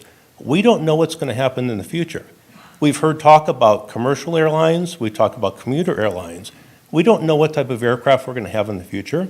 We don't know what determinations the flight departments for those airlines are going to make based upon aircraft that aren't even flying into the airport today, and what impact that could have. We haven't talked anything about general aviation. All these pilots that have all these hours have to start getting their instruction somewhere. They don't get their instruction flying into LaGuardia or JFK. They get their instruction flying into other airports. In Casper, there's not a lot of options. If you want to get your flight instruction, we don't have another airport 5 miles away to get in flight instruction. When pilots are coming in under instrument conditions and bad visibility, bad weather conditions, we don't have the luxury of having another airport 5 or 10 miles away that they can go to. This is the airport. This is the airport that serves the majority of the state. And the instrumentation we have and the utility that we have and the runway length and the instrumentation and everything that we have going for us supports those operations. It supports military operations. It supports more than 10 medical flights on average per day. It does a lot of things that we should be looking at, and the investment that the airport has made and that you have made into the facility. So when I ask you, when we look at the vested interest of the airport, the one entity that's closest to the airport board is saying that this will make the airport less safe for the people who utilize the airport. And the Planning and Zoning Commission, the other entity that's looked at this, that doesn't have a vested interest other than making the determination, is recommending that this is not approved. And I just would say one last thing. It's a little disconcerting to me to hear today that the wind turbine locations have changed. It may be good for the residents if it's moving farther away from residential areas, but at what point do we actually have a location for the wind turbines so that I can come to you, who's making a determination on behalf of a county facility, and say to you definitively, this is what the impact on these turbines are going to be if they continue to move. I don't think the residents here, the property owners, would like it if these turbines were moved since the last time that they saw a map, because of moving away from the airport and moving it closer to their properties or to their homes. So at what point in time do we actually be able to get definitively where the turbines are located so we can actually make a recommendation to you on what the impact is going to be to the airport without this being something that changes that we're not even aware of? So the last thing I would say is Mr. France had mentioned that there are pilots on the board and he would defer to their judgment. I'm assuming he's talking about the commission. I kind of like the board. We have pilots on the airport board, and I think that you should defer to their judgment and vote against this. All right, thank you. Any questions? Mr. Chairman, Commissioner Mill? thank you for coming tonight. You were talking about how the turbines have been moved around a little bit. And potentially, if you can't answer this, that's fine. Just kind of want your opinion. As they are moved around, added, subtracted, however the schedule is showing, do you believe the FAA needs to come back in and reevaluate once those sites are determined this is the site permanent? I would think that would have to be done. My belief is, and I could be wrong, is that when the FAA makes a determination, when you do an airspace study, and we do airspace studies for things that get constructed on the airport. So if we build a building on the airport, we have to do an airspace study. Everything is done by the geographical coordinates of the structure, building, or in this case, the wind turbine. It also looks at the ground altitude, because again, everything is based upon the runway ends. So if these are moving, my guess is that there would have to be another FAA study, or they would have to be able to relook at those to make sure that once they are moved, or wherever they get moved to, is not going to have an impact on flight procedures. Potentially not a full study, maybe just a review of those turbines that moved. Yes, it would be the ones that they would move, that they've moved. Thank you. Any other questions? Yes. All right, thank you.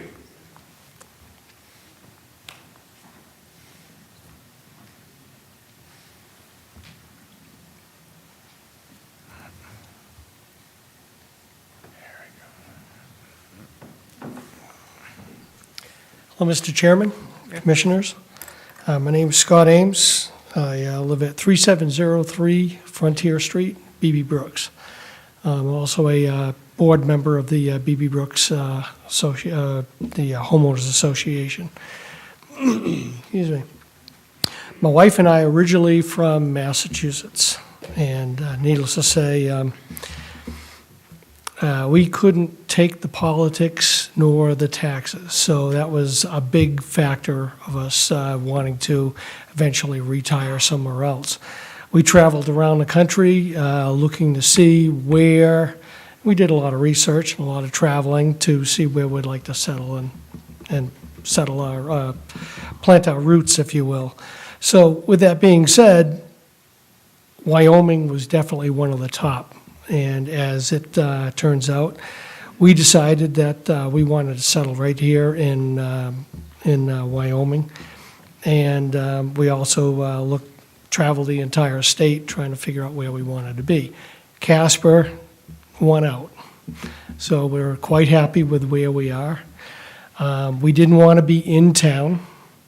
We wanted to be out on the ranch or out of town. And one of the major factors there was the wide open spaces, the big sky, we didn't want to be in a commercial development area. We wanted to be in an area that, with the wildlife and basically unspoiled. And that's what we found in BB Brooks. Now, when we lived in Massachusetts, we lived on Cape Cod, and we lived right down the street from an Air Force base. Loved the Air Force base. But I don't know how many times I had heard people that had moved into the area and were complaining about the airplanes, or the jets taking off and landing. Well, again, the airport was there long before they moved into the area. So me personally, they had absolutely nothing to complain about. They didn't do their due diligence. When we came out here and settled out on the ranch, I mean, yes, we could see off in the distance, as we call it, the red light district of Cold Creek, Evansville. We didn't want to have anything to do with that. In fact, we looked at property down there, and as soon as I saw the turbines and the flashing red lights at night and so on and so forth, we had decided right then and there that was not where we wanted to be. Now, we take, for instance, up here in BB Brooks. Right now, we have open sky. We have no wind turbines.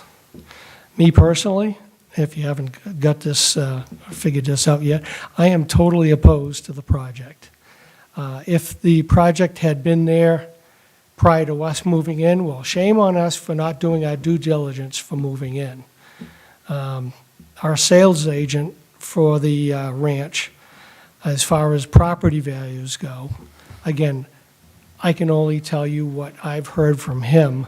He had a number of sales that were pending, and as soon as they heard about the wind turbine, those came to an abrupt halt.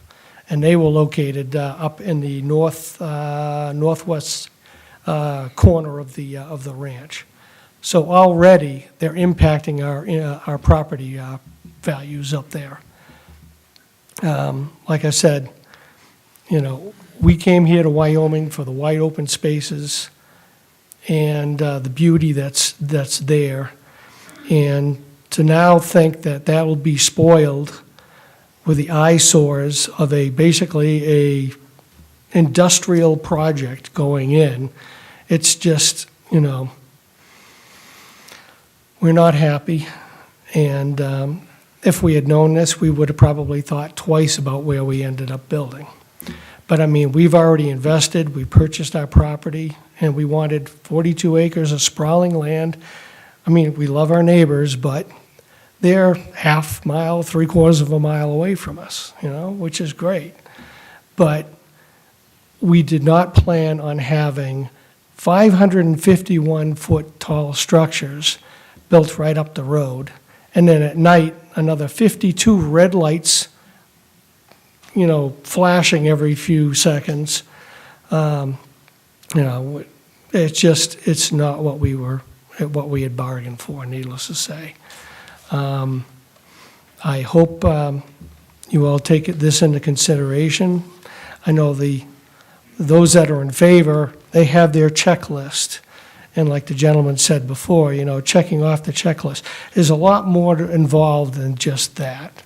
I mean, there's a lot of us that, I mean, we've invested a lot of money and time and effort, and we thought we found the right place. And with that, I have one more question, or I have a question for you in regards to that. There was a map earlier that showed the various locations in Natrona County of where these could be situated, one of which was way out in the western edge of Natrona County. I don't know if there's any housing developments or whatever, but just the idea of taking this project and putting it right on top of housing development and so on and so forth. I'm sure this wouldn't even be considered if it was Centennial Hills or up across the top of Casper Mountain. It wouldn't even come to this point. But I just hope that you take into consideration the individuals, the people that have purchased a property and built their homes up there. And I just wanted to clarify one thing. They mentioned about 400 some odd mailings that had gone out. We have approximately 600 property owners in BB Brooks. There's only about 60 to 80 people or property owners that have actually built out there at this point in time. And yet, over the last year and currently, there's a lot more that are actually starting to build. So, and speaking to those people, they, again, the good majority of them that I've spoken to, actually all of the people that I've spoken to, nobody has been in favor of the wind turbines, the project. So With that being said, I thank you for your time and thank you for your service.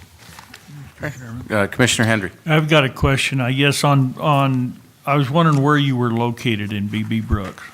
I am located, we are located north of Ormsby.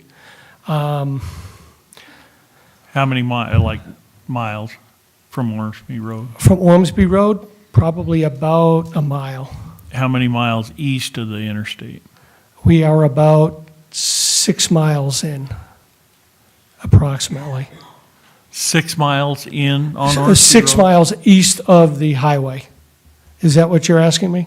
Yeah, I just wondered, man, I don't know whether you'll even see them. I hope not. But I know property owners that are situated further north, and I forget the name of the road. They're going to be, I mean, they are up on the upper ridge, and they will be right there. Okay, all right, thank you. So, thank you. Okay.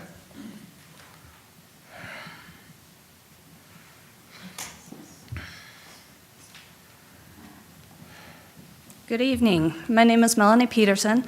I live at 695 6 Mile Road. I am a geoscientist, so quantification is a constant daily effort. I thought I'd bring to you the environmental impact side of this potential project. But before I get into the science portion, I thought I'd also kind of clear a few things up. One of you had asked if there's going to be any potential decline in terms of offsetting property owners' property value. And I just Googled it while I was sitting there. Forbes, September 23rd, 2015, had an article that identified 12% or higher decline in their property value. CNN, March 22, 2019, identified 65 as high as 65% property decline value, offsetting a windmill farm. Forensic Appraisal had just simply a quote. Overwhelming majority of the realtors says that the wind turbines negatively impact property value. So yes, I think if you research and just do a quick Google search, you will find at least 20 articles that identify something in that nature. Another thing was the comment that they were not utilizing BLM property. I work in oil and gas, so actually I'm very familiar with dealings with BLM, and I think it's large part because of the bonding issues. BLM requires high bonds for a very specific reason, and if you do approve this, I would very well recommend that you use your assets or your research to identify what the current takedown price is should you have to reclamate. The last one that I heard quoted for wind turbines is $500,000, but that was several years old. So that's a potential impact, 52 times 5,000, that's, sorry, 500,000, that's a pretty substantial impact.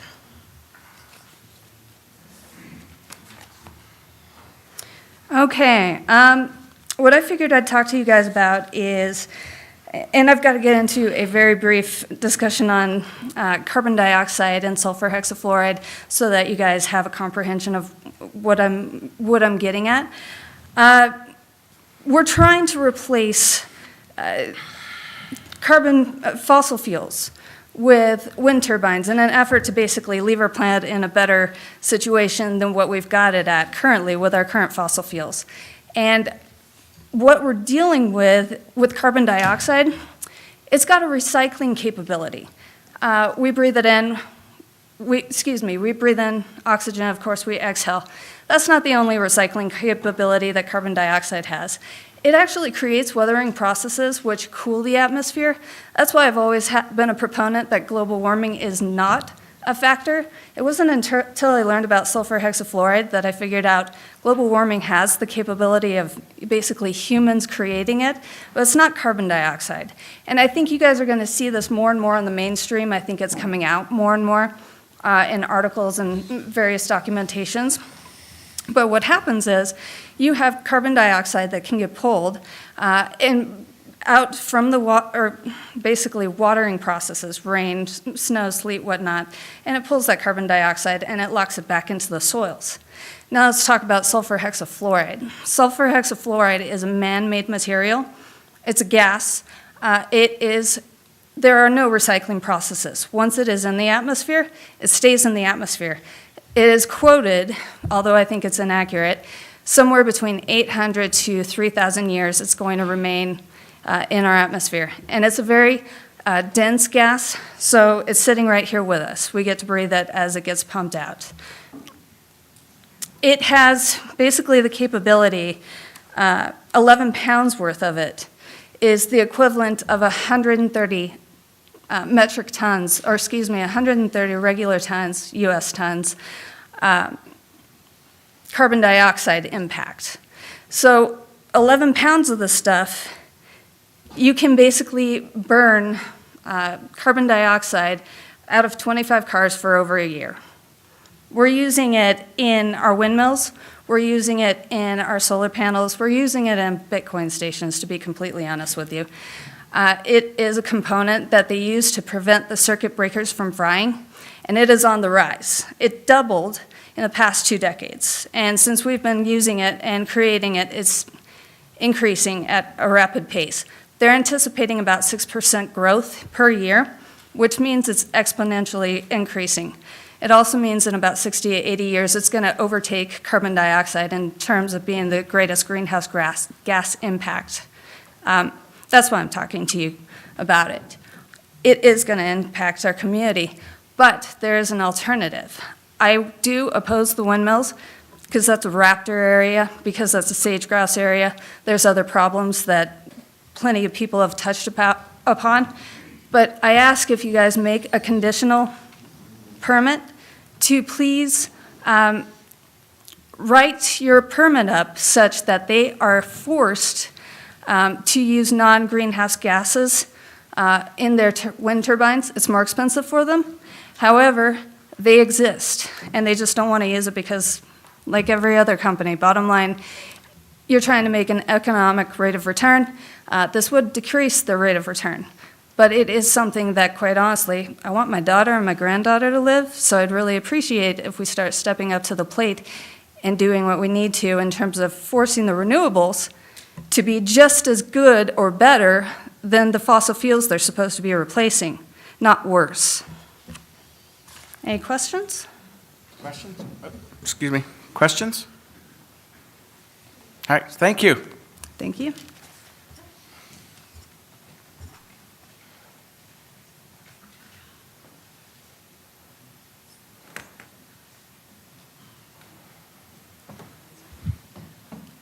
Oh, Everybody moans, another speaker. Good evening. no, you almost got run over is what I was wondering about. Yeah. I couldn't leave here after sitting here and listening to all of this. I could not leave without having my say. My name is Janice Scriven. I live at 6911 Casper Mountain Road. I did a class for 7th graders because I was just appalled. People don't know where things come from. And I did a class to 7th grade science students and asked them, where do things come from? Everything that we have is either grown or it's mined. End of story. Everything. And this new Green Deal drives me crazy. I know solar and wind has a future, but not the way it currently exists. It's not efficient. It's not economical. And someday, maybe they'll put panels on your roof that will act. Maybe your windows will have little things in them that will take up the sun and create energy. But the way they're doing it now, 550 feet tall windmills, I'm not a proponent. I don't get a warm and fuzzy feeling thinking about windmills and solar panels. They're ugly to me. They take up space that I find it appalling. And like my husband reported, you need mined products to make every one of those things. So do buy mining stock, because if they keep this up, you'll make a fortune. Because they have to mine the products. That's where they come from. If they're not grown, they're mined. I tell these kids, you do not go out and find a field of tennis shoes or a field of backpacks. And that t-shirt you're wearing didn't come from Walmart. It came from a field of cotton that grew. So I just think, I'm not an opponent. I mean, I'm not for it. I do not want to look out my window and see those things on that 20-mile hill. I think they're ugly. And so there, I've had my say. Thank you. And All right, I thank you. appreciate you, and I applaud you for putting up with all of this. Thank you. Okay, it is approaching 10 o'clock. How many more people are going to speak in opposition? I got 1, 2, 3. Okay, we're going to be here a while, so we're going to take another 5 minutes. I got to go.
Okay, folks, if you grab a chair again.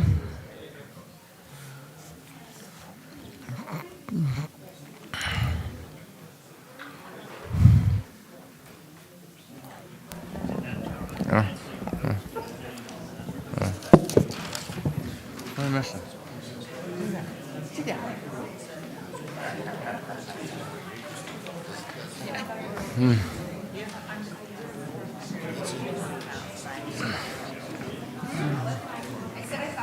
Okay. Yeah.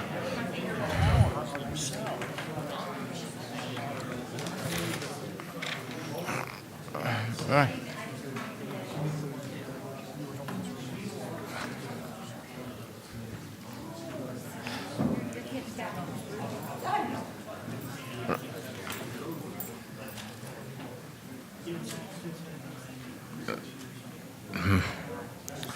Okay, we'll go ahead and get started again. I would ask, I mean, everybody's getting a little tired, it's getting a little late. If you think you've heard it before and something you want to say, but there's still some there, if you'll just kind of keep your comments brief, or if it's new, we're here to hear it. So the floor is yours, ma'am. Thank you. Hello, I know some of you. My name is Kathy Carr. I live at 16212 Maverick Drive. I live in Antelope Hills. I live about 2 miles, now that they've moved them, from these turbines. We bought our home out there in 2011. It's quiet, it's great. It's a wonderful place to live. Shut off the lights, you can step outside.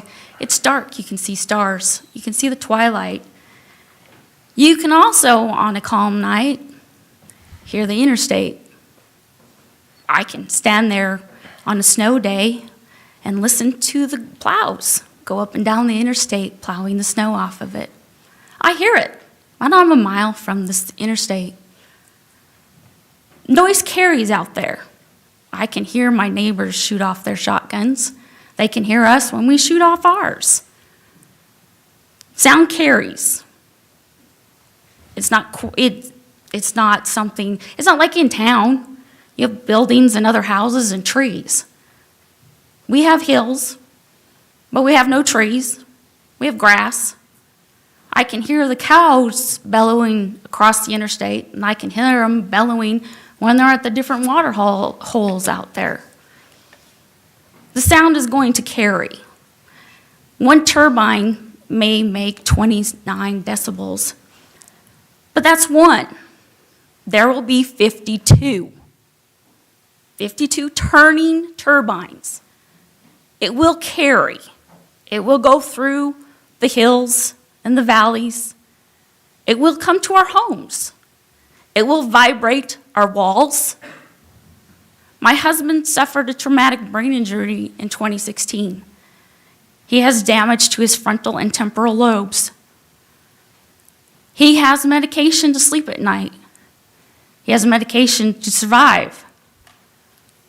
This noise is going to irritate him. He is going to get less sleep. He's going to have more anxiety. It's very hard to deal with my husband, who's 58 years old, that when he's anxious or he's out of his routine, he acts like a 3-year-old. That's what I deal with on a daily basis. He can't work the remote, he calls me at work. He forgets how to use his cell phone, he calls me at work. These turbines are going to cause him anxiety. They're going to cause him sleep deprivation. These are a hazard to his health. I understand that they're needed and they have their rights to their land and to do what they wish.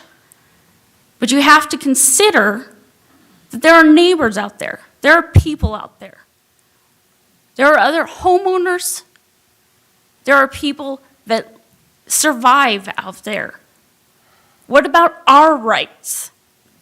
You wouldn't put one of those turbines in the middle of your neighborhoods.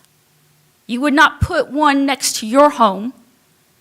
You wouldn't put them near the schools or the courthouse.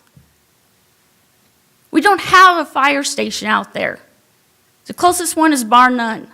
Takes 25 minutes for them to get out there. There's an emergency, we deal with each other. We help each other. I've had to have an uncle airlifted by the helicopter out of there. What will that do to us? We have seniors that live out there. There's a pipeline that runs through that area. Has that been considered? And what about the water line that we're trying to get money for to repair for Midwest? That line's through there. Has that been considered? How deep do these things go? Is that in consideration? Has that been looked at? There's a lot of things out there that it's easy to say, well, it's on private land and it's their rights. But there's other people that live there too, and we have rights. And as a person that lives in Antelope Hills, I don't want these things in our neighborhood. I don't want them to take away from my views. I don't want the noise. I don't want the dust and the construction and the traffic. I moved out there. I lived in Wardwell. I moved out there to be away from all that. I don't want to have to move again because my neighborhood's destroyed. Thank you. Thank you. Any questions for Ms. Gar? Thank you. Have a good evening.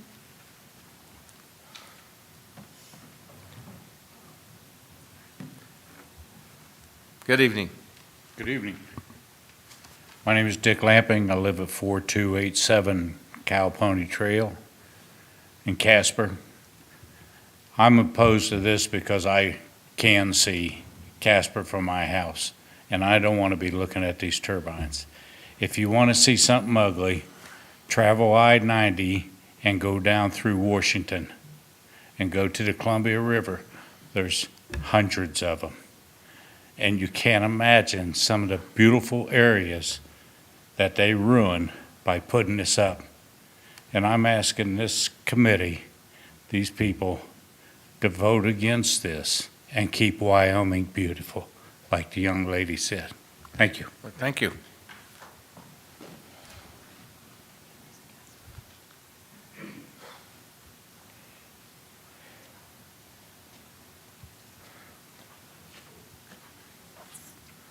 If we're here any longer, I'll be able to say good morning. Good evening, Mr. Chairman and members of the board. My name is Greg Gerard. I reside at 4000 Horse Ranch Creek Road. A couple of things that I want to, before I get into my try to be quick speech, is the letter that they spoke of about moving the towers, we had not received it. My parents had not received it. They live at that same resident. We haven't seen anything on that. We'd like to have a copy of that if possible. And as far as the altering the neighborhood, when that was being discussed and it was just dropped it was just Antelope Hills. It was our understanding that it wasn't just going to be Antelope Hills that was going to be affected. They took into consideration the surrounding ranches and the people in BB Brooks as well, and Homa Hills, because we had somebody from Homa Hills speak that night too. The airport board had told them no for the last 5 years, as they have safety concerns. Yet they tried to discredit them by saying the FAA approves it. So the airport board's safety concerns based on its specific location isn't important to them. So they brought in an expert pilot to try and discredit the airport board's decision based on how good of a pilot he was. And I honestly would let him fly me anywhere. He sounds pretty good. But he has no airport managerial experience, just the flight experience. Experience that student pilots or pilots not as experienced flying do have. As you well know, the Natrona County Planning and Zoning Department, after hours of deliberation just like this, deliberation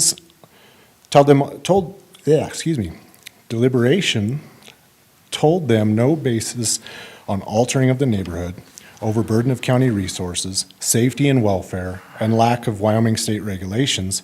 Yet here we are before you again, the county commissioners, asking if they can still receive the conditional use permit. This track record, forgive me with all due respect, but this reminds me of a little kid who wants a candy bar. He's had one parent tell him no, and then he goes to the other parent to see if he can get a yes. And what this shows me is there's really no boundaries here. Nothing has really changed with this plan. We've been told by county officials that if they are approved here, they'll still have to follow certain rules and in order to be able to continue. Are we sure about that? If we let them in the door here, will we really be able to tell them no, or are they going to sidestep all of us in the next time? Because that's what we're finding out in other places. One of the other things that haven't been discussed yet, and someone had tried to argue about, not here, but the subsidies and tax credits that they receive. To be clear, the newest report that I could find was in 2010, wind received 42% of all federal subsidies for electricity production and produced 2.3% of electricity generated. Coal produced 44.9% and received 10%. Goes on and on with natural gas. They produced 25% and received 3.6 of those subsidies that year. This translates to 52.48 megawatt hours for wind compared to 64 cents megawatt hours for coal, 63 cents megawatt hours for natural gas and oil, and $3.10 megawatt hour for nuclear. The list goes on.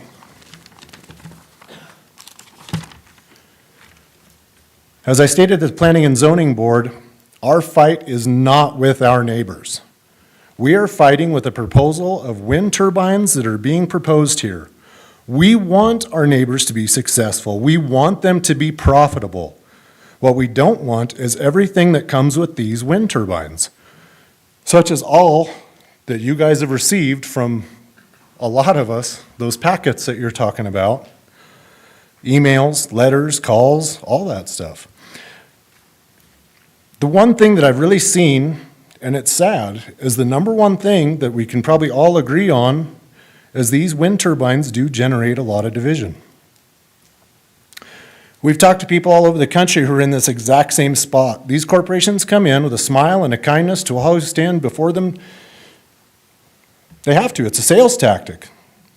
They have presentations of community outreach and everyone coming together in unity for the product they sell, which in reality, it divides all of us who have even worked together for generations. They literally destroy the roots of the communities they come into, and after people are pitted against one another, whether their sale is made or not, they get to get in a plane and fly home while we're stuck here with the Hatfields and the McCoys. While some feel that protecting their best interest by having these, we feel that we must protect our best interests as well. This isn't asking for a permit to build a deck or even a large building to enhance a ranch. These are 500-foot tall structures in unison that have the potential to cause harm, not just to our operation, but to our neighbors, the community, and the state.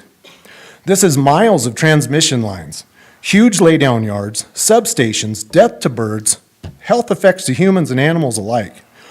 They don't just drive out our wildlife, they are driving out jobs of the very people who work in oil, gas, coal, and agriculture. The more these are allowed, the more people it takes from jobs from. And that's a fact. Wind turbines only generate electricity when the wind blows. That hasn't been talked about tonight. They only work when they turn.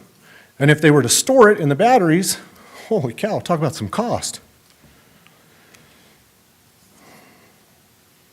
When asked what if we move them? My answer is, why in the heck would we want those to be a nuisance to anyone else while they put our Wyoming workers out of jobs?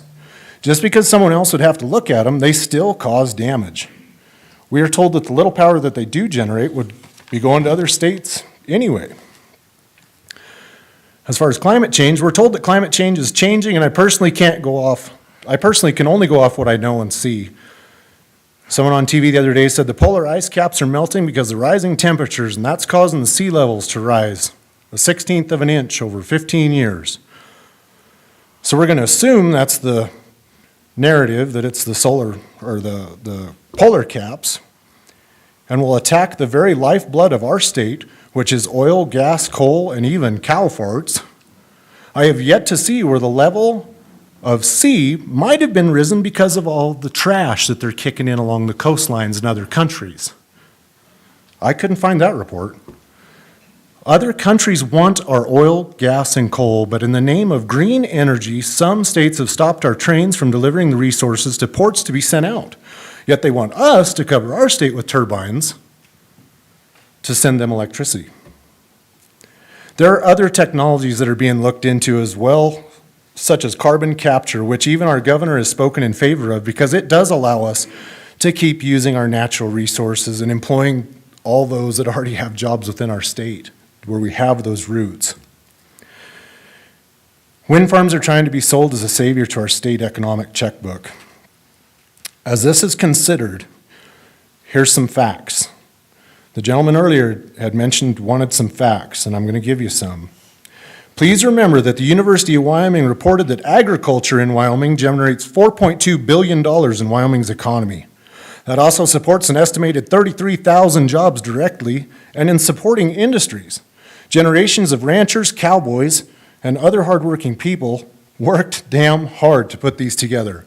Once they're gone, you're not getting them back. And then we will be in a crisis.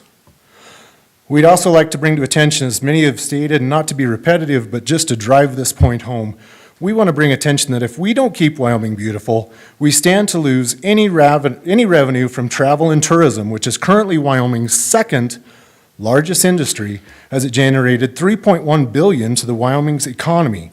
That report also shows the state's tourism industry supported over 28,000 jobs as well. As it hits a little closer to home, we'd like it noted that the Natrona County alone benefited $7.3 million in sales tax thanks to travelers and tourists. Here in Wyoming, there are fights that we need to be fighting, but this shouldn't be one of them. We feel we've given you a wealth of info, and hopefully you have enough to base your decision off of. And at this time, I'd like to thank you for the opportunity to share our concerns, views, and research, and we'll really hope that you take all this into consideration as you make your decision. Thank you. Any questions for Mr. Jared? I think we're getting tired. We are going to say good morning. Thank you.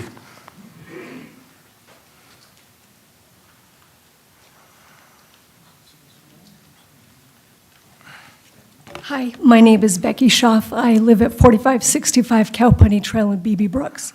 I'm glad that Greg went before me because he covered quite a bit about these highly subsidized projects, wind turbines. So I just want to leave you with this, one reminder. I'm a fifth-generation Wyomingite, so it's important to me and my family that we preserve some of the things Wyoming has, especially its long-range views. And so what they're saying is there's going to be wind turbines on both sides of the interstate. So anybody coming into Casper, that's what they're being welcomed with. So I just want to remind you guys of that because that is not going to be attractive coming from the north into Casper. So I would just urge you not to consider this project. Thank you. Thank you. Any questions? Thank you. Thank you.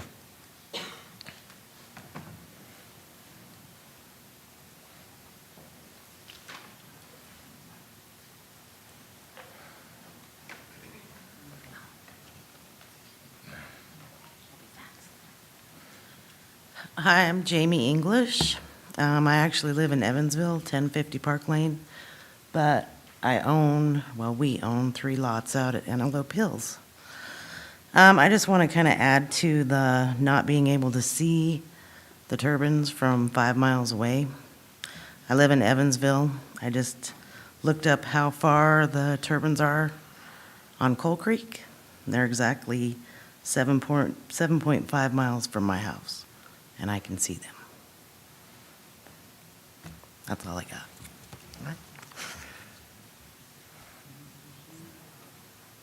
Come on.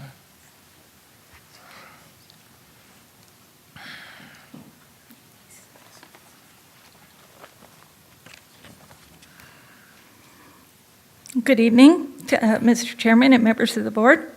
My name is Carol Hockey, 17764 Maverick. The very north end used to be the last person to the north, but I have a new neighbor, so I'm the second to the last to the north now. I have 6 questions. They may not be able to answer tonight, but I'd like you to consider how these things fit into the big plan. I don't think our fire department can handle, I don't think we have the community resources to handle a fire on the North Prairie. I was reading in Facebook just like 2 weeks ago, there were 2 structure fires in Casper, and the fire department had said, please, people, be careful. These 2 structured fires tapped us out.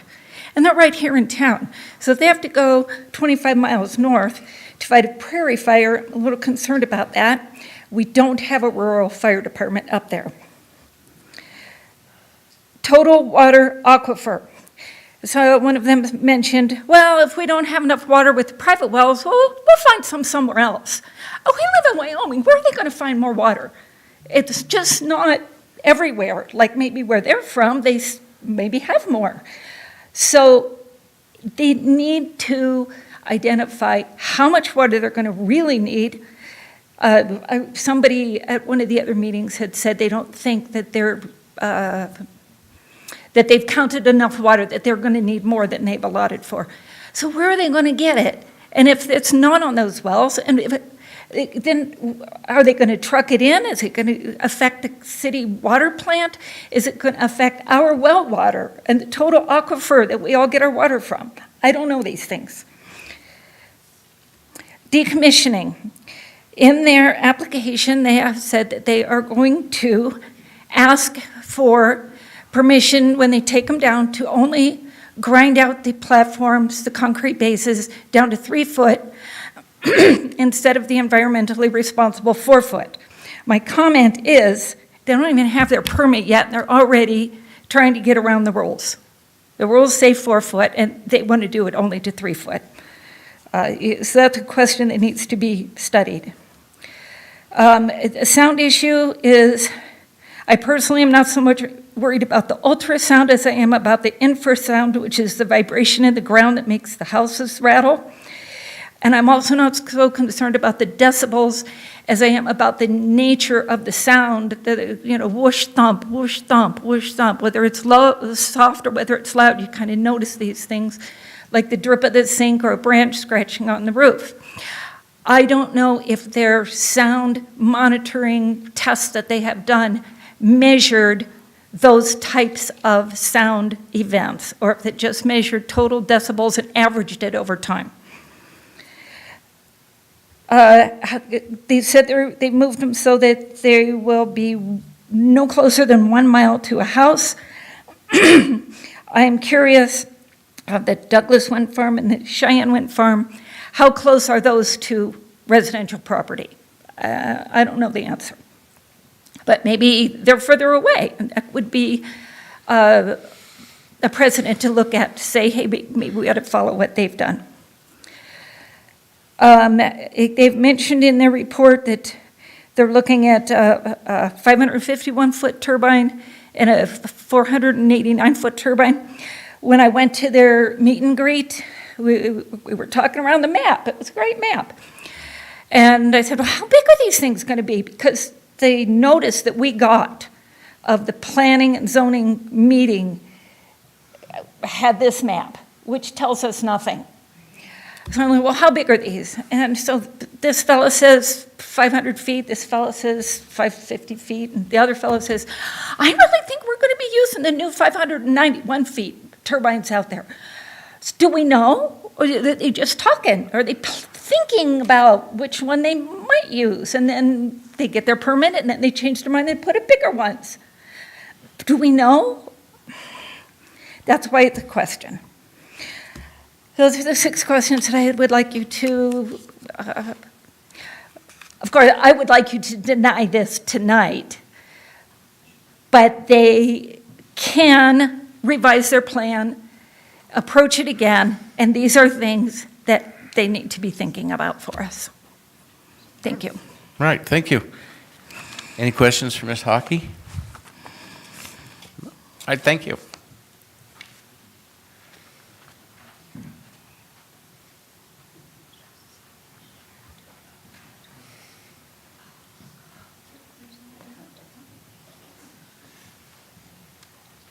Hi, my name is Amber Dykes, and I live on 2638 Frontier Street out on BB Brooks. And I'd first off like to state that everybody that is for it is either a salesperson or it's going to benefit them because it's going to be on their ranch. Second off, I do know that if the winds exceed over 45 miles an hour, then the wind turbines have to be shut down. Otherwise, the mechanisms will break and oil will leak, and then it'll cause a bunch of pollution to the land and to the water. And then another thing is, I know that they've talked about like birds and stuff like that, but I did read an article that said just in the U.S. alone, 500,000 birds were killed with colliding into a turbine. And also off that, yes, the bats also have been interrupted with the sound waves of the turbines.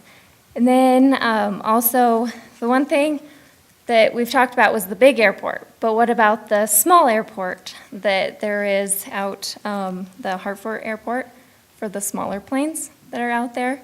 I do know, like, with the turbines go in, there's different wind patterns that are gonna go, and it's gonna affect the smaller planes more than the commercial planes.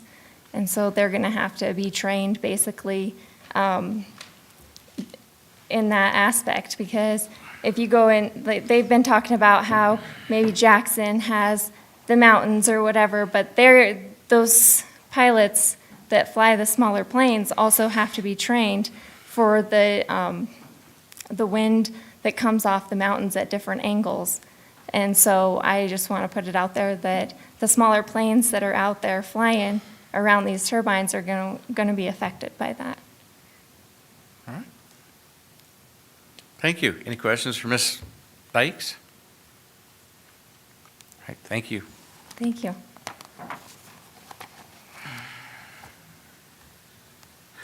I know it's late. I'm very tired. It's way past my bedtime. I'm Stephanie Cerna. I live at 13843 Brook Hollow Boulevard in San Antonio, Texas. My husband and I are here actually this week looking at building on our property in BB Brooks Ranch. And it just so happens we got this bonus tonight to come and talk to you guys. Just wanted to address something she said.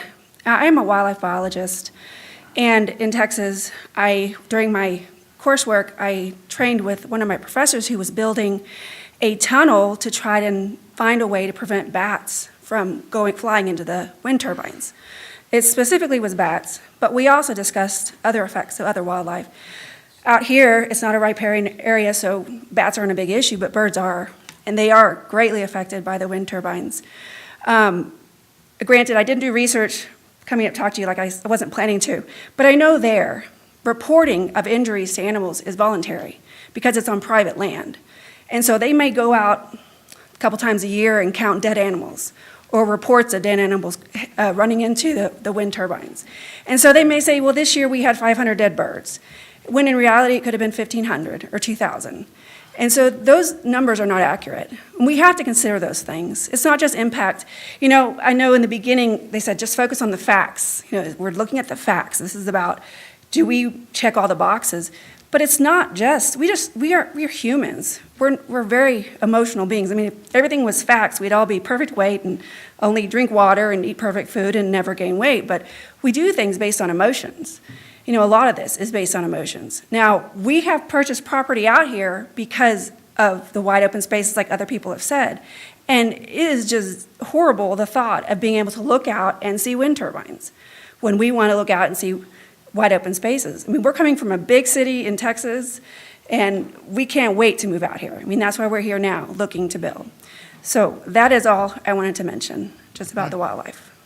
All right, thank you. Any questions? All right, thank you.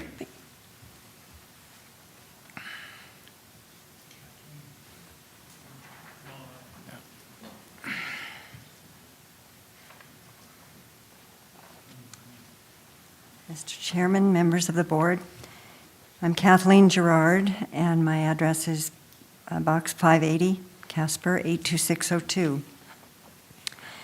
I think we've pretty much gone through the list but I did want to question, there was a point made from your attorney at the very beginning where he mentioned what you can and can't consider, or how you should and shouldn't rule. And he mentioned that you can only consider what's on the record as you make your decision. Would the information that you were given, would that be considered on the record? Okay, so I don't need to go through the whole list then.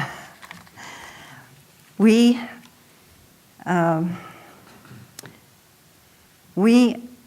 appreciate your listening to us and looking at the evidence, looking at all of the information from both sides. It's a very complex issue and affects a lot of people.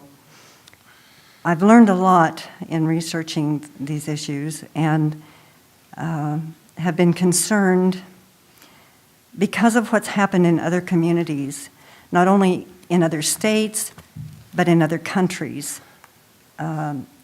We've heard about the wind issue and how it's being pushed as the Green New Deal, I guess, and so there are laws being made that states have to go to renewables, which pushes or incentivizes the government to provide money and incentives for the wind companies, who then have an incentive to build wind projects, who then need lots of land. And as they come into communities, there is a lot of division.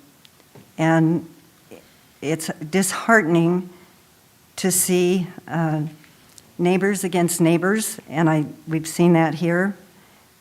We only want the best for our neighbors, and we don't resent the leases that they've made at all. There's a sense of sadness that we felt they didn't do their research before they signed up with these companies, because when you look at the research and you find out what's happening in other places, there are other ways to change your revenue stream. There are other ways to bring funds into the county for your budgets. I thank you for your time and attention, and hope you consider our point of view. Thank you. Any questions from Ms. Gerard? Thank you. Thank you. Just so you know that everything we've learned, it was in about a 3-inch packet that she put together. Oh, it's only an inch. Oh, it was pretty good. That was the first packet. Oh, that's true, yeah.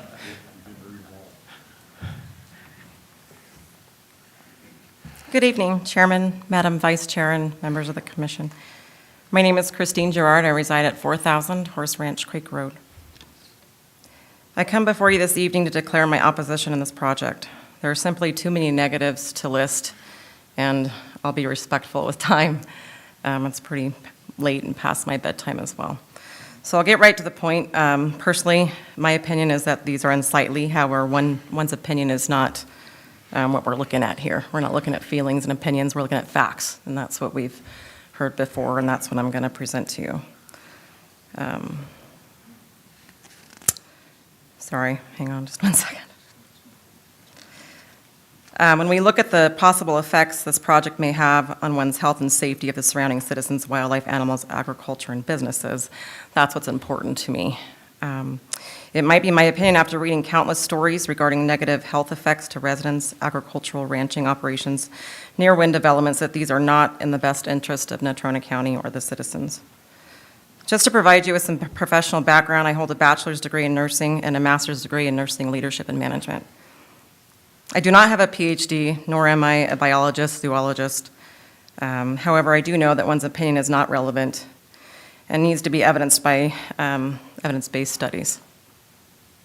I was astonished after researching all of the health concerns and complaints across the country and abroad who share the similar symptoms. These symptoms, if you will, have been termed wind turbine syndrome. The common symptoms include dizziness, headache, tinnitus, sleep disturbance, vertigo, nausea, tachycardia, irritability, and I can go on. This is where things get interesting. These symptoms, otherwise known as wind turbine syndrome, are shared with a disease called vibroacoustic disease.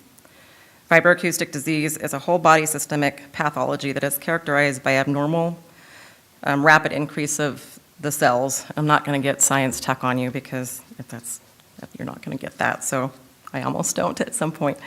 But basically, it disrupts our cells in our body and is caused by the exposure to low-frequency noise. It is real. It's not a psychosocial or psychosomatic event. This does affect our biology and our chemistry. Case studies have shown research regarding long-term infrasound and low-frequency noise prove that there is an organic basis for people who are affected. And like I said, it's not psychosomatic. Wind turbines produce infrasound and low-frequency noise. This we are told. Why is it impossible to believe, based on science, that an individual wouldn't suffer from vibroacoustic disease when exposed? Instead, the general public are made to believe that their symptoms are psychosomatic syndrome and are based on media hype and visual stimulus. Ever been to a shooting range, a concert, operated heavy machinery? We are taught to protect ourselves from loud noises, which are high-frequency noises using earplugs, right? What about the sounds that we're unaware of, the low-frequency energy or infrasound that our bodies are aware of and do pick up on that we don't hear? It is assumed wrongly that if we can't hear it, it can't harm us. Can you see X-rays, viruses?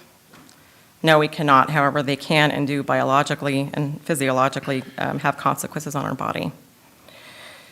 There has also been reports and case studies findings that suggest animal health disorders and deaths on farms and ranches. Chick deformalities, reproductive problems, difficulty calving, stillbirth calves, missing eyeballs, no or low milk production, and much more. In Europe, vibration exposure is recognized as a potential reproductive hazard in people as well as animals. It is said that DBA was conceived to protect the hearing and is a weighted scale for judging loudness that corresponds to the hearing threshold of the human ear. According to my studies, Dr. Piera, who holds a PhD in environmental sciences and a bachelor's in biochemical engineering, one cannot quantify anything below 100 hertz. I'm not an acoustic specialist, but she does go on to say, therefore, it is not a good methodology and is scientifically invalid to measure infrasound. Another topic that raises concern or question is the polycarbonate bisphenol A, otherwise known as BPA, which is a component of the windmill turbines, which I've been told. According to the U.S. Food and Drug Administration, BPA is an industrial chemical used to make polycarbonate hard plastics, which are used in many consumer products. We use them. We're exposed already. We know that.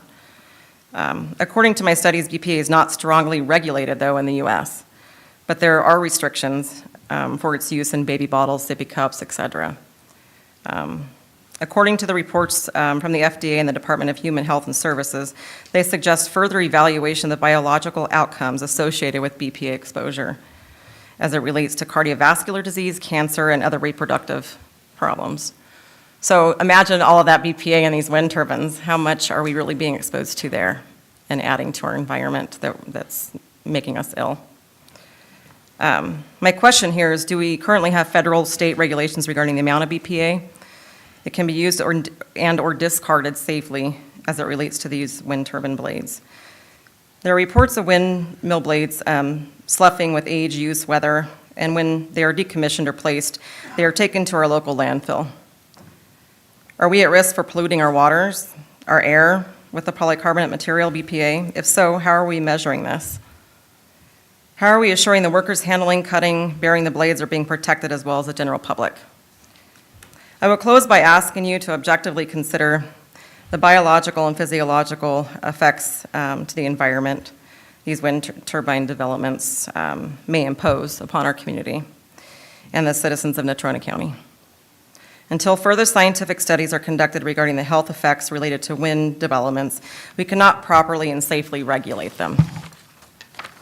I would like to see more state regulations regarding infrasound and low-frequency noise, as well as evidence-based health criteria for easements to occupied homes, ranching operations, and adjoining lands.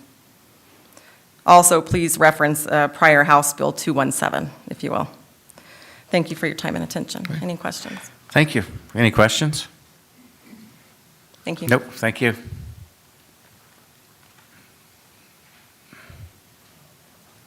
I just gotta do this.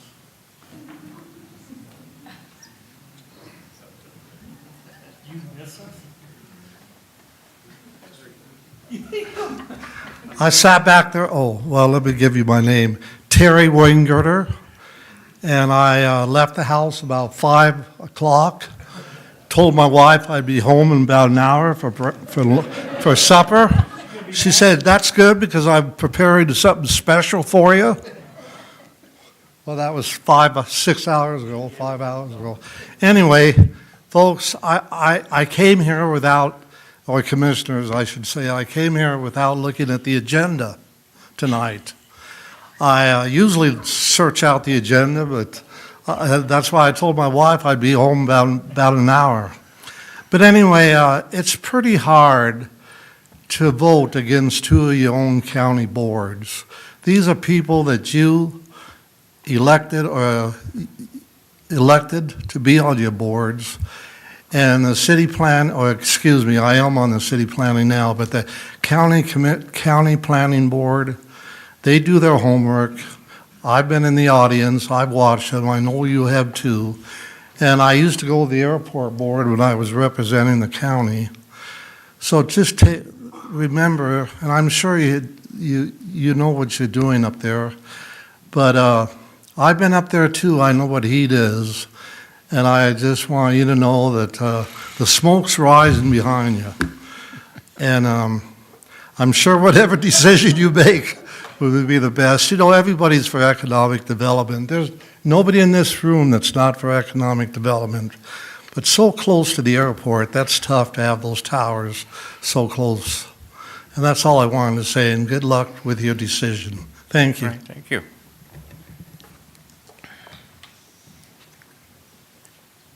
Anyone else wishing to speak in opposition before we ask for a couple follow-ups? All right. I'm going to go ahead and, there being no others to speak for or against, I now declare the public hearing closed. I think we have some follow-up questions. Who would like to go first? John, you've probably written most of them down, so could you start with the FAA issue? Mr. Chairman, yes, thank you. I'm going to ask Mr. Doyle, with your permission, to come up and speak to that, as he's our FAA guy. Okay. While he does that, can I give you one other Yes. thing about the wildlife that came up? So, just so you're aware, project is already coordinated with Game and Fish and Fish and Wildlife Service.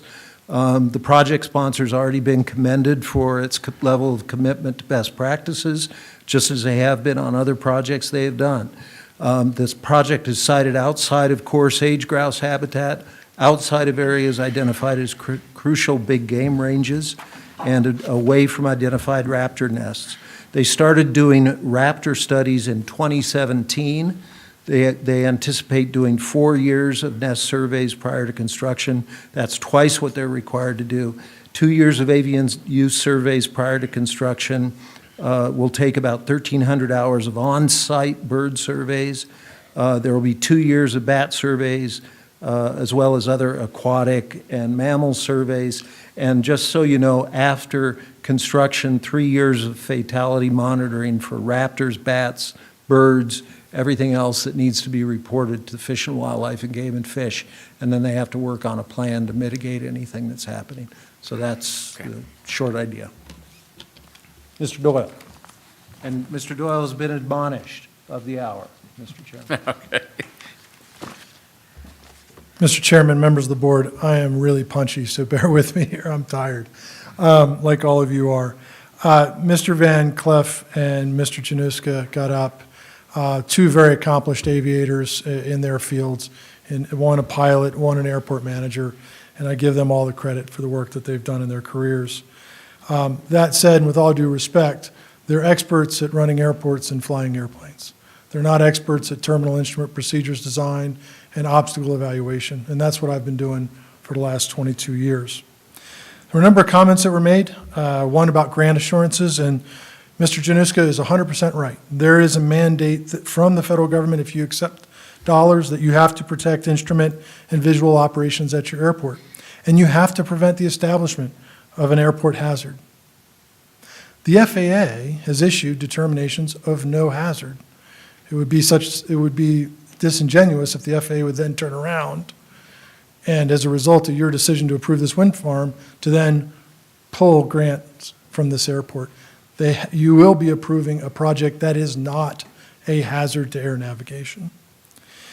Mr. Van Cleef keeps hitting, or a number of people have hit on this VOR departures issue, and the VOR. I want to reiterate that there is no electromagnetic interference on this VOR.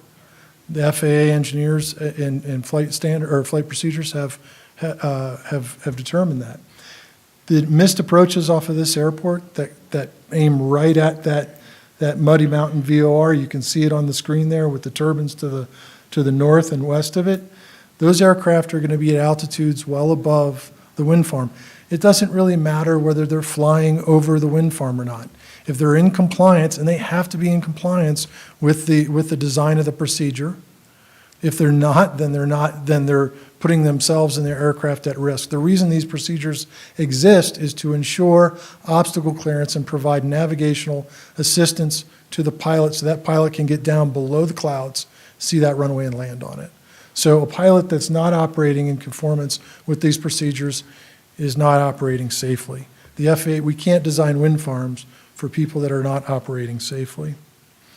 Mr. Januska made a couple of comments about, even though the FAA has issued no hazards, that this is not safe. I'll remind the board that the FAA sets the standard for safety. They assessed against that standard, and they found that this wind turbine farm is not going to be a hazard to air navigation. Therefore, it is safe. There is no question about that. I was really scratching my head as I read the airport board's letter to you, and I listened to Mr. Januska speak, because despite all the evidence to the contrary, there's still a claim that there's somehow that this wind farm would make the airspace less safe or unsafe, and that simply is not the case. Flight instruction was brought up by a number of people about, or I think Mr. Januska brought that up in his letter and tonight, about flight instruction, that, you know, in obstacle-rich environments where there's busy airspace, flight instruction doesn't happen. It absolutely happens. It happens in all airspace. The FAA takes into consideration flight instruction. Flight instructors take into consideration the safety standards established when training. Realize that these young pilots, these baby pilots, are going to grow up to be veteran pilots, and they're going to fly in these environments. That you train in the environment you fly in. That goes back to my military days. That said, I'll ask you, for Mr. Januska and the airport board, a lot of credit to those folks, but I would ask, why are you objecting to this? What metric are you using? Is it subjective or is it objective? The graphics that I've shown here tonight represent what the FAA did. The FAA calculated these surfaces. They looked at this mathematically and scientifically, and they applied the results of that the mathematical and scientific assessment against their safety standard, and they just made a decision. Mr. Januska and the airport board's comments that this would be less safe defy logic. There's been last comment regarding the location of these turbines. The 57 approved turbines that the proponent has received today are for the locations that they were filed at. If the proponent decides to move a turbine for whatever reason, there's a requirement that they go back through that process with the FAA, and the FAA will then conduct another aeronautical study assessing all of these things we've talked about tonight and issuing a new determination for those turbines. Thank you very much for allowing me to speak. Yes, Commissioner Henry. Got a question for you. So, Mr. Van Cleef talked about an engine loss, twin engine. You got an engine loss. It's my opinion that that's the least of your problems is a wind tower out there. What do you think? One engine and operative has been batted around for years within the FAA. American Airlines pushed one engine and operative. The issue with one engine and operative is not an issue of safety, it's an issue of economics. As our pilot representative here tonight talked about, before they ever take off, there's a plan put in place on how to deal with the loss of an engine.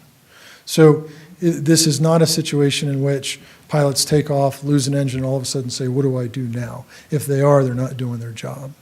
So it's an issue of economics. Do we have to offload passengers or cargo in order to get up over there, the obstacles? And like our pilot pointed out, a straight-out departure off this runway does not encounter these wind turbines. Okay. Thanks. Thank you, sir. Commissioner Mill.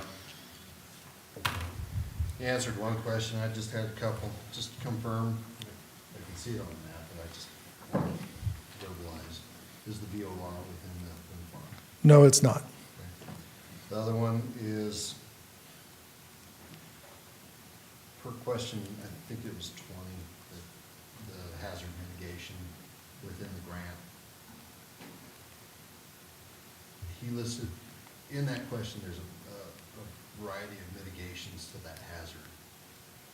The towers that are being proposed and the mitigations, the control measures that you're putting for visual, will they suffice for the mitigations on that questionnaire for the grant? I'm not sure I understand your Okay, question. so, I believe, Glenn, question 20, you went through a whole series of mitigation, lighting, visual, whatever. Will there be mitigations on the towers that will assist with the grant proposals showing mitigations? Will he be able to use those controls that you're putting on the towers as mitigations for Sure. that question? Yeah, so there, let me be clear on this. There's no impact here at all. So the FAA didn't have to adjust the airspace. They didn't have to change the way aircraft operate. So there is no mitigation necessary. Those turbines are completely in compliance. Lighting is standard for a structure over 500 feet anywhere in the United States. It's not a mitigation. It's just part of the safety standard that the FAA has established.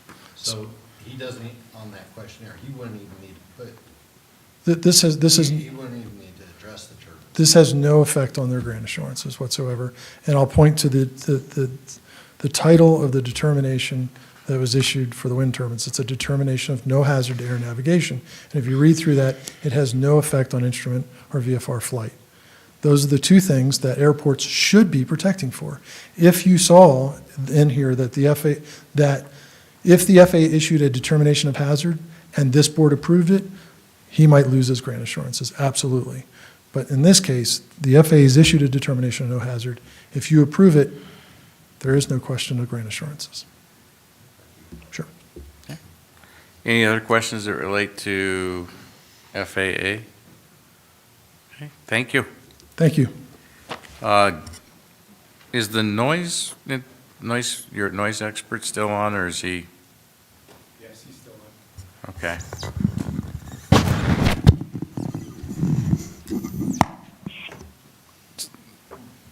So, Mr., I can't remember his name. Mass? Mark. Mark. How about Mark? It'll be easier. Mark is fine. Yeah, Okay. Mark is fine. So we've heard some testimony regarding not just the ambient noise or the swooshing, but vibrations and other frequencies beyond what the human ear hears. Could you address any of those issues as far as location to a house, how far any types of those sounds would travel, if in fact there are studies that show ultrasonic, what were they? Low frequency. Low frequency. Anyway. Infrasound. Anything of that nature on sound? Certainly. I believe that the commenter was speaking about Dr. Alvarez Pereira's vibroacoustic disease, and then I think I also heard something mentioned about wind turbine syndrome.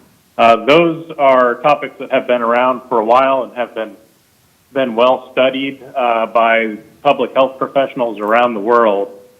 I'll read you just briefly a quick summary that was put together by Fritz Vandenberg and Irene Van Camp Irene is with the National Institute of Public Health and Environment from the Netherlands. And basically, this is their conclusion of an update of a review of the evidence. This was presented at the 9th International Wind Turbine Noise Conference in May of this year. There is no evidence that disease or affliction can result from infrasound or low-frequency sounds that are different from such effects of normal sound. There is no need for a wind turbine syndrome based on erroneous ideas of the impact of sound, just as there is no need for a road traffic or air traffic syndrome. The ubiquitous presence of inaudible infrasound at levels close to or above wind turbine infrasound levels demonstrates that such levels cause no harm. If so, walking would make us ill because of the air pressure variations at the ears during walking. Dr. Alvarez Pereira's VAD hypothesis did not really initiate with wind turbines. It actually had something to do with some exposure to by folks to aircraft at very high levels of low frequency sound. Even then, it has only really been advocated for by her and her single research group out of Portugal. It has not been picked up by the broader scientific community.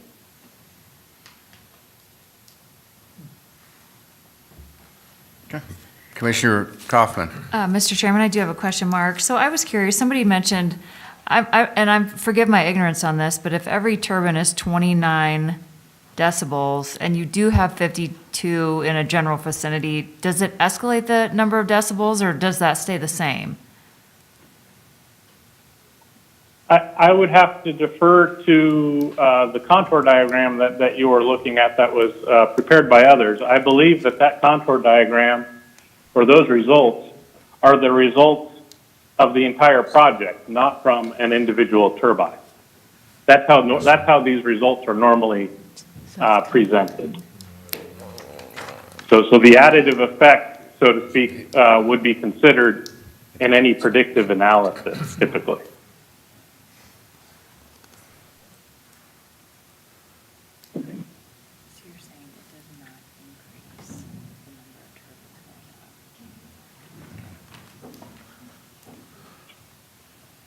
Okay, any other questions that relate to sound, acoustics?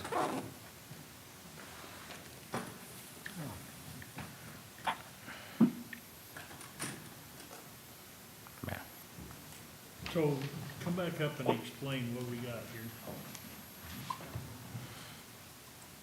One of them's the sound, that's the same one as this one. There's the tower. And around. Mark, what we're doing is we're looking at figure 3, which is your overlapping chart of sound levels, noise levels.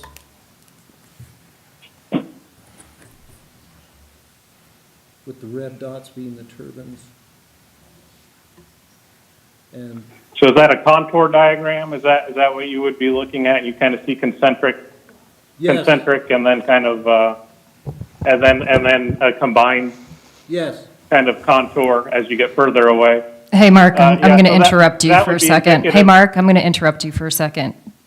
Chair and County Commissioner Kaufman, we prepared this letter for you, and I'll read it so that we can get the answer.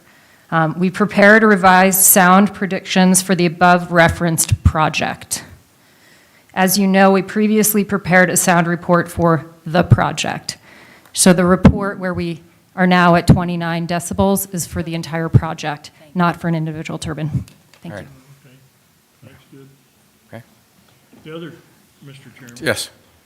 The other question that I would have then, if you look at the predominant wind, Antelope Hills is probably only gonna hear about, maybe 8 of the towers. The rest of it is gonna go to the north and the east. And that wind direction is north and east of there. So you're not gonna hear that many towers. Is that right? Okay, here. I could speak to that, if you will, Chairman. Commissioner Hendry, the report did include the direction of the predominant wind, so you could see that the decibel levels are different at each receptor, so that accounts for the wind direction. So, in fact, those decibel levels are what you would hear based on the project. And if you recall, 27 to 29 is a whisper. Okay. Thank you.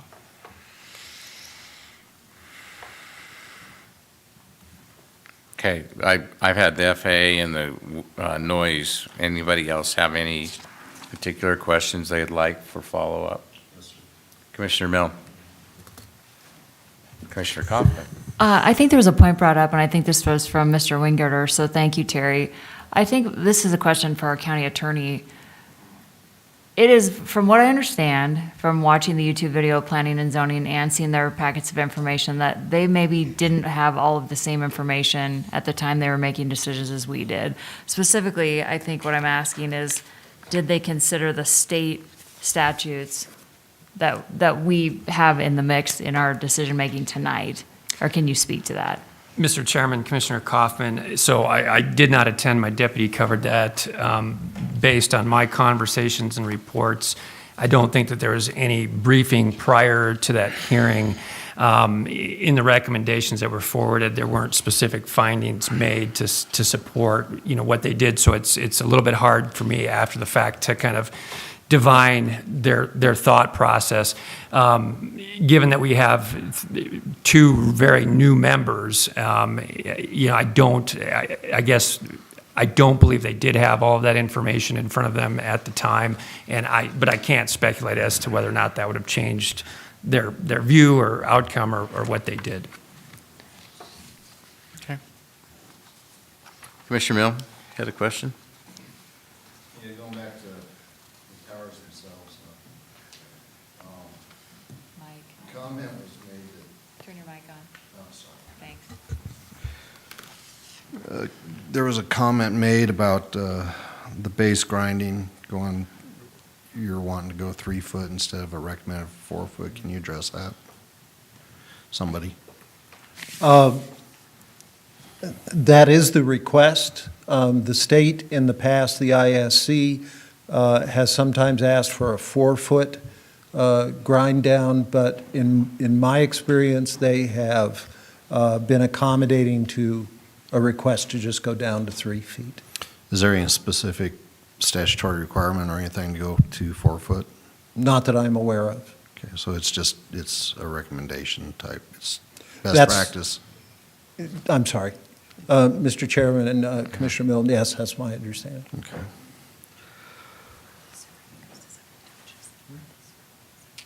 I got another question, but it doesn't really. Okay. I'm sorry, Mr. Yes, Chairman, at this point. Mr. Chairman, Commissioner Milne, our lease agreement is down to 72. Down to what? 72 inches. 6 feet. 6 feet. Mr. Chairman, Yes. I would just add that in our county resolution, it says that reclamation taking place on private land will be a matter between the developer and the private landowner. So the ISC may have standard practices, and I know as a matter of course, they do look closely at the decommissioning, but for purposes of our resolution, we as a county have decided to leave that as a matter of contract between the private parties. I'd also note, Mr. Chairman, that the cost of decommissioning is in Appendix E to the application, and it'll tell you what the estimated costs of pulling down the turbines and all that involves. Also, the obstruction lighting on the towers, with a project over in Converse County, Ms. Michael was successful in getting FAA approval to have lights on it that are not on all the time. They only come on when an aircraft is nearby. Now, you have to get FAA permission to do that, but it's something if this body wants to suggest that we impose that or suggest that we pursue that and try to get it, it's fine. We'd like to do that. If I may, Mr. Chairman, this Yes. is the letter that Ms. Michael referred to. There's 5 copies. Yeah, I think we've had this.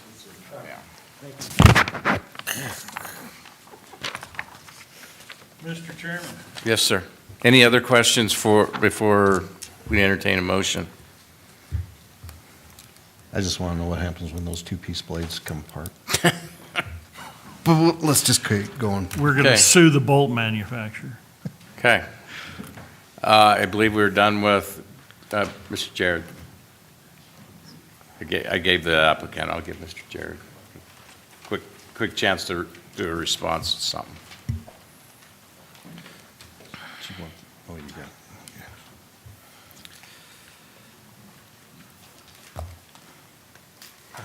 I apologize. Greg Gerard, problem. 4,000 Horse Ranch Creek Road. One of the things that they mentioned in their permit, tonight they were talking about recycling capabilities for these wind turbines. We've yet to see that, but in their permit, it hasn't been brought up, and you'd asked us not to bring anything redundant up, but it didn't get rebutted with everyone. What's this recycling technology? Because I've called, we've contacted concrete companies. We've heard that GE is actually doing this. They're trying to. They've got like 100 of them done, from my understanding. We'd sure like an answer if our landfill is going to keep getting filled up. With that, thank you. Thank you. Thanks. Is there a quick answer, Mr. Fitzpatrick? Mr. Chairman and members of the board, NextEra is committed to not put any turbines in landfills on an ongoing basis. So that just means you're. Our repurpose technologies I went through, yes, GE is turning blades into concrete. We will explore that. We will explore other uses for repurposing wind turbine blades, from educational purposes to artwork, like I said, which is local. But really what we're looking at the most is being able to utilize the blades to turn into concrete, and that's what GE is working to do. And we've made the commitment to not put any blades in landfills on an ongoing basis. Okay.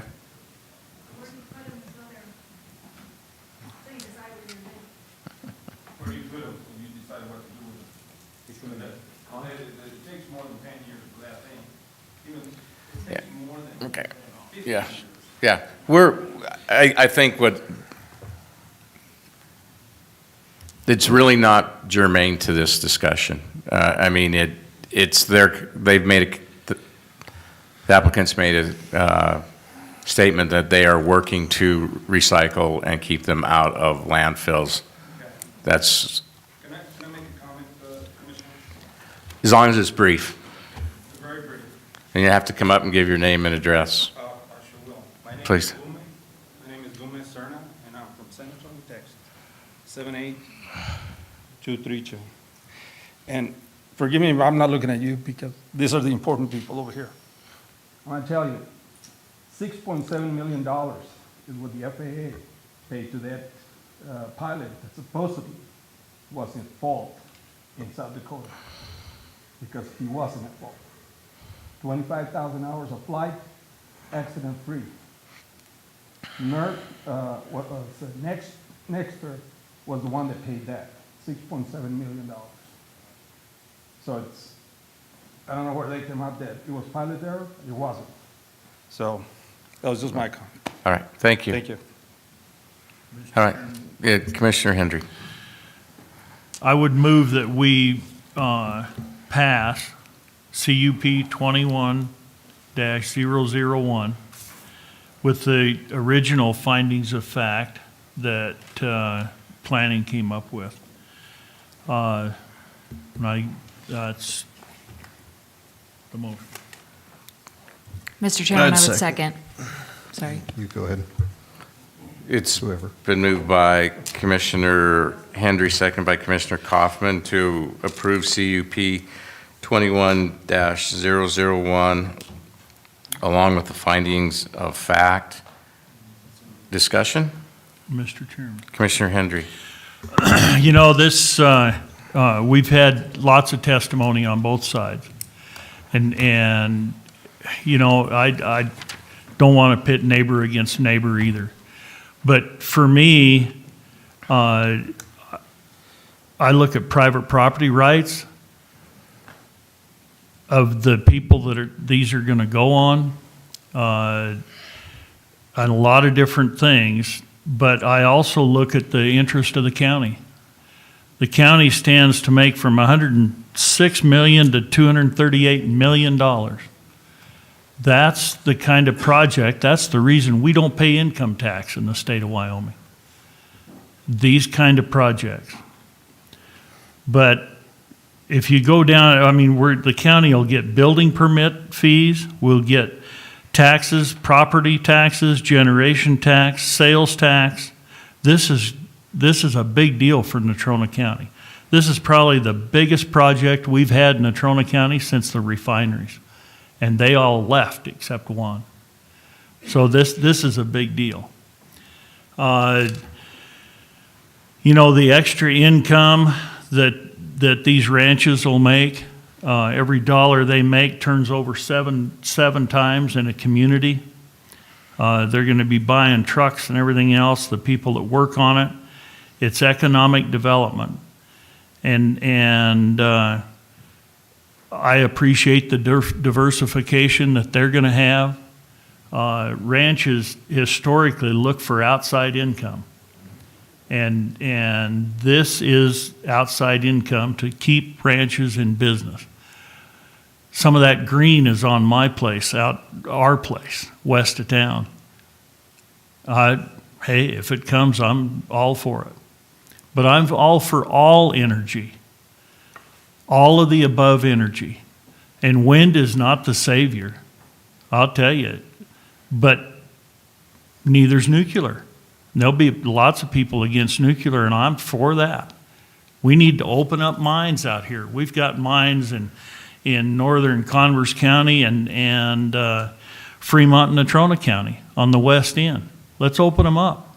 We've got the uranium. And those are businesses that will help Wyoming. But I like the fact that this may keep these guys in business. They're right next to the subdivisions, B.B. Brooks. I would hate to see subdivisions go on north almost to Midwest. And this is, you talk about the characteristics of the neighborhood changing if the wind towers come. It'll change if they're all 40-acre tracts out there too, and it'll never be back. So,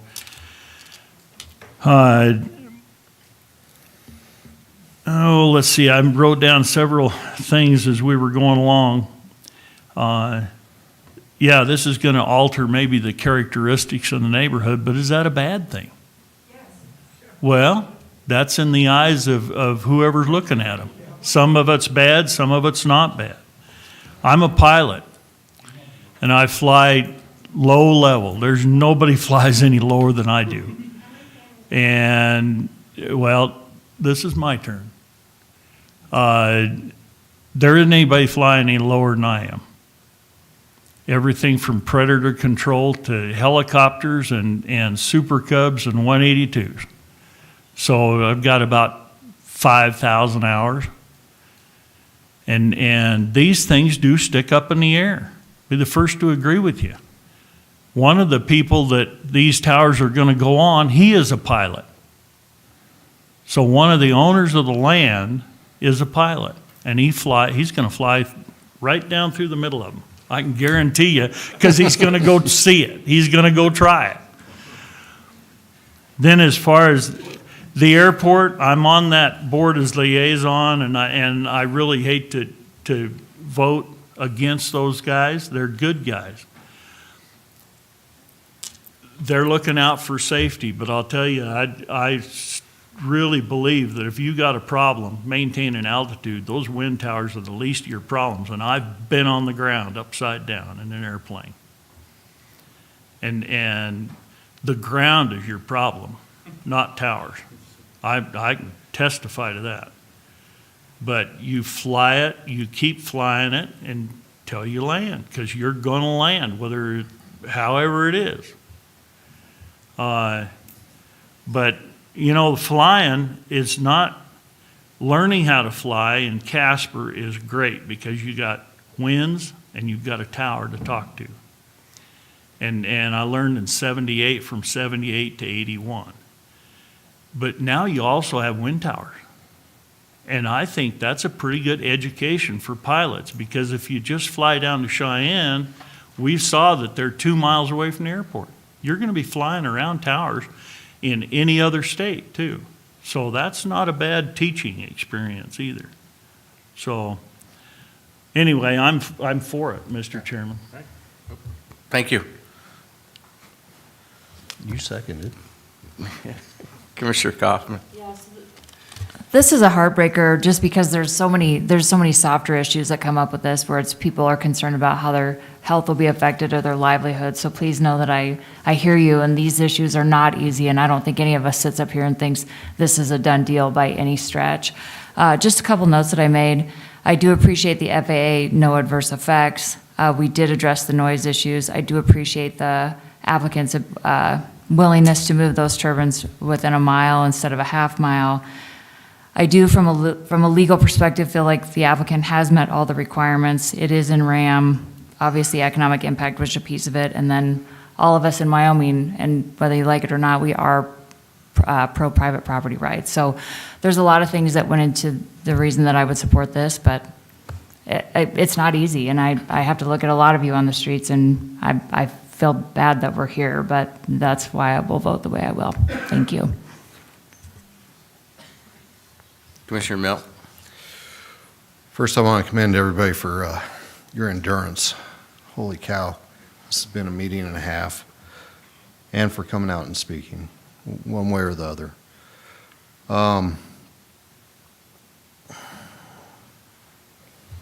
As our county attorney explained, talked about a little bit, 2 points. One, we have statutory requirements. 2, I can't get in the head of our planning and zoning board. I don't know why they voted for what they voted for, because there's no specific detail. It was just a generalized statement. So I can't get into that point. Seeing what I've seen, though, it comes down to economic development, private property rights. Now, being a good neighbor, you don't want to impact your neighbors, right? You want, or if you do impact them, you're impacting them to the least amount as possible while you develop in your own property. I don't know whether having a slaughterhouse come up right next to your property or a wind tower would be worse. You got the smell with one, you got the, I'll give you, they aren't the prettiest things. Wind towers are not the prettiest things. But one way or the other, and I don't think anybody, well, there's a lot of us here that wouldn't oppose a slaughterhouse either. Packing company, independent here. So it just kind of, it comes down to how it's, are they doing their due diligence? Are they trying to work with you as neighbors, trying to minimize the impact? Are you doing the right thing as a company, coming in and trying to do what you want to do? Somebody's on hold or something, or hanging up. But, you know, like I said, we have to look at this, we have to be objective. That objectivity comes from the statutes and from our own rules and regulations from zoning. If we can't point, if I can't point to something specific that we're violating, where the neighbor, the developer is not trying to be a good neighbor, then I'm at a point where they need to go ahead and develop what they need to develop. And so I hope you all continue to try to work with the surrounding area. I know you will. There's more steps to this. The industrial siding is going to be a huge project, huge step to get through, beyond this. So, I hope you all can come together and work through this. Thank you. Commissioner North? I can honestly say I'm probably more confused tonight than I was when I started. There's been a lot of good testimony on both sides, and trying to decide which side to believe on some of the topics is difficult, because beauty is in the eyes of the beholder, and it is. I do believe in private property rights, but I also believe that what we do affects those that are around us too. And there's a balance in there. To tell you the truth, I wanted to table this tonight because there was some information that was brought up that I still don't believe I have the answer to, and I don't believe I can make a valid decision on that. And that's one of the things that I was hoping we'd do tonight is table that so we could get some more of this information. I'm not saying one way or the other, but I don't feel like I can, with the information that was brought up. I understand what you were saying about the FFA or FAA, but at the same time, I also value our boards that we have and the airport board and what their decision was and what they were saying also. Because of that, I really don't believe that I can support this tonight, because I'm not saying I'm against it. I'm just saying I can't support it tonight because I don't feel like I have enough information to say that. And I know a lot of that stuff's going to come out in the next permitting process. These are the kind of meetings that I don't think any of us really want to sit in on, because we don't want to divide the county. This is an important development for the businesses. It's important for the landowners. I understand that completely. I just don't feel like I have enough information, even with all the stuff, the packets of stuff that we read through and everything that we've heard. The fact that some of these towers have been moved, and I don't know, I'm still not 100% sure exactly how that whole thing is with the FAA and if they need to review it again or not. That's the reason why I can't make this decision tonight, and I can't support it for that reason. So, like I said, I'm not saying that I'm against either side. I just don't feel like I can do that tonight. All right, thank you. Quick question that was offered by Mr. Masterson regarding the lights, pursuing that. Do we have to, if we wanted that, would we have to make that part of the findings or a condition? How would that work? Mr. Chairman, I think if you wanted to make that a friendly amendment, make that a condition that they pursue that with the FAA, it's probably the cleanest. I mean, we could certainly work informally, but having it embedded in the order would be the cleanest.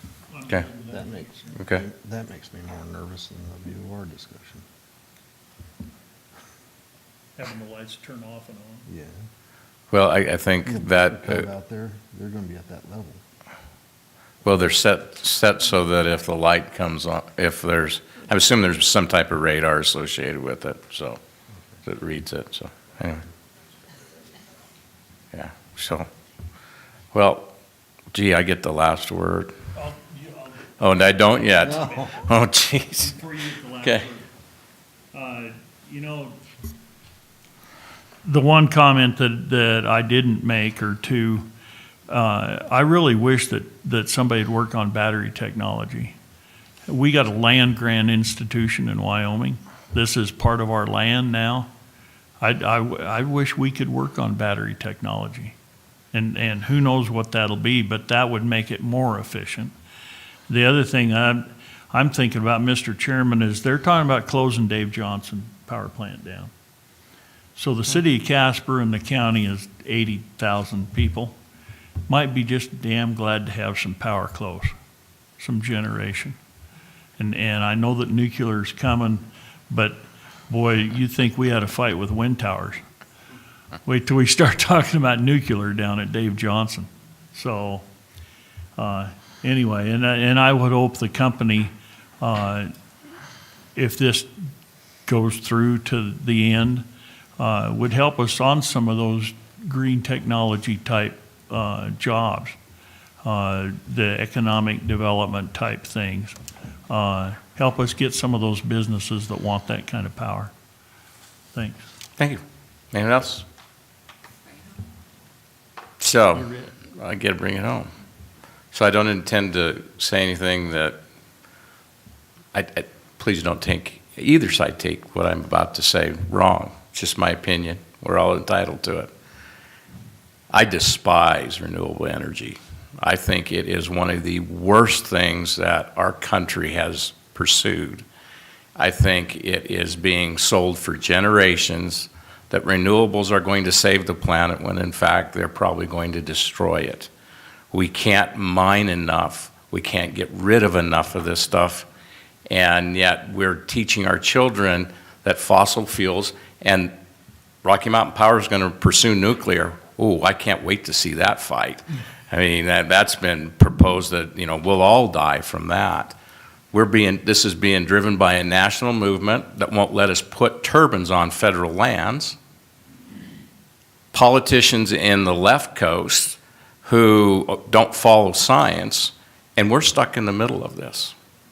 And Wyoming is going to become one of the biggest wind generators unless either the state or somebody steps in and takes it and puts the science back into this and takes the political science. So Michelle knows that when I first met with her, I said, I hate wind, but that is not, my feeling is immaterial to what the rule is here in front of us. And because the applicant has provided a complete permit or process to us, I can't see where there is any definitive arguable deficiencies within our rules and the state rules of what has been presented. I believe that if we voted against this, it would be a very simple thing based on the facts that they have presented today, that they could go to district court and get a permit approved without any issues. So, as I say, I've offended the ones I'm voting for and made the ones over here that I empathize with and agree with. So with that, if there's any other discussion, do we want to table this till another date? After this amount of time? Yeah, You if try to there's, table it, you if can- there's no further discussion, all those in favor signify by saying aye. Aye. Opposed, same sign. Aye. Okay. Motion passes. I would very much like to thank all of you for your patience and your civility. It is something this passionate on both sides. It's great to see we can all come together and focus on an issue and not tear each other apart. It's something that again, I wish we could do at the national level, so thank you. I haven't got anything. Nothing. Public comment. Does anybody in the public want to talk to us at 11:31? Thank you. I don't Okay. have Commissioner Okay, comment. okay. I got one more question. Sure. Where is the power that these things may go to? Out of state, is it? Probably. Process, yeah. Doesn't it take more power to generate than what they actually make? So why don't these towers go out of state right away? Yeah, yeah. It's, okay. Commissioners' comments? Commissioner Milne, Commissioner Hendry? Commissioner North, Commissioner Kaufman. We're adjourned. Well, guys, My God. what a meeting.